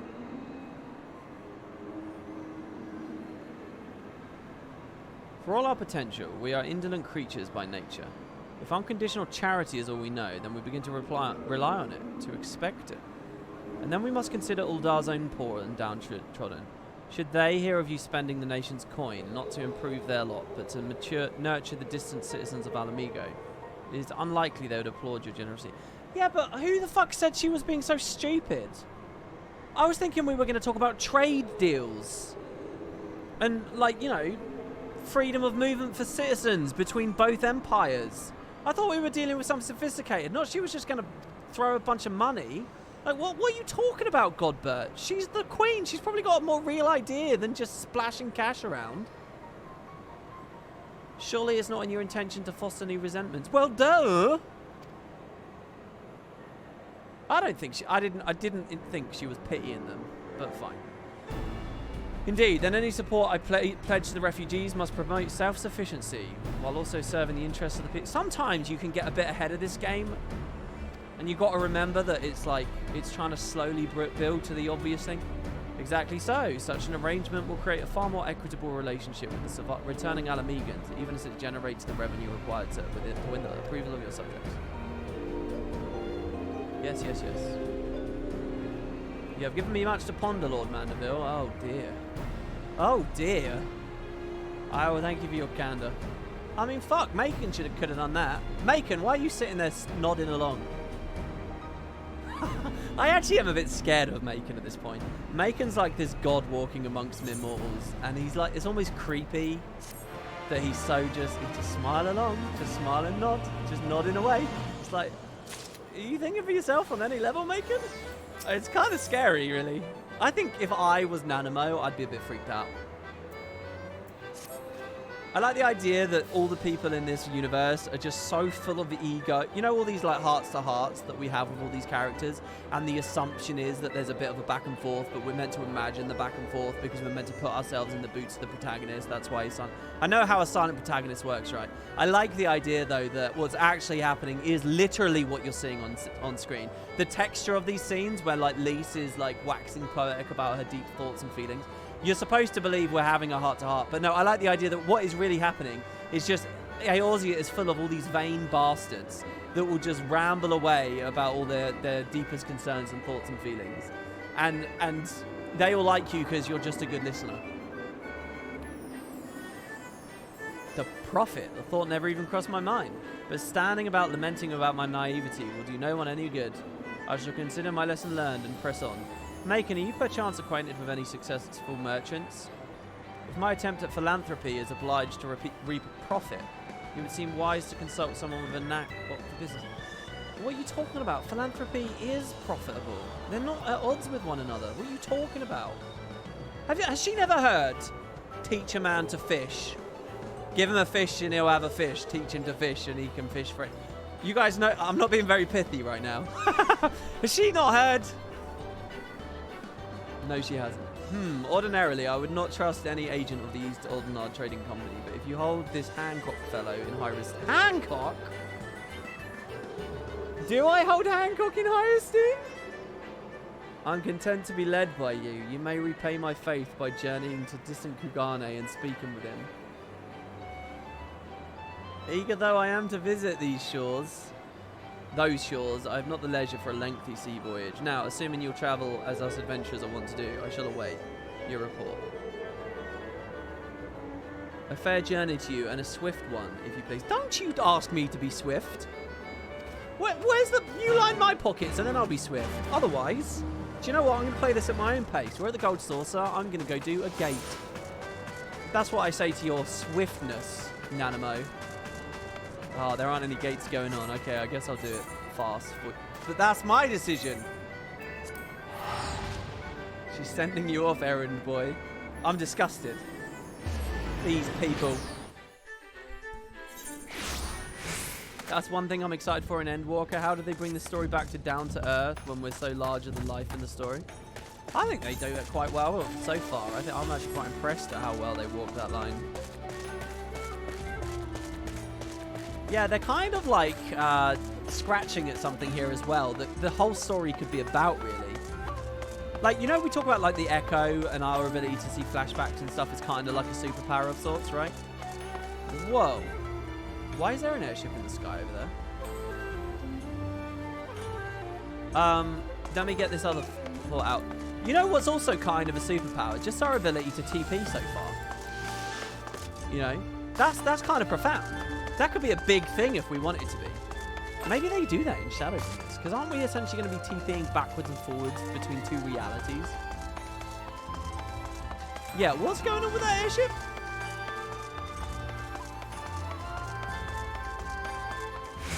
It's the sky. Why isn't there an airship there? Oh, is it a spoiler? Oh, should I be wondering? Ooh, it's for the evilest stuff? Is it? Oh. Okay, greetings, honoured sir. Will you be entering the Ruby Bazaar offices? Yeah. So we're going to go see Hancock. What do you think about this, Midgasoma? Do you like all this busy work? Now listen, I don't trust you, but the story is telling me I do, so... Macon, to what do I owe the pleasure? Or are you here on business? I beg your pardon. Her Grace the Sultana would have my opinion on how best to invest the wealth of Uldar? My dear Macon, I have to thank you for this recognition, I'm sure. And I'm flattered that you came to me, truly flattered. But why settle for a lowly apprentice when you could have the master? Upon matters of profit, there is no living soul better qualified to advise Her Grace than Chairman Lolorito. A man whose morning exertions are said to fill his gut. Yeah, I know. Like, he's connected to Lolorito. What are we doing here? I wonder what Tataru thinks of this. I should be happy to arrange a meeting for you. Say the Scion's former headquarters in Thanalan. The Waking Sands would seem a suitably neutral venue for negotiations, don't you think? Fare you well, Macon, and may your dealings prove fruitful. I don't know about this. Hey, look, Nanamo is getting herself killed again. I know, right? I don't... Lolorito is pretty much a scumbag. If he's going to sit there and go on and on about, oh, I saved her life, blah, blah, blah, I'm going to be really mad. Don't you speak to me, Lolorito.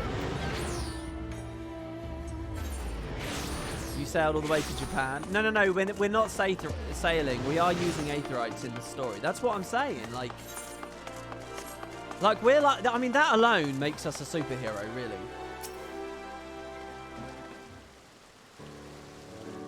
Yeah, I'm back. Imagine how much bank we could make, honestly. Just as a courier. Since we have that ability and other people don't.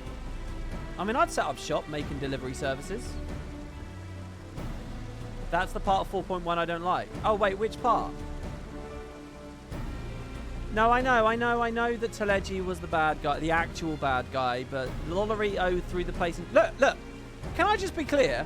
When the revelation about Lolorito came out, I defended him, and I said, oh, all right, he's a patriot. Why are you so mad, Ribbon? Blah, blah, blah. I defended him, which created some walls of text on Wooden Potatoes 2 about how I'm missing the story and that I should appreciate that Lolorito is a twat, okay? So now I'm not going to have it 2 weeks later. I'm sitting here calling Lolorito a twat, and I'm not going to have other people in chat tell me, no, he's a good guy, really. I get it. Welcome back, Macon. Did your merchant friend have a useful advice to share? Well, sort of. With Lolorito, and you agree to this? I'm well aware of his standing in the field of business, but I had hoped to keep the monetarist at arm's length, and him in particular. Nay, I cannot live in fear of the man. I must learn how to treat with him if I am to rule Adar effectively. Well, I agree with that. Very well, I will meet with Lolorito. Let's go ahead and to the Waking Sands. I'll tell you what, if there's a... Oh, do you know what would be really good? If we get offered a drink in this scene and we reject it.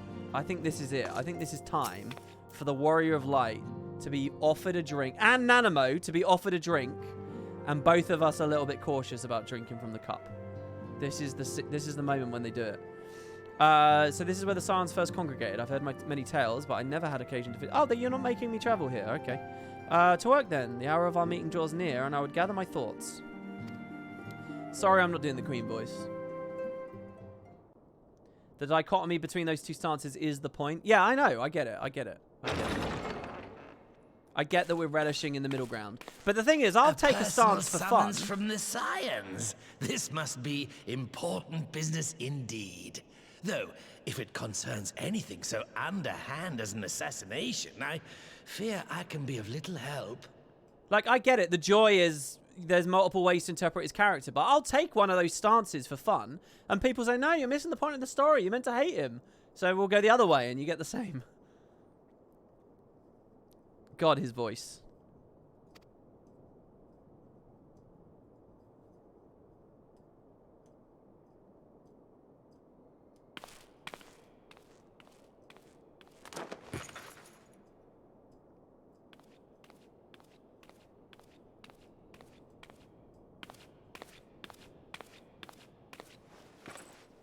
Spit in his cup. I'll make him drink first. You have made your point. It is indeed unsettling to find oneself seated across from an impassive mask.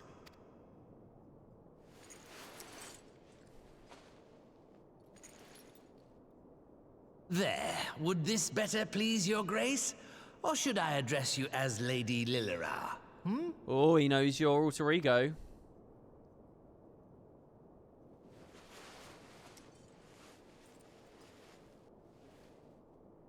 Nay, the deception has served its purpose. I'm glad to see you found amusement in my little jest, Lord Lolorito, but shall we proceed to the business at hand? Where's Urianger? I want to speak with him. By all means. I must say, I am most eager to hear your proposal. Simply put, I would aid the refugees camped in Thanalan in their efforts to return to Alamigo. The reparations you paid in the wake of your earlier misdemeanors will be used to fund the endeavor, together with the fortune seized from the late Teleji Adeleji's estate. But this plan is not intended to benefit the displaced alone. I would make of this an investment which shall enrich Uldar and Alamigo both. You know what? I can imagine a YouTube presentation of this game's story that just breaks apart all of her stuff and just puts it all in one long line. Right? So you would watch the bloody banquet scene, and then during Heaven's Ward, just the scenes with her, and then I'll hear after Stormblood, just the scenes with her again. You could just line them up. And who better to consult on matters of profit than the wealthiest man in all of Thanalan? I beseech you then, Lord Lolorito, share with us your mercantile wisdom. Aerocian has contributed some potatoes to go back to Guild Wars 2. Hey, can I ask, guys, that challenge, the Go Back to Guild Wars 2 challenge, how far along is that now? Is it close or not? Because I think I'm gonna shut it down soon because it's 20%. All right. Well, just so that you guys know, at the stream later, the Guild Wars stream later, I'm gonna do some short-term things like that, where if you guys manage to pay the potato price, we do gem giveaways. So that will be a thing for later. So keep an eye on that. I know it will probably mean I get rid of this current one. Ah, 'twould seem your grace has matured beyond acts of earnest yet misplaced charity. Pray tell me more.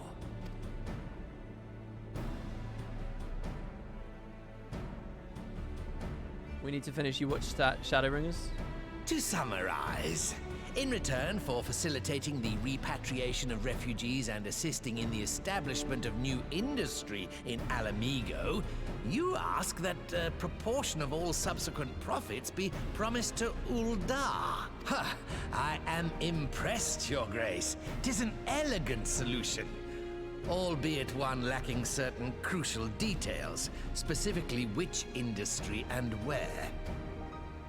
How swiftly you identified the weakness in my plan, just as I knew you would. Your travels have taken you across the length and breadth of Gear Abania, and you know the land far better than I. I bet if you were playing a Lalafell in this scene, this one would work really well if your Warrior of Light is a Lalafell. Because it's just like Which of the Lalafell. settlements you visited would best provide a home for our refugees? Which has the greatest potential to flourish, given the appropriate investment?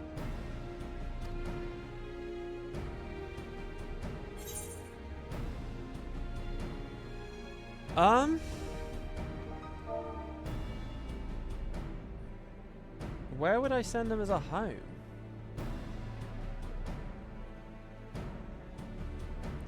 Okay, chat, help me out here. Help me out. What are the distinguishing factors between Alagana, Alagiri, and the Saltery? The Saltery is just the locks, right? So, Alagana is... Alagiri was near the tower, the cannon thing, right? 2 are hellholes, 1's profitable. Well, the Saltery, I'm assuming, is the locks, which doesn't sound too good.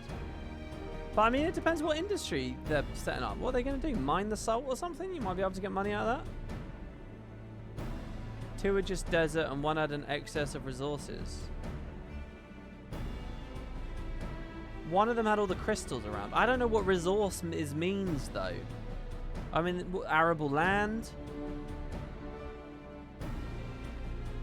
What order did I visit these places in? Where was Alagana? I can't remember anything about Alagana.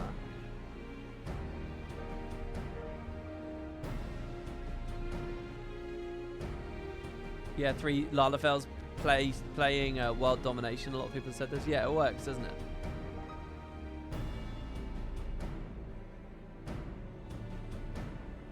What's the most valuable thing in the earth to humans? Is it the crystals? The aetheryte stuff?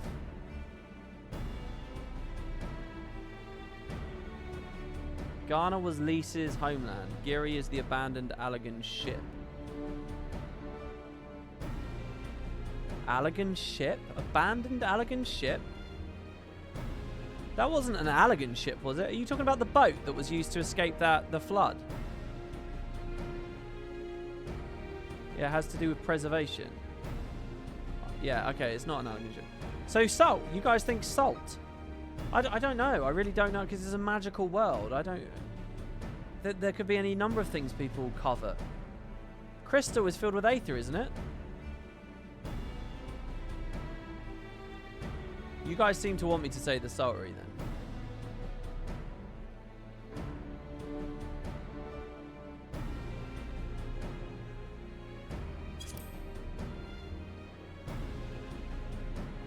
Ah, yes, that desolate little village on the shore of Loch Seld.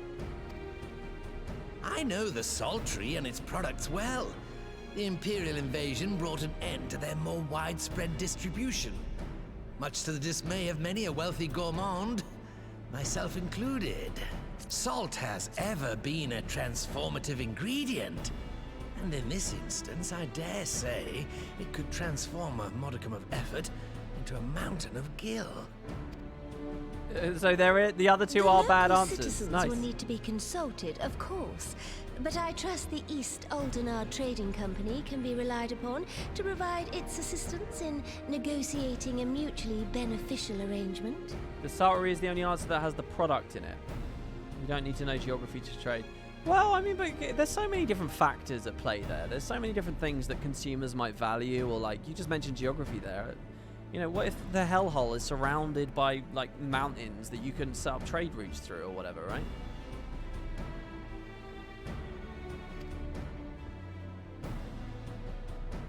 Naturally, Your Grace. I shall dispatch representatives well-versed in the extraction of this white gold and wring every last ounce of profit from its production. The Loch's bounty will contribute to Alamigo's enrichment, whilst easing the burden on the bull's aching shoulders. Just as Your Grace desired.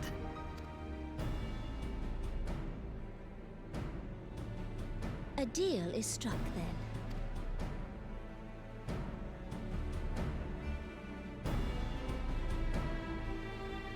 If memory serves, there have been real-life wars over salt mines. Really? I didn't know that. I really didn't. That's a real gap in my knowledge. What wars have been fought over salt? It also depends what level of technological development the civilization has, right? And to be honest, Eorze's got a real mix of a lot of stuff.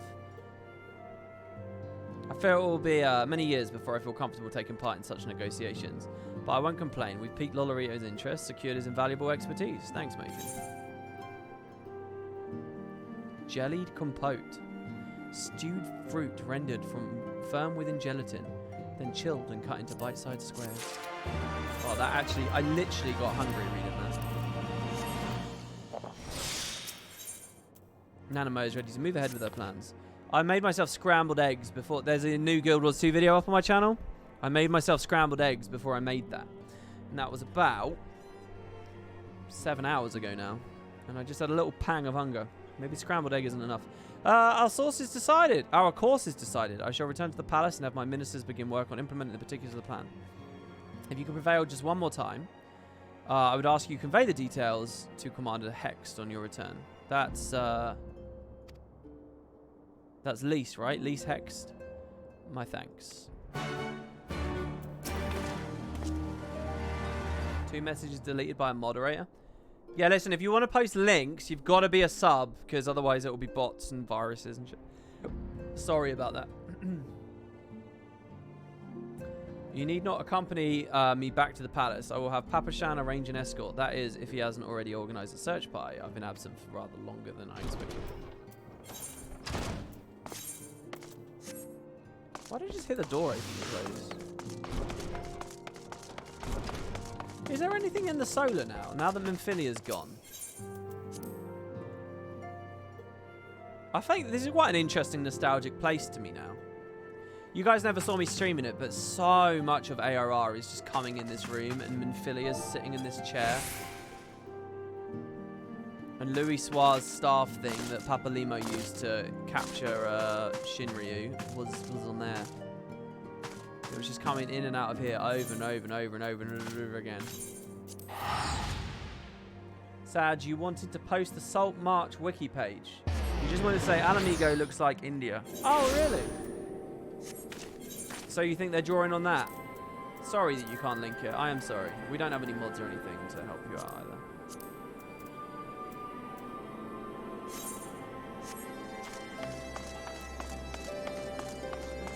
Have you done the Warring Triad side quest? Someone stays in the solar. At Mordona, there's that other room, and yeah, the kids is there. But the Waking Sands, that solar's empty. Macon, you're back. Oh, you can evict him. Can you? Oh, can you pick which base he's in? Is that what that is? That's interesting. Are you allowed to talk about your audience? So Ramon says he's going to return to Uldur, but he isn't sure he wants to. Tell us something we don't know. But I'm pleased to hear she's committed to helping our refugees come home. And this plan to revitalise the Saltery does make a lot of sense. Quite how you convinced her to seek Lolorito's help is another question. After all that's happened, he's the very last person I would expect her to turn to for advice. But on a practical note, Lise, assuming the interim government elects to accept Uldur's proposal, I have one caveat I should like to include you in the bargain. Alamigo must be permitted to cover a portion of the investment. We have a fortune at our disposal after all, and allowing Uldur to provide the entirety of the capital will afford Lolorito too much control. Honestly, Alphano, it's like Kagane never happened. What exactly does a ruthless profiteer have to do to earn your trust? But yes, you do make a good point. First things first, we need to discuss this proposal with the residents. Whisker, how do you fancy explaining the Sultana's plan to your grandfather? I'd like to hear what Watt thinks of the idea before agreeing to anything. Right away, Commander. Would you mind coming, Macon? Okay.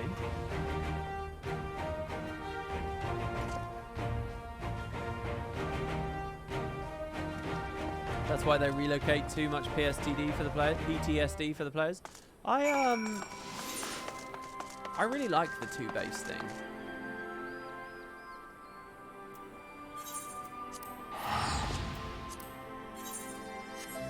Heaven's Ward and this expansion didn't quite do it. I'm wondering if Shadowbringers will give us another like equivalent thing. I don't know. A quick scan here for any 8th. 258 north. It's a bit away.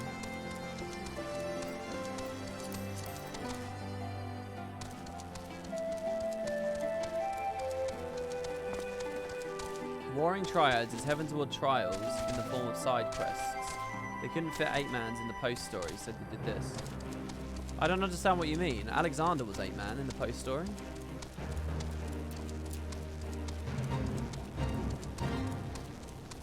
Yeah, what's the new equivalent of the Triad? I've got Rabanastre is the new Void Ark. Omega is the new Alexander. What's the new Warring Triad? The 4 Lords. Is one of those in this release, this patch? What manner of mischief brings you youngins to Old War this time? They want to rebuild the Saltery, Grandad. Macon, tell them about the deal. That's 4.2, is it? Well, bugger me. We've never had the coin or the hands to put the place back to how it was, but sounds like that's about to change. There's just one small wrinkle in your plan. It doesn't account for all the nasties queuing up to eat anyone who goes near the shore.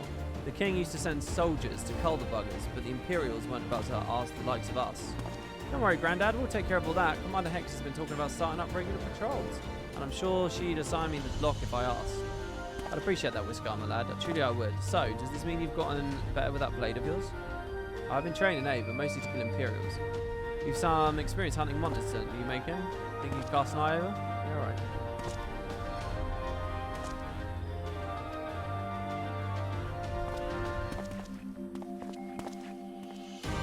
While you're busy attending the local fauna, I shall have Master Watt explain to me exactly what it is required to restore the sorrow to its fauna.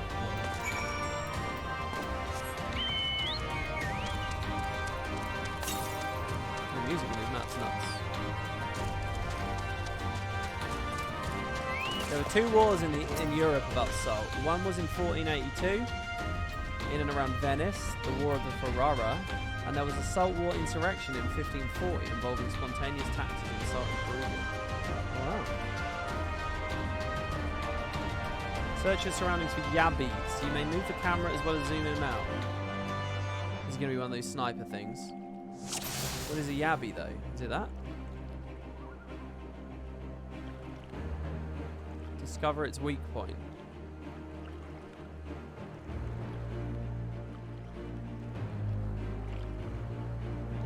Its jaw. I like this. This is a fun little feature. Fun little utilization of the feature. Let me put it that way.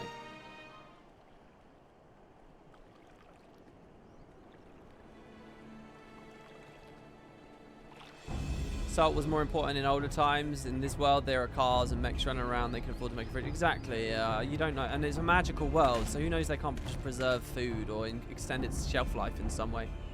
I don't know. I'm not saying it's a bad story. I'm just saying. Expecting me to know that that's the most profitable industry instantly, I think is a bit much. Aim for the soft underside of the head.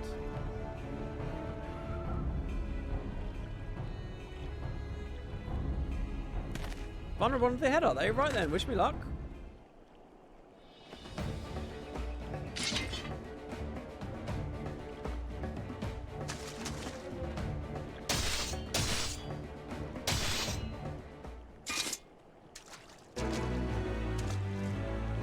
Shit, if I got that wrong, would he have been beaten up? If you get it wrong, he dies. I somehow doubt he dies, right?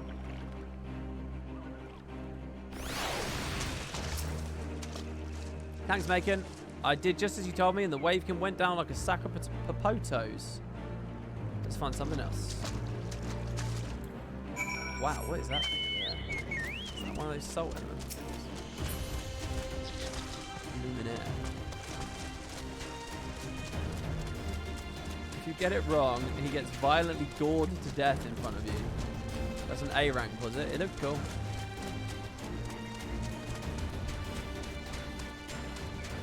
If you pick the other ones, Lolorito actually explains in reasons why they're not viable. One of them's a quarry. He explains there's too much to transport stuff. Tell us an A rank because the icon is red. Faux bad. Hey, I like this. It's almost like a bestiary viewer, almost. I like that as a feature. I might steal that. Think of like a bestiary panel. You can open it up and examine like a 3D model viewer. But usually when there's a 3D model viewer, there's no point in it in a game. It's just for fun. But what if by navigating the 3D model viewer, you can identify a weak point, which gives you some kind of like minor buff or increased loot or something.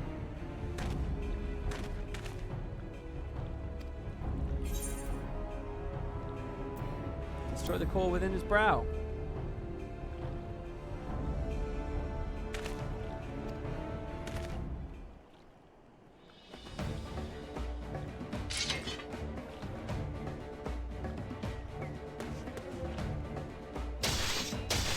Like Libra spells in the other games? Well, I mean, cinematically, that's what Libra's like in the other games, yeah, but I'm talking about just like as something that the player actually gets decision points with. Like, I like model viewers, but I do find them a bit useless. So if it feels like there's something tangible you can get out of it by identifying like a hotspot or something. I like that concept for a bestiary feature. Yeah, the new Pokemon Snap. I watched a friend play the new Pokemon Snap, and it looked just as good. You know, there's a new Pokemon movie that just came out as well. It's essentially Tarzan, but Pokemon. And, you know, they're all rubbish movies. It's all kids' entertainment, so none of it's that great, really. But I always like watching the Pokemon movies just for funsies, because they're so fun to just watch the background and just see all the different Pokemon that they animate and just drop in there. And it is genuinely really fun seeing, like, so much detail and, like, these fake, like, ecosystems almost. It's always really cool. Like, they'll do, like, a tracking shot through a city or something. There's loads of cool Pokemon, and it's like, oh, I like this one. Oh, that's a cute animation. It's in the middle of whatever. It's just fun. Like, it's just superficial, blunt fun, like the artistry of it. And Pokemon Snap, the games, is basically that experience made a video game, and that's what I really like about it.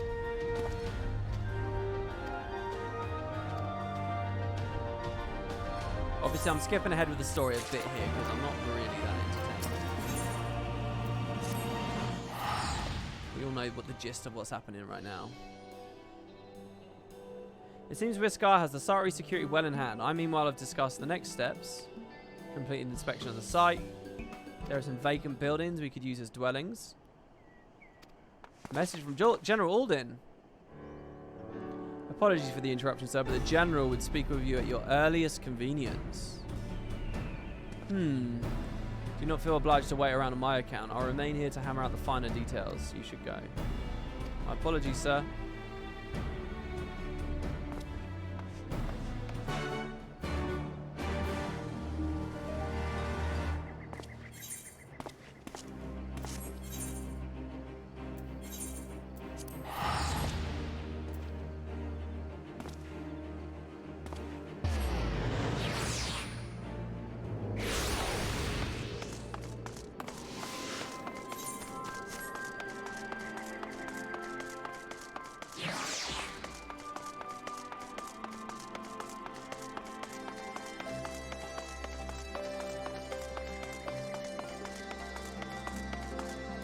Reminded me of me a bit.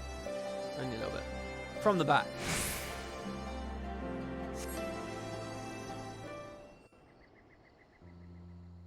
Oh! I'm getting full on cutscene, are we? I really want to talk to him, like specifically to him. It feels weird that we've talked so much around him. Hey, man. Apologies for the wait. Hello. People are screaming for the butcher's blood again. No sooner have we broken up one mob than another forms.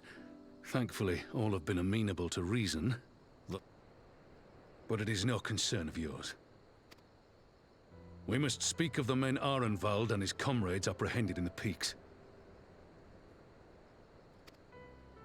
By their uniforms, the captives were first judged to be Imperial troops. But after further investigation, their true identities came to light. I dare say you remember Yuyuhasi and Laurentius, the fugitives who conspired with Captain Ilberd in the Crystal Brave's betrayal. Aye, well, it would seem they followed him all the way to the wall. It was they who orchestrated the slaughter of the Resistance fighters prior to the Griffin's infernal ritual. Were it in your hands, how would you punish these men?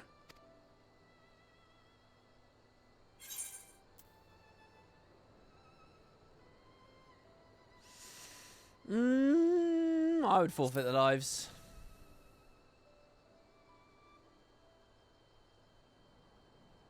Hear, hear. There is no more fitting sentence for the perpetrators of such a massacre, and that is but one of their crimes. In any event, I thank you for your honesty. When the time comes for the Alliance to pass judgment, I'll see that your opinion is heard. I thought he chastised me for that. Well, that concludes our business here. But there is more I would say. Walk with me. I honestly thought he chastised me for that. Because what about the whole thing, well, we're not savages, keeping Fordola alive, blah, blah, blah.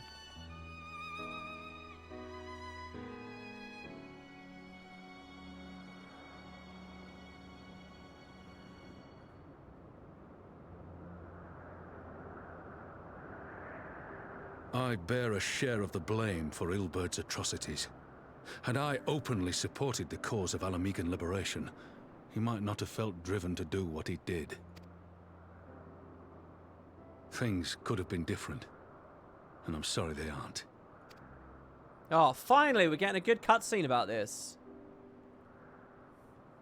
But even after all that has happened, my homeland is free. With the Scions and the Alliance at their side, My countrymen have reclaimed what many thought lost forever.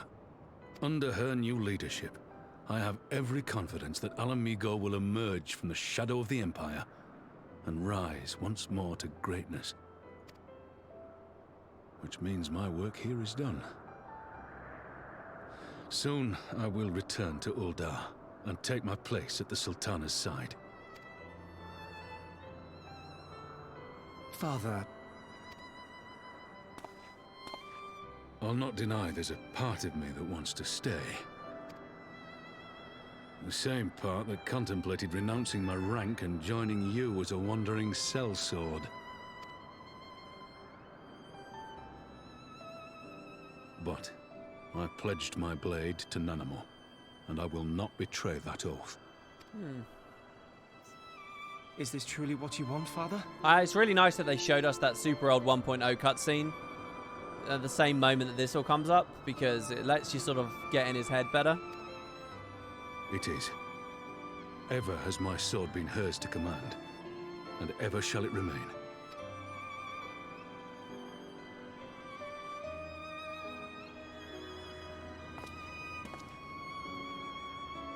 Thank you for lending an ear. When all the rest are clamoring for me to stay, I trust you'll send me on my way.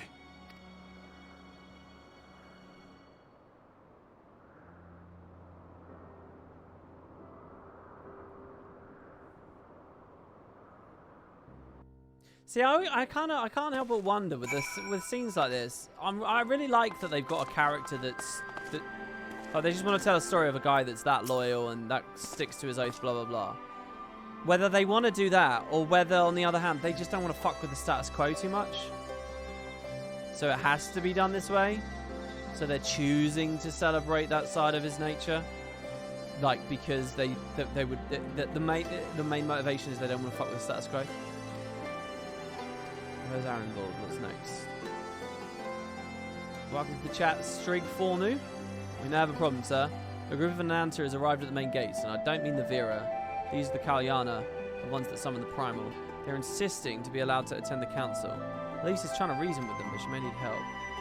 Yeah, I've been interested in what would happen with this lot. Pippin, take our forces and be ready for battle.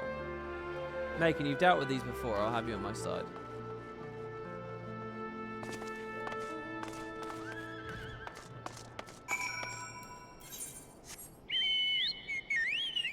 We're going north of the city. Oh, why do I keep getting on the chocobo when we just have to speak to this guy to get out anyway? You really like 4.1? Yeah, I've enjoyed the ride so far.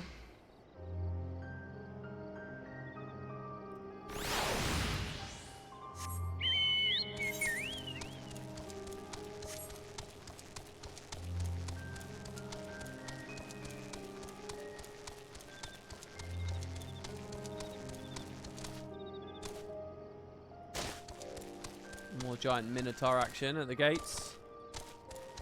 Wow, at the steps, I should say, actually.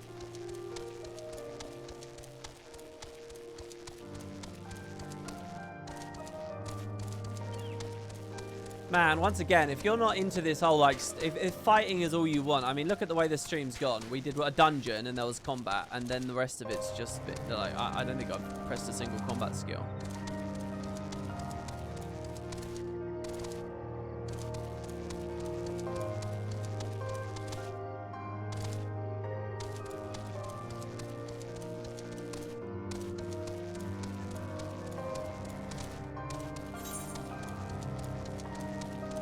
Oh shit, we gotta go all the way up, do we? Oh, there's other ways, nice. I thought for a second I'd have to run all the way up and around.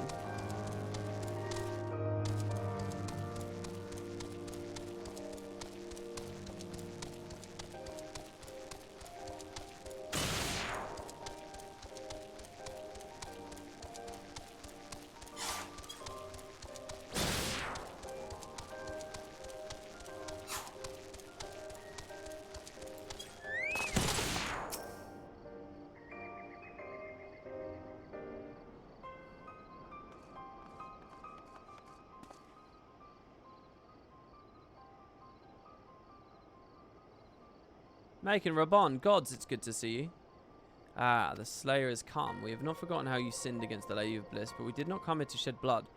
You claim to seek harmony with all who call Giraban your home. This is truly your wish. You will welcome us as envoys of the Ananta. It is our wish, and you are welcome, but we cannot condone the summoning of primals. If you want to enter the palace, I must ask you first to surrender any crystal jewelry. You have my word, it will be returned to you when the meeting is over.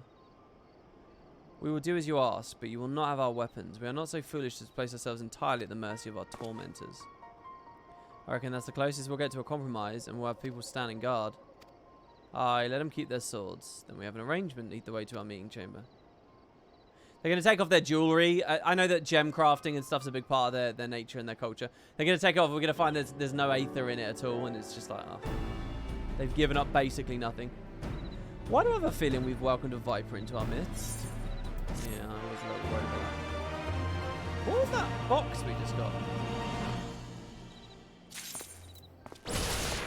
A heavy chest containing a single weapon. Cannot use during battle. Hello? Weird. Yeah, as though to answer my criticism.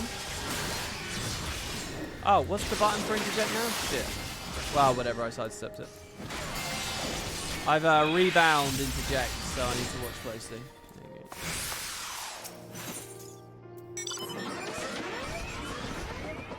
His kind of his elders' intentions seem odds at all we know of our tribe. What do you think, Macon? Maybe even the enthralled can learn to compromise? I mean, that's the question. This is what we were wondering with Gabu. You believe an understanding can be reached. It is not entirely unheard of, I suppose. Those who followed Saint Shiva eventually sought reconciliation with Ishgard. True. Whatever the truth, I would take no chances. The guards must be strengthened, ideally with people who know a thing or two about primals. Can we rely on the science? I'll round up our comrades. Send them to the Alamegan Quarter. You go ahead if you like. My thanks. I'll see you at the palace. That box gives me a class weapon for my current job. So here's the question. If I equip that... how does it work? In Guild Wars, I'd get a drop down and it would let me pick. In this game, does it matter who beat the quest, or does it matter who is there when it opens? Okay, so by the way, I think an ad is starting now. I can snooze it, or it will just come up for 30 seconds, so let's see. It says ad starts in 5 minutes.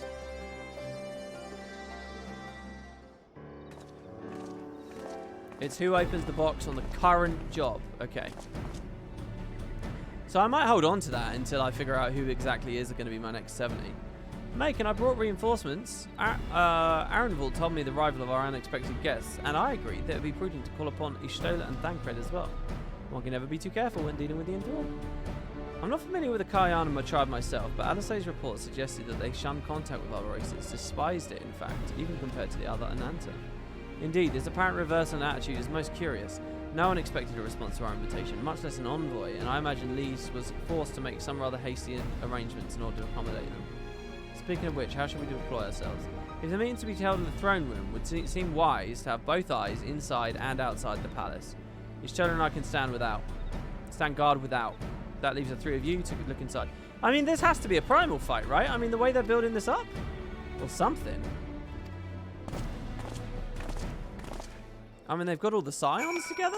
It's kind of weird how the story of this patch could have just started with the announcer at the gates.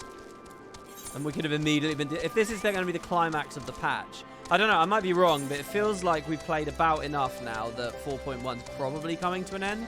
What do you think, chat? Is it? Or no? Or am I wrong on that? But my gut tells me that we're kind of getting close to the end here. The other content aside, Ravenasta and Evilis and all that aside. Yeah, this is the last quest. Yeah, I can kind of feel it. So, by the way, that's 4.5 hours I've been playing. This is like 3 Season 4 patches. How long do you guys think it takes to beat Daybreak?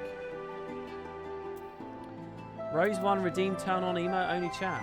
Rose 1, did you do that specifically because you want emotes for this upcoming cutscene?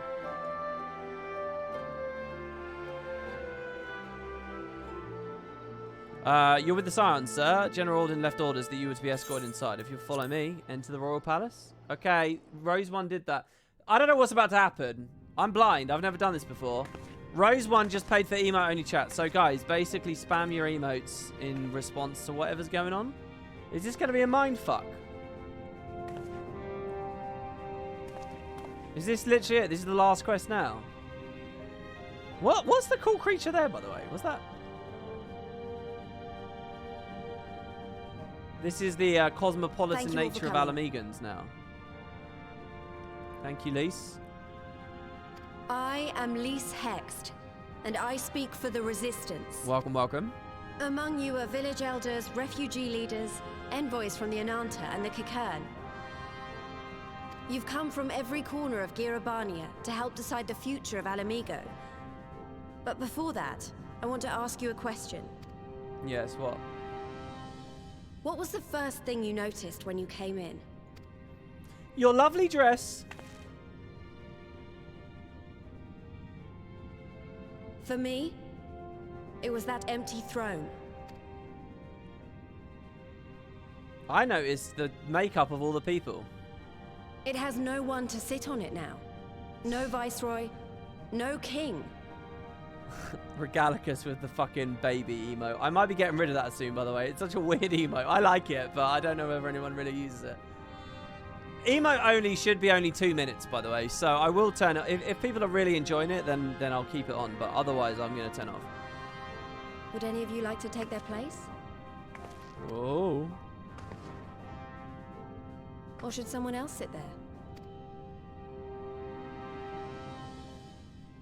Then let's sit here in a circle, as equals, and I hope, as friends.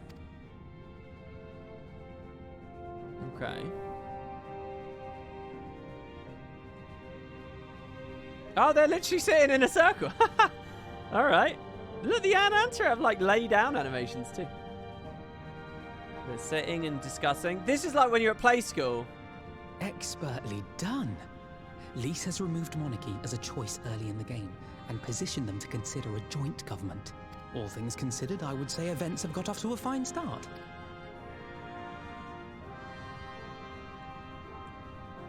Oh, another game, anti-monarchy narrative. And you should believe in your... Alagana's stance on the matter. You should believe in kings and queens. They're chosen by God. Do you guys not realise that? Who are you to question God? Thank you, Ragenfrid. Another vote in favour. Next, let's hear from Shanti of the Kaliana. Tell us, how do your people feel about the idea of a republic?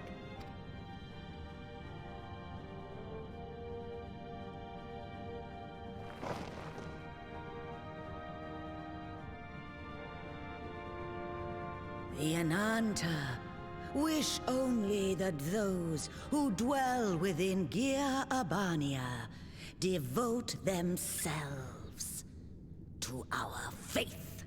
Whoa, what? Hold on. You shall all worship Sri Lakshmi! Oh, fuck. There's no turning back for the Tempered. We invited the Tempered in. But they got no crystal. Lady of Bliss, grace us once more with your beauteous visage. Oh, fuck. Why is there Aether everywhere? What?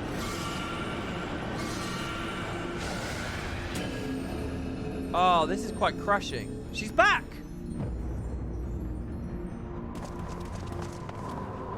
This can't be happening. No crystals were allowed through the door. Whoa, she got out of the water or something. We can worry about the how of it later. We need to evacuate these people right now, or the Primal will make thralls of them all.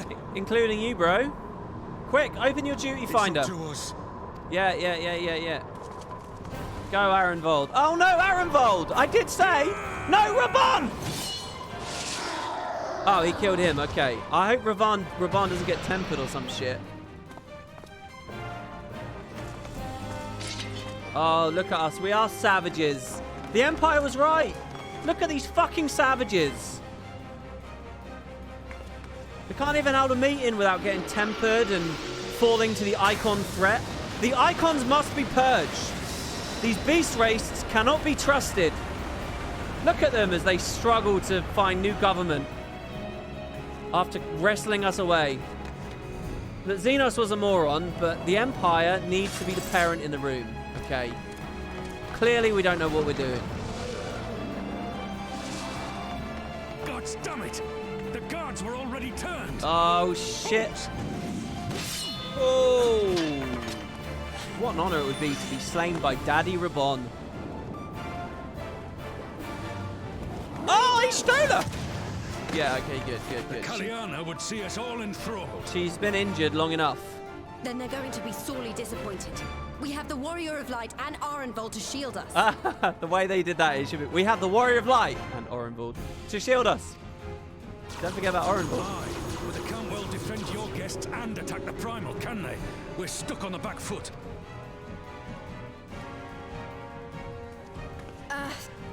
All right, I think I have an idea. Keep these people safe, General. I'll be back as soon as I can.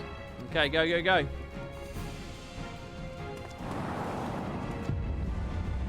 Oh, shit. You'd be so lucky, mate. She's a monk.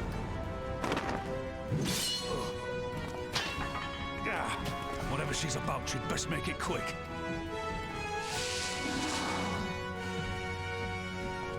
Come then.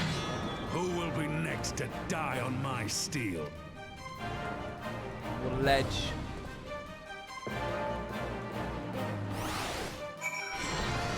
Alright.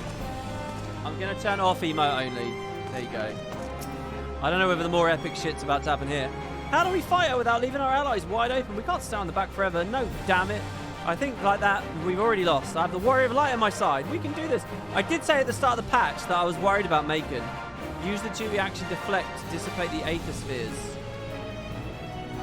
Be warned that allowing an ally to be enthralled by an Aether Sphere will result in failure. Oh, it's not a trial. It's a mini thing. Oh, shit. Wait, what?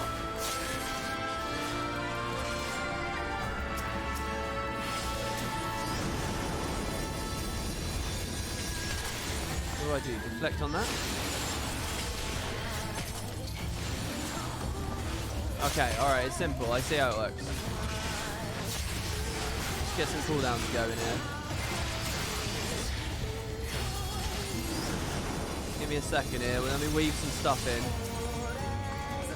We'll do delirium spam in a second.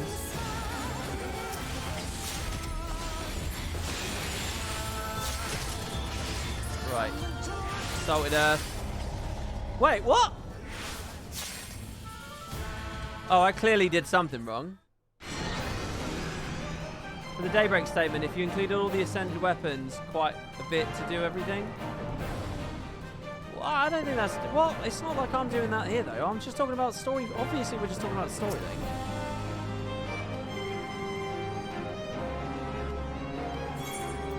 No. What did I fuck up?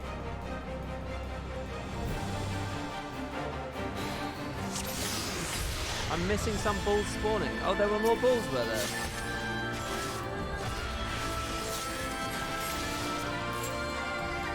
Aether Sphere.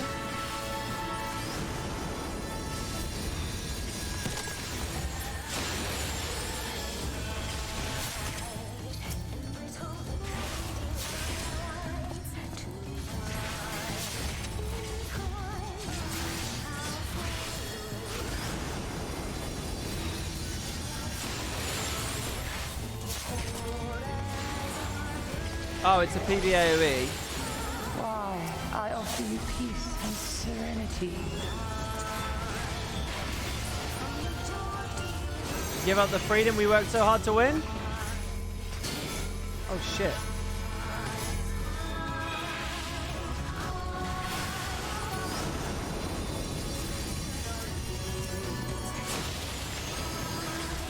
It's so weird to have her come back.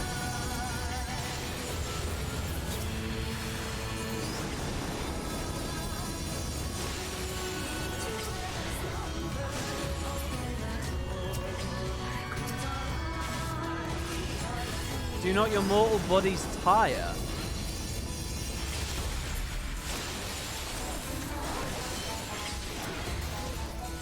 I feel like they're starting to tell a big story here.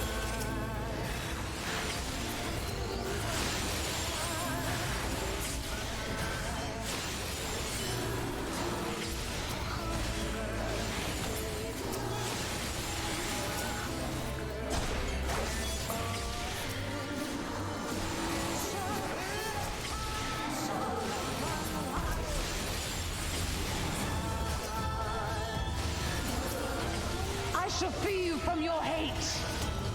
I feel only hate for you, though. Holy fuck.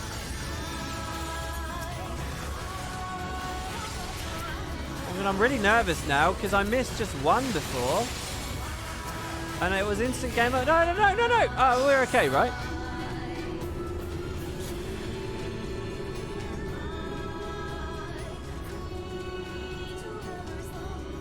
Damn it all! It's only a matter of time before we miss one. Yeah, I know. I could kind of get a sense that I didn't need a target for it, but I felt like I wanted to be better safe than sorry.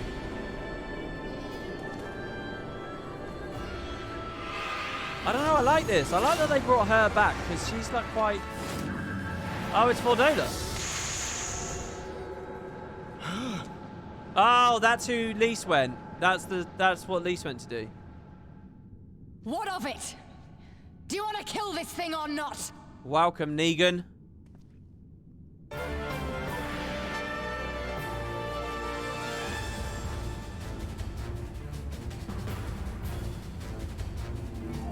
Feedback Shmi. I'm getting in there quick. Fuck. My muscle memory is so heavy.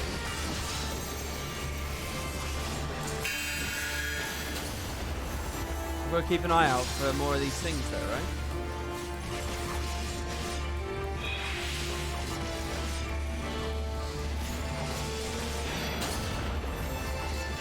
You guys coming in? Thank you.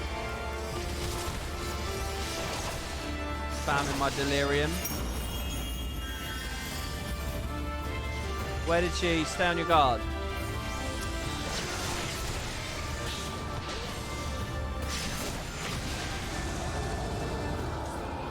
You cannot flee my radiance. You will all be my dreamers. Oh, shit. Run, guys. Run. Get away.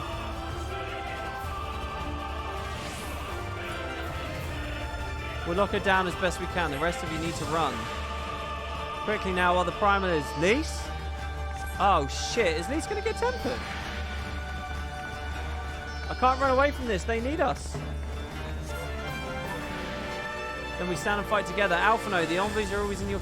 Wait, are half of the main cast going to get tempered? No.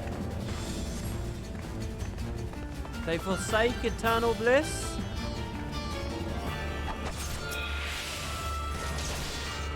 Well, I mean, maybe that will happen, though, because the Gaboo story or whatever. What are they trying to tell me? Getting tempered isn't as bad as you think it is? So, therefore, main characters can get tempered?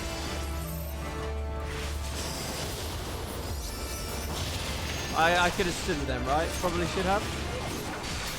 Why are you two staying? She's had more than enough to addle you. You need more than 3 to beat a primal, and if we let you fall here... Dude, you guys shouldn't stay. Wait, who exactly is it? Lise? And Reborn. Oh, shit. I can't move. She's going after Lise and Reborn. Oh, shit. Escape. Success. Fucking hell. They need to make those harder. Oh. Oh, what a badass the Warrior of Light is. Get the fuck away from Reborn. Get away from him. Oh, shit. Oh, nice! Look at Arenvald over there.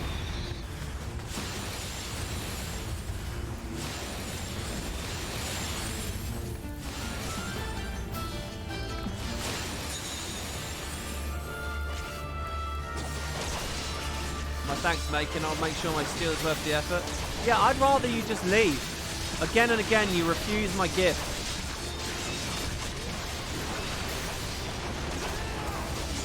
Oh, nice double crit there. Yeah, but... she's building up something big. Close to me, all of you. Okay, Fordola. I'll debuff her for it as well. I'm helping. One more Soul Eater and then we're going to Delirium. Are you alright, Fordola? Oh, she's injured. This is nothing. Oh, is this the end of Raban? That's why his story did that, because they know they're going to kill him. Get away, Arenvold! What are you doing, bro?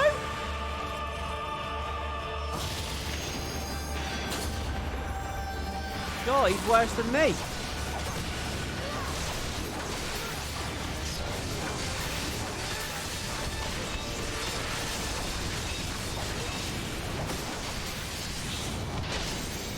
And a brace.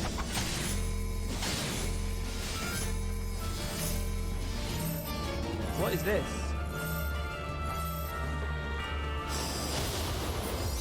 Aren't those the things I was floating into before?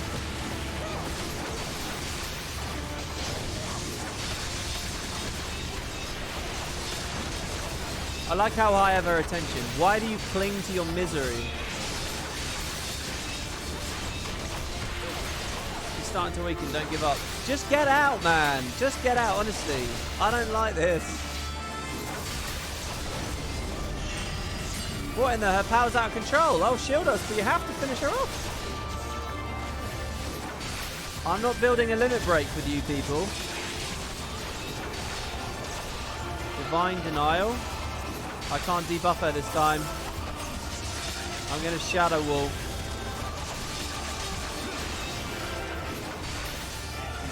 Yeah, I'm going as quick as I can. Well, actually, I'm not. Should we go a bit quicker? Let's start spending blood. Taste my delirium.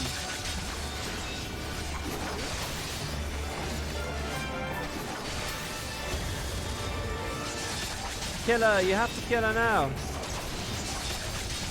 Holy fuck, she's so tanky. Hold on, Fordola. We're going to end this for Alamigo.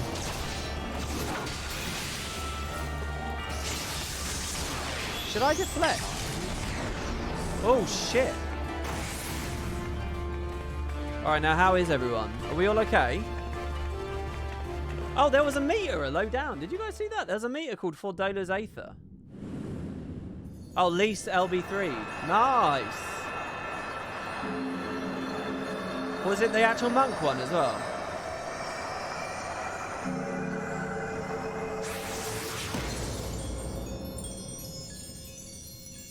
Fucking Ananta. How did they summon her then? What's the story there? Is everyone okay? We did it!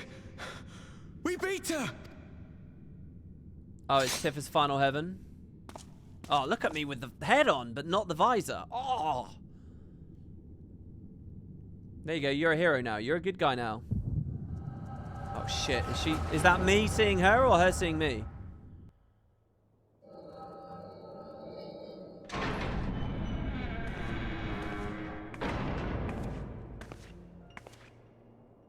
It's Abyss armor. It's the level 70 Dark Knight armor.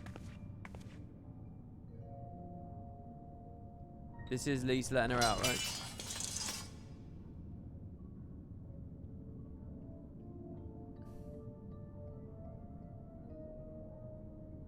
What is this? I'm only going to say this once. Oh, if both participants have the echo, they both see the vision. Oh. The Ananta just summoned their primal in the throne room. My friends are fighting her, but they need help. They need someone with the echo, and by the gods, I wish I had it, but I don't.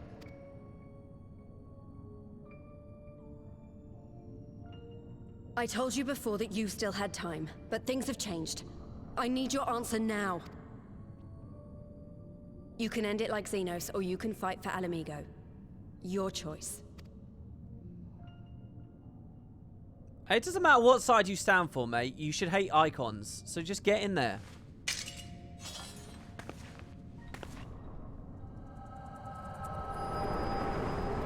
Okay.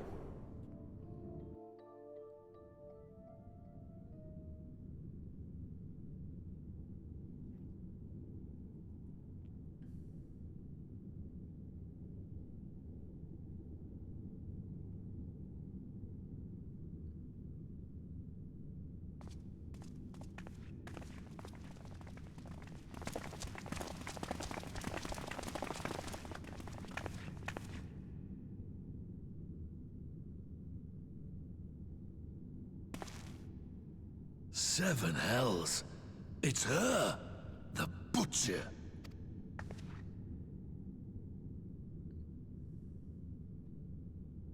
You love this duty. It goes to show how Arenvald and Fordola can walk the path of the warrior light, but how far we are ahead as heroes. Yeah, I think you're right about that. So they will accept her now, will they? Oh shit! Another one? She gets them constantly, right? She's seeing their pain.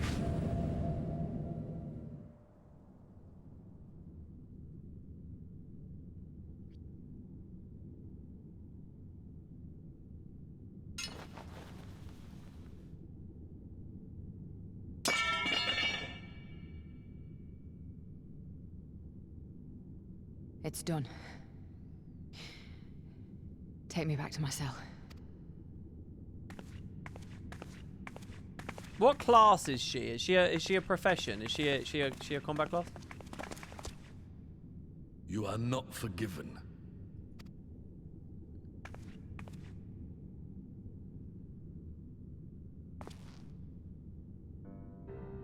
Not you. You I will never forgive.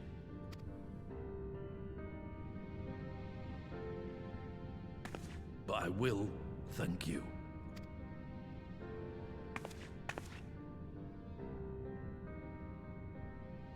For standing against a primal and saving us from servitude. You have my thanks. She's gladiator.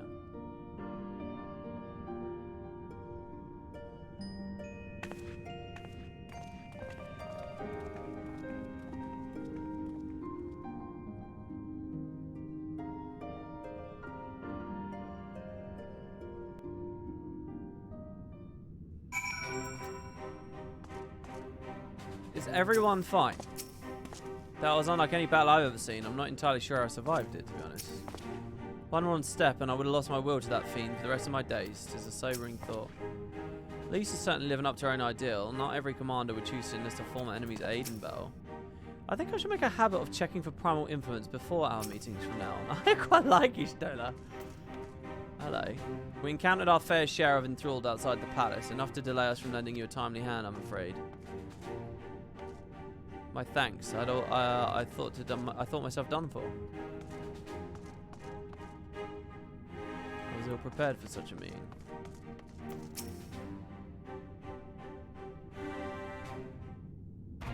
She's still a chocolate nut there. Oh, fruit and nut. Well thought, Macon. Arenvald, that was a near thing. Aye, our stand against Kalyana would have been brief indeed had you not volunteered for guard duty. We've been enthralled as surely as our sentries were. They must have planned this far in advance.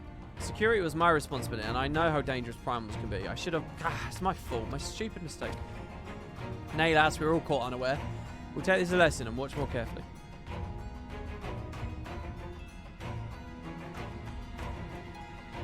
You can be sure that the lackeys who smuggled the crystals into the throne room weren't the only thralls in our ranks. The soldiers who first spoke up in favour of the Kalyana are keeping their weapons spring to mind. A primal servant is betrayed by his aura. If you need to conduct an investigation, I can identify others acting under Sri Lakshmi's influence. Thanks, Ishada. We'd like to appreciate that. Speaking of help, I almost fell over when Fordola turned up. What was she even doing here? I asked her to come. And then Lise can explain, so everyone's in the loop.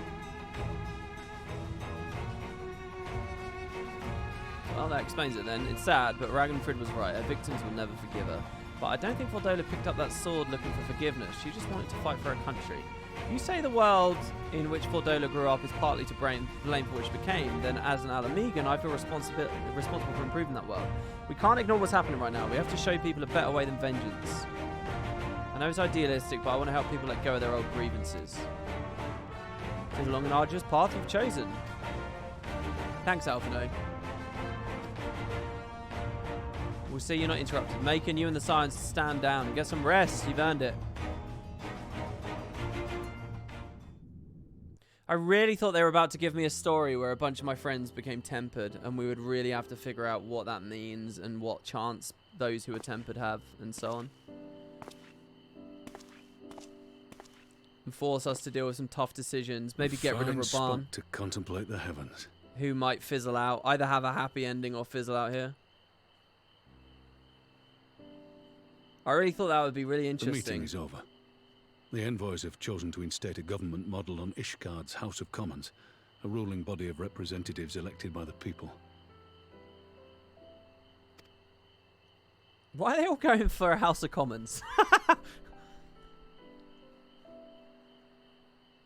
Let's see. Are they going proportional representation or first past the post? And one which signals the end of my part in all this.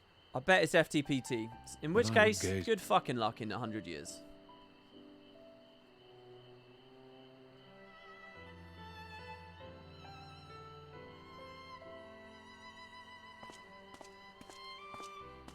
FF14 players are being tempered by Yoshi PWP. They always praise him.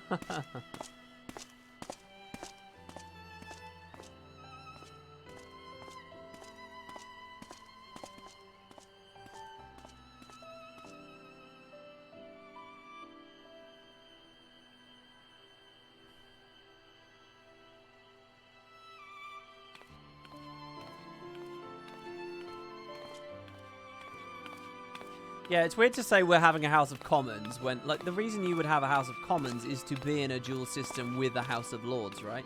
So you got a mix of sort of contemporary democracy, and you also get a mix of the more long-term thinkers of those that would be in a House of Lords, you know, and privilege and so on. If, you wouldn't call it a House of Commons if that's all you've got, right? It would just be a House of Representatives. Your Grace, there was no word. No, I'm not using G-Shade. This is all vanilla. Raubon Aldin, you are hereby dismissed as General of the Immortal Flames and relieved of your seat on the Syndicate. Oh, they did say based on. Good point. Oh, she's trying to kick him out. You got to go and show him some real tough love. If you're going to, Your Grace, if you're going to be able to kick him out, you got to release him from his oath. You've got to be hard. Raubon, I am no longer a child. Stay here in your homeland. Work with your brethren. Rebuild Alamigo. I don't think they have a full democratic precedent in law yet to pull from. Yeah, probably. So they make all the same mistakes we do IRL. you desire to stand alone. I understand, but remember what happened. I remember full well the consequences of my naivety, and thus did I consult at length with a most trusted advisor ere I embarked upon this course. A most trusted advisor? And what of me? Am I no longer deserving of your confidence? Yes. What trust can there be between us when you withhold the truth from me? Did you think me oblivious to the anguish in your eyes when you spoke of returning to Uldar?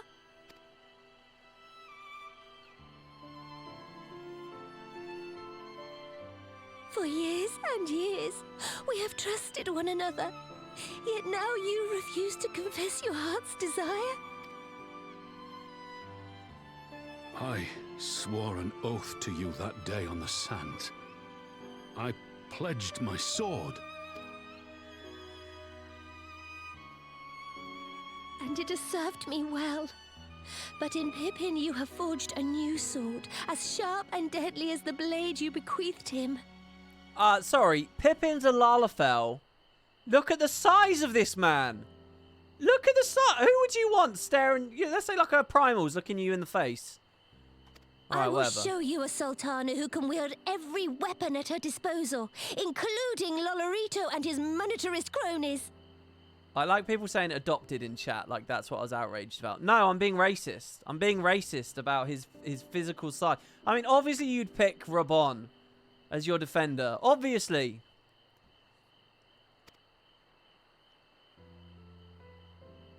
Pippin obliterates ankles and kneecaps. So follow your heart, please. You are home. You are free. He's only got one arm, though. Yeah, the arm... I'll tell you what. The arm that Rabon lost alone is probably bigger than Pippin. Again, fuck the nepotism as well of all that. None more.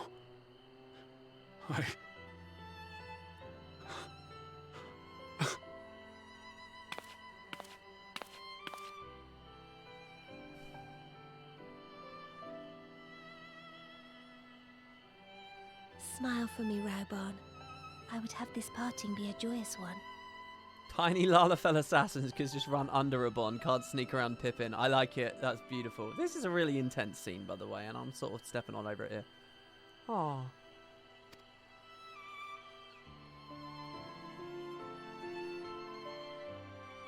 Thank you, Your Grace. It has been an honor to serve you and Oda. Tomorrow you will serve Alamigo and fight for the good of all Eorzea.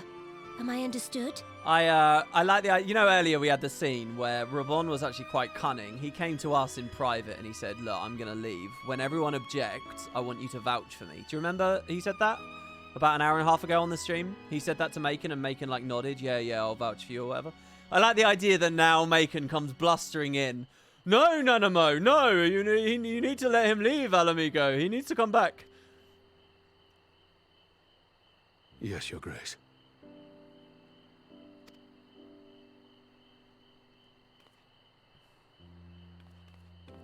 Yeah, Lonya, sorry, I did. I started the stream while people were in bed. No rest for the wicked. Aww. Okay, so they're not scared of the status quo changing. They really are just indulging in the emotion of the thing. They're throwing me left, they're throwing me right. And when we end, they have moved the story forwards. Arenvold is of an age with Fordola, both of them Alamigan. One never wanted his guardian blood, and the other tried to become guardian, but couldn't be. Similarly, yet opposite, which would go some way to explain the tension between them. I went to see Fordola in her cell again. She did turn the tide of battle after all, and I thought it was only right to thank her. But she wouldn't listen. She said neither wanted nor needed my gratitude, and that I should go away. I don't know if I'll ever understand her. Dude, yeah, you should just let her echo you. It's a bit intimate, but you should let her echo you for sure, so she can sort of see your worldview. Disgusted by the Garlean blood that she so covets. Thanks for shielding us from Lakshmi, you two. If you hadn't been there, the rest of us would be worshipping her by now. Macon is the Kramer of the Scions. I like that. You're kind to include me, Lise, but we both know who did most of the work. I could scarce keep track of the battle, let alone land a telling blow. No shame in admitting it. The Warrior of Light has put far better men than me in the shade.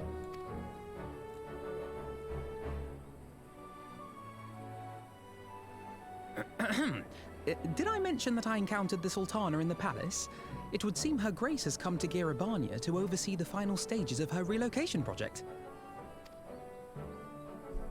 She was in search of General Oldin, and I directed her to the rooftop garden. I do hope he was still there. Shadowbringers will have another actor, Northern. He's the main net character. Oh, really? Are you in the habit of gossiping about the affairs of royalty, Master Leveilleur? Master Leveilleur? Certainly not, Your Grace. I was merely informing my companions. Beatrice, Alphino, 'twas only a jest.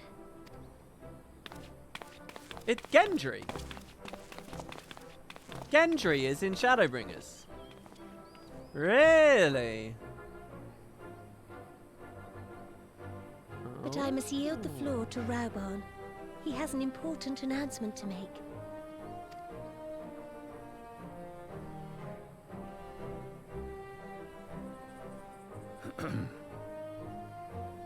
As of yesternight, I have been relieved of my post in the Immortal Flames and the Syndicate both.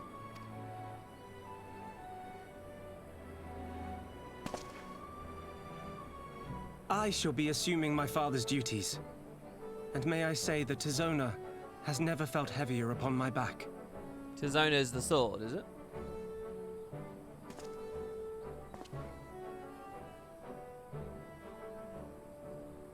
Twould seem I am in need of employment. Mayhap one of my old acquaintances can introduce me to a mercenary company or some such. You may be getting on in years, Father, but you'd struggle to find a band of sellswords who wouldn't snap your hand off. Your remaining hand. Ha ha ha ha ha ha! Yes, Yes, the bull of Alamigo need not be put out to pasture just yet.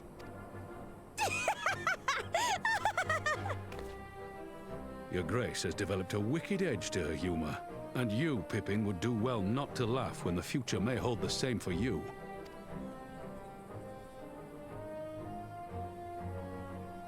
So, does this mean you're staying?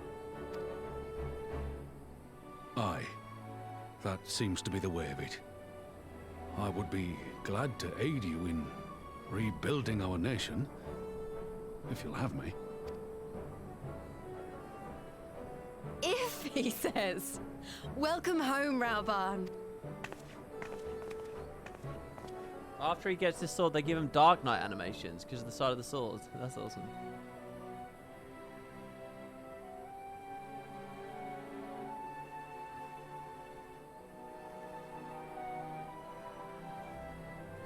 Well, that was unexpected. Though you seem distinctly unsurprised.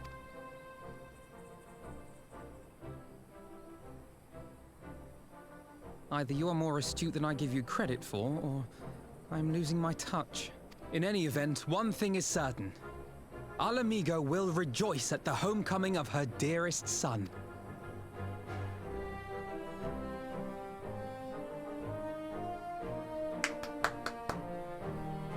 Beautiful.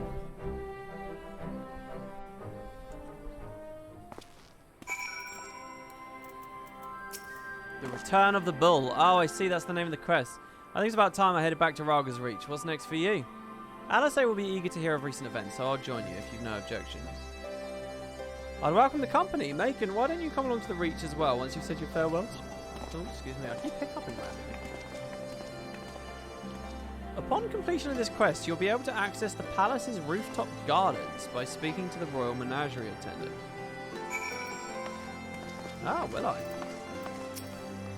How are you feeling? It seems my road has come full circle. I appreciate the support you showed me for my earlier decision. I overruled though it was. I've asked enough of you, Macon. My only words for you now are those of gratitude. I must assume Father's responsibilities without delay, lest our rivals, both inside and outside Ul'dah, treat his dismissal as a window of opportunity. Rest assured, they will find Tizona's edge just as sharp in my hands.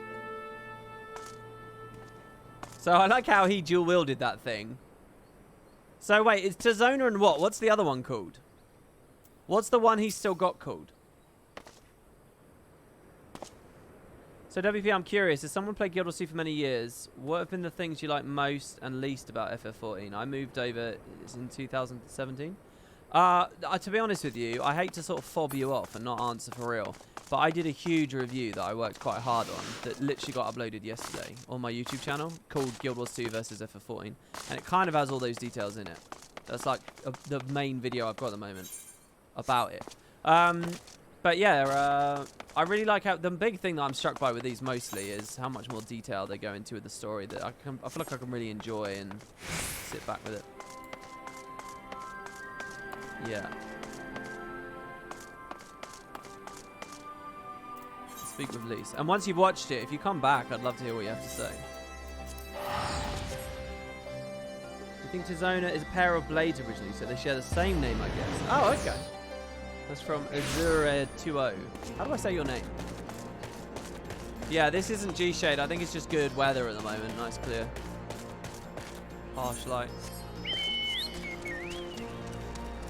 Have fun. It's like over an hour. I might not be live still when you come back. It's like a long video. You watched that video, it was superb, and you're excited to see my reaction to Shadowbringers. Well, we're getting there, right? Slowly but surely, every day, one day closer. There's only 4 more days till we're at Shadowbringers. There's only 4 more patches. Hello, Lise.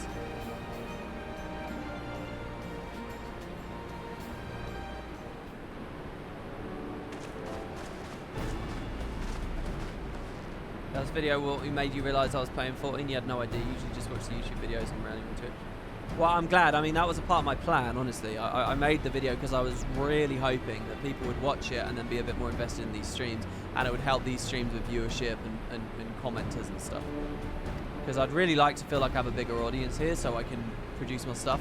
I got a weird thing where a lot of people just watch the YouTube, they don't come over, so it's always vaguely unsatisfying. So I'm trying to like reach them as much as possible. Alphano has regaled me with the thrilling tale of hidden treasure troves, mid-meeting betrayals and unlikely alliances, joyous homecomings. It would seem I missed everything. I was patrolling the palace grounds of Thancred and Ishtola when I heard the report of a primal in the throne room. I honestly doubt my own ears. As others have said, we were lucky to have our echo-blessed champions nearby this time, but we'll need to keep an closer eye on the Kalyana.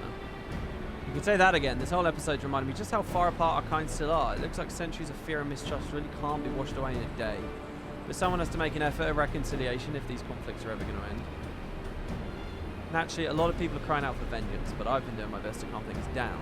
Violent reprisal only lead to more summonings. Indeed, violence will ever beget violence, as the Empire has learned to its cost in recent times. In any case, summoning Lakshmi was the Broodmother's doing, and whoever replaces her might not be so keen on the idea. We'll have to watch and wait. Tell me where all the Aether in the crystal in the pools came from. Which isn't to say we won't be perfect. Wait, someone in chat just said they swapped over in 2017. That's right when these patches were coming out, isn't it? I plan to have Resistance scouts keep track of Kalyana's movements at all times. My parents will be relieved to hear that. What are your plans for the rest of the Resistance army out of interest? Are we to prepare for the Imperial counterattacks? That would be a question for the Resistance newest recruit, a military commander with far more experience than me. What, the Bull of Alamigo?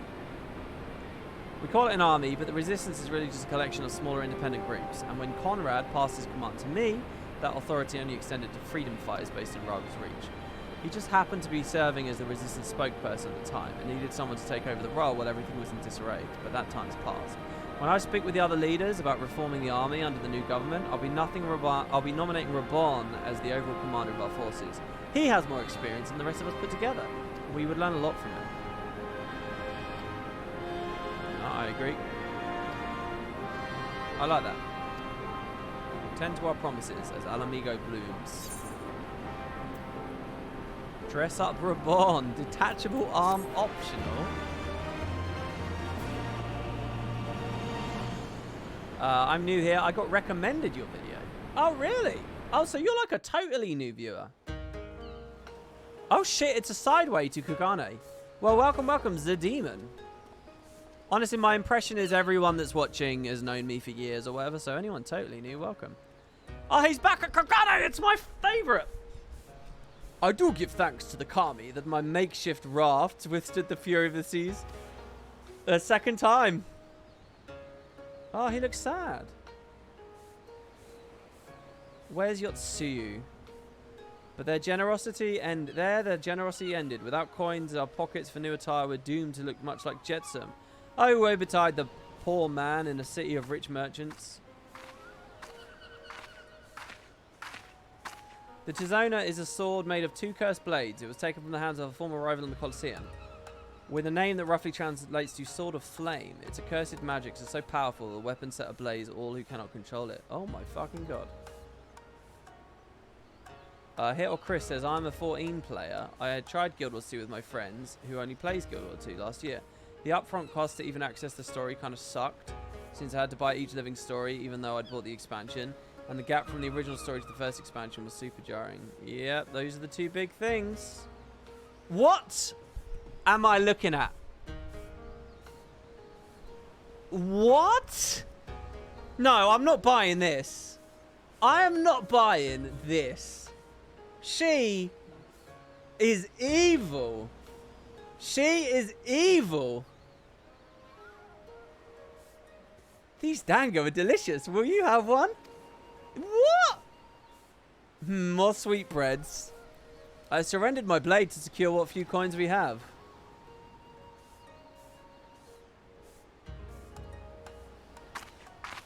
I have no idea what they're doing here. What is this? I do not buy it. What? That is... Oh, she's hit her head. She's got amnesia, hasn't she? She's hit her head. Oh, shit. Baz, like talking to a child. Why fate saddled me with this burden I shall never know, but I am alive and I must return to my master's side. Oh, this is brilliant. She's like a little kid. Come to you. We shall find a ship to carry us across the Ruby Sea.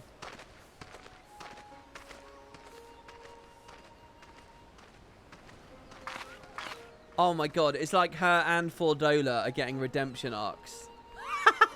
The way she's running. What is that? That's hilarious. I adore that so much. What on the fuck? Meanwhile, at the Imperial Palace.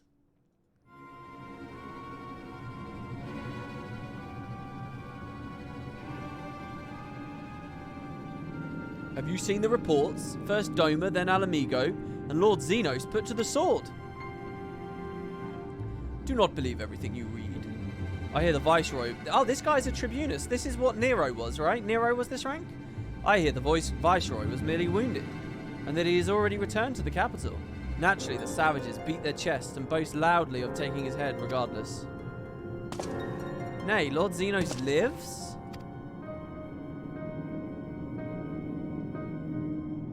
Deplorable that our own officers should be fooled by Eorzean misinformation.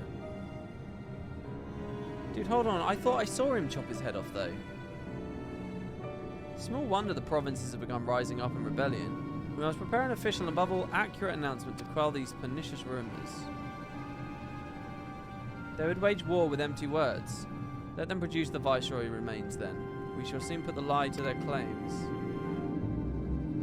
Did I see them chop his head off? Who are you?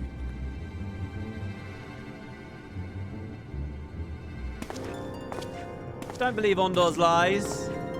Bosch lives. Yeah, I'm pretty sure I saw him die. Oh my god, I almost clicked it. That's it though. That's the end of the patch. What the fuck? I think they're better at cliffhangers than they are the rest of the story at the moment.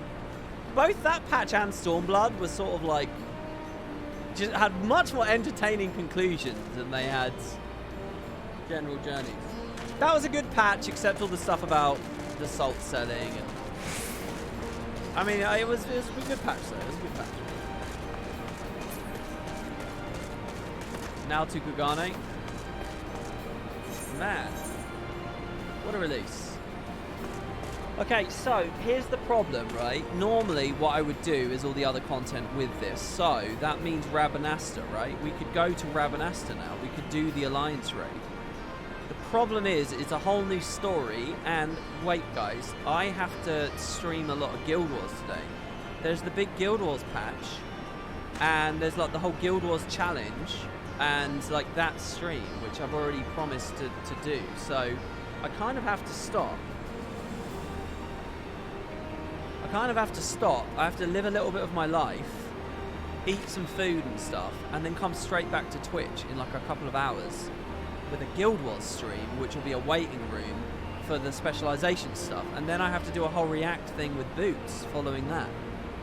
So like, there's a lot going on really, and I'm thinking if I do all the Rabanasta stuff now, I'm just asking for trouble really. I think I should take a break, so I've got lots of energy and shit for when I come back. Which kind of sucks, but yeah, yes, I'm live reacting to the event. So guys, I'll be back, but we've just streamed from like 3:30 a.m. to 9:30 a.m. We've basically just done 6 hours there. Oh, well, a little bit. 5 hours, 5.5 hours-ish. So, Evilist raid is quite dense.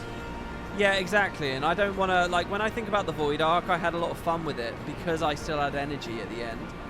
I kind of think a thing that might be fun to do is to separate them. With the Heavensward stuff, I did the MSQ and the side stuff together.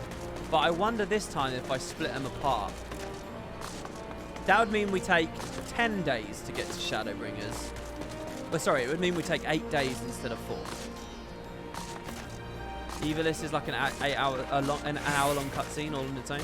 Yeah, so maybe it's better to do it that way. And what I can do as well is like on the Evilist bit, there's going to be dungeons and stuff too. With Heavensward, I did all the dungeons, all the side patch dungeons off screen. Like there were a bunch of them, and I did them at like Amdapor Keep hard. You guys didn't see that was that crazy shit with the angels. I did loads of stuff, and you missed it all. Oh, sorry.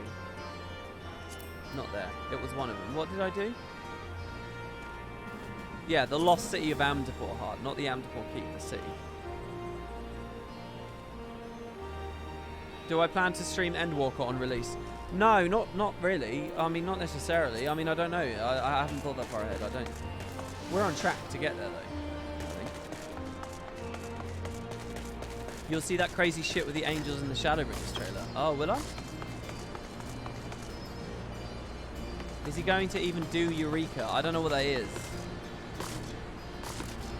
So yeah, anyway, so that's it. So yeah, guys, if you enjoy this, please click follow so that you can see when I next go live. This was a little bit of an experiment. I played through some weird hours here, you know, so it was very quiet as far as streams go. If you want to watch more of my story journey and all that stuff, go to Wood Potatoes 2 on YouTube, and it's got all the VODs. If you have feedback about any of this, I mean really any of it, let me know over at Discord. Oh, whoops, wrong thing. Discord. And I'll be back on Twitch fairly soon, so yeah, keep an eye out, and I'll be playing Guild Wars. But yeah, I'm going to take a break, get some food, try and nap if I can. And then when I come back, we'll be, I have a cool idea for a challenge series to do on Guild Wars. Lots of voting, predictions, I'll be doing gem giveaways. Just trying to make it as good a time as possible, because what I'm hoping is people will come for the Guild Wars stream and they'll say, oh yeah, WP's on Twitch, and then maybe they'll come to the next one of these. It's a whole new zone with a unique leveling system. Yeah, that's the boss thing, isn't it? Or whatever? I don't know. I don't know what the difference between all is. You wouldn't even touch Eureka? I'll never get to Shadowbringers if I go Eureka. Oh, really? Oh, it's this expansion. Looking forward to the Guild Wars stream. Well, thank you guys. Really, thank you. And anyone totally new as well. Thank you to you as well. Please feel free to click follow. And yeah, I'll see you on the next one. Ta-ta now, guys.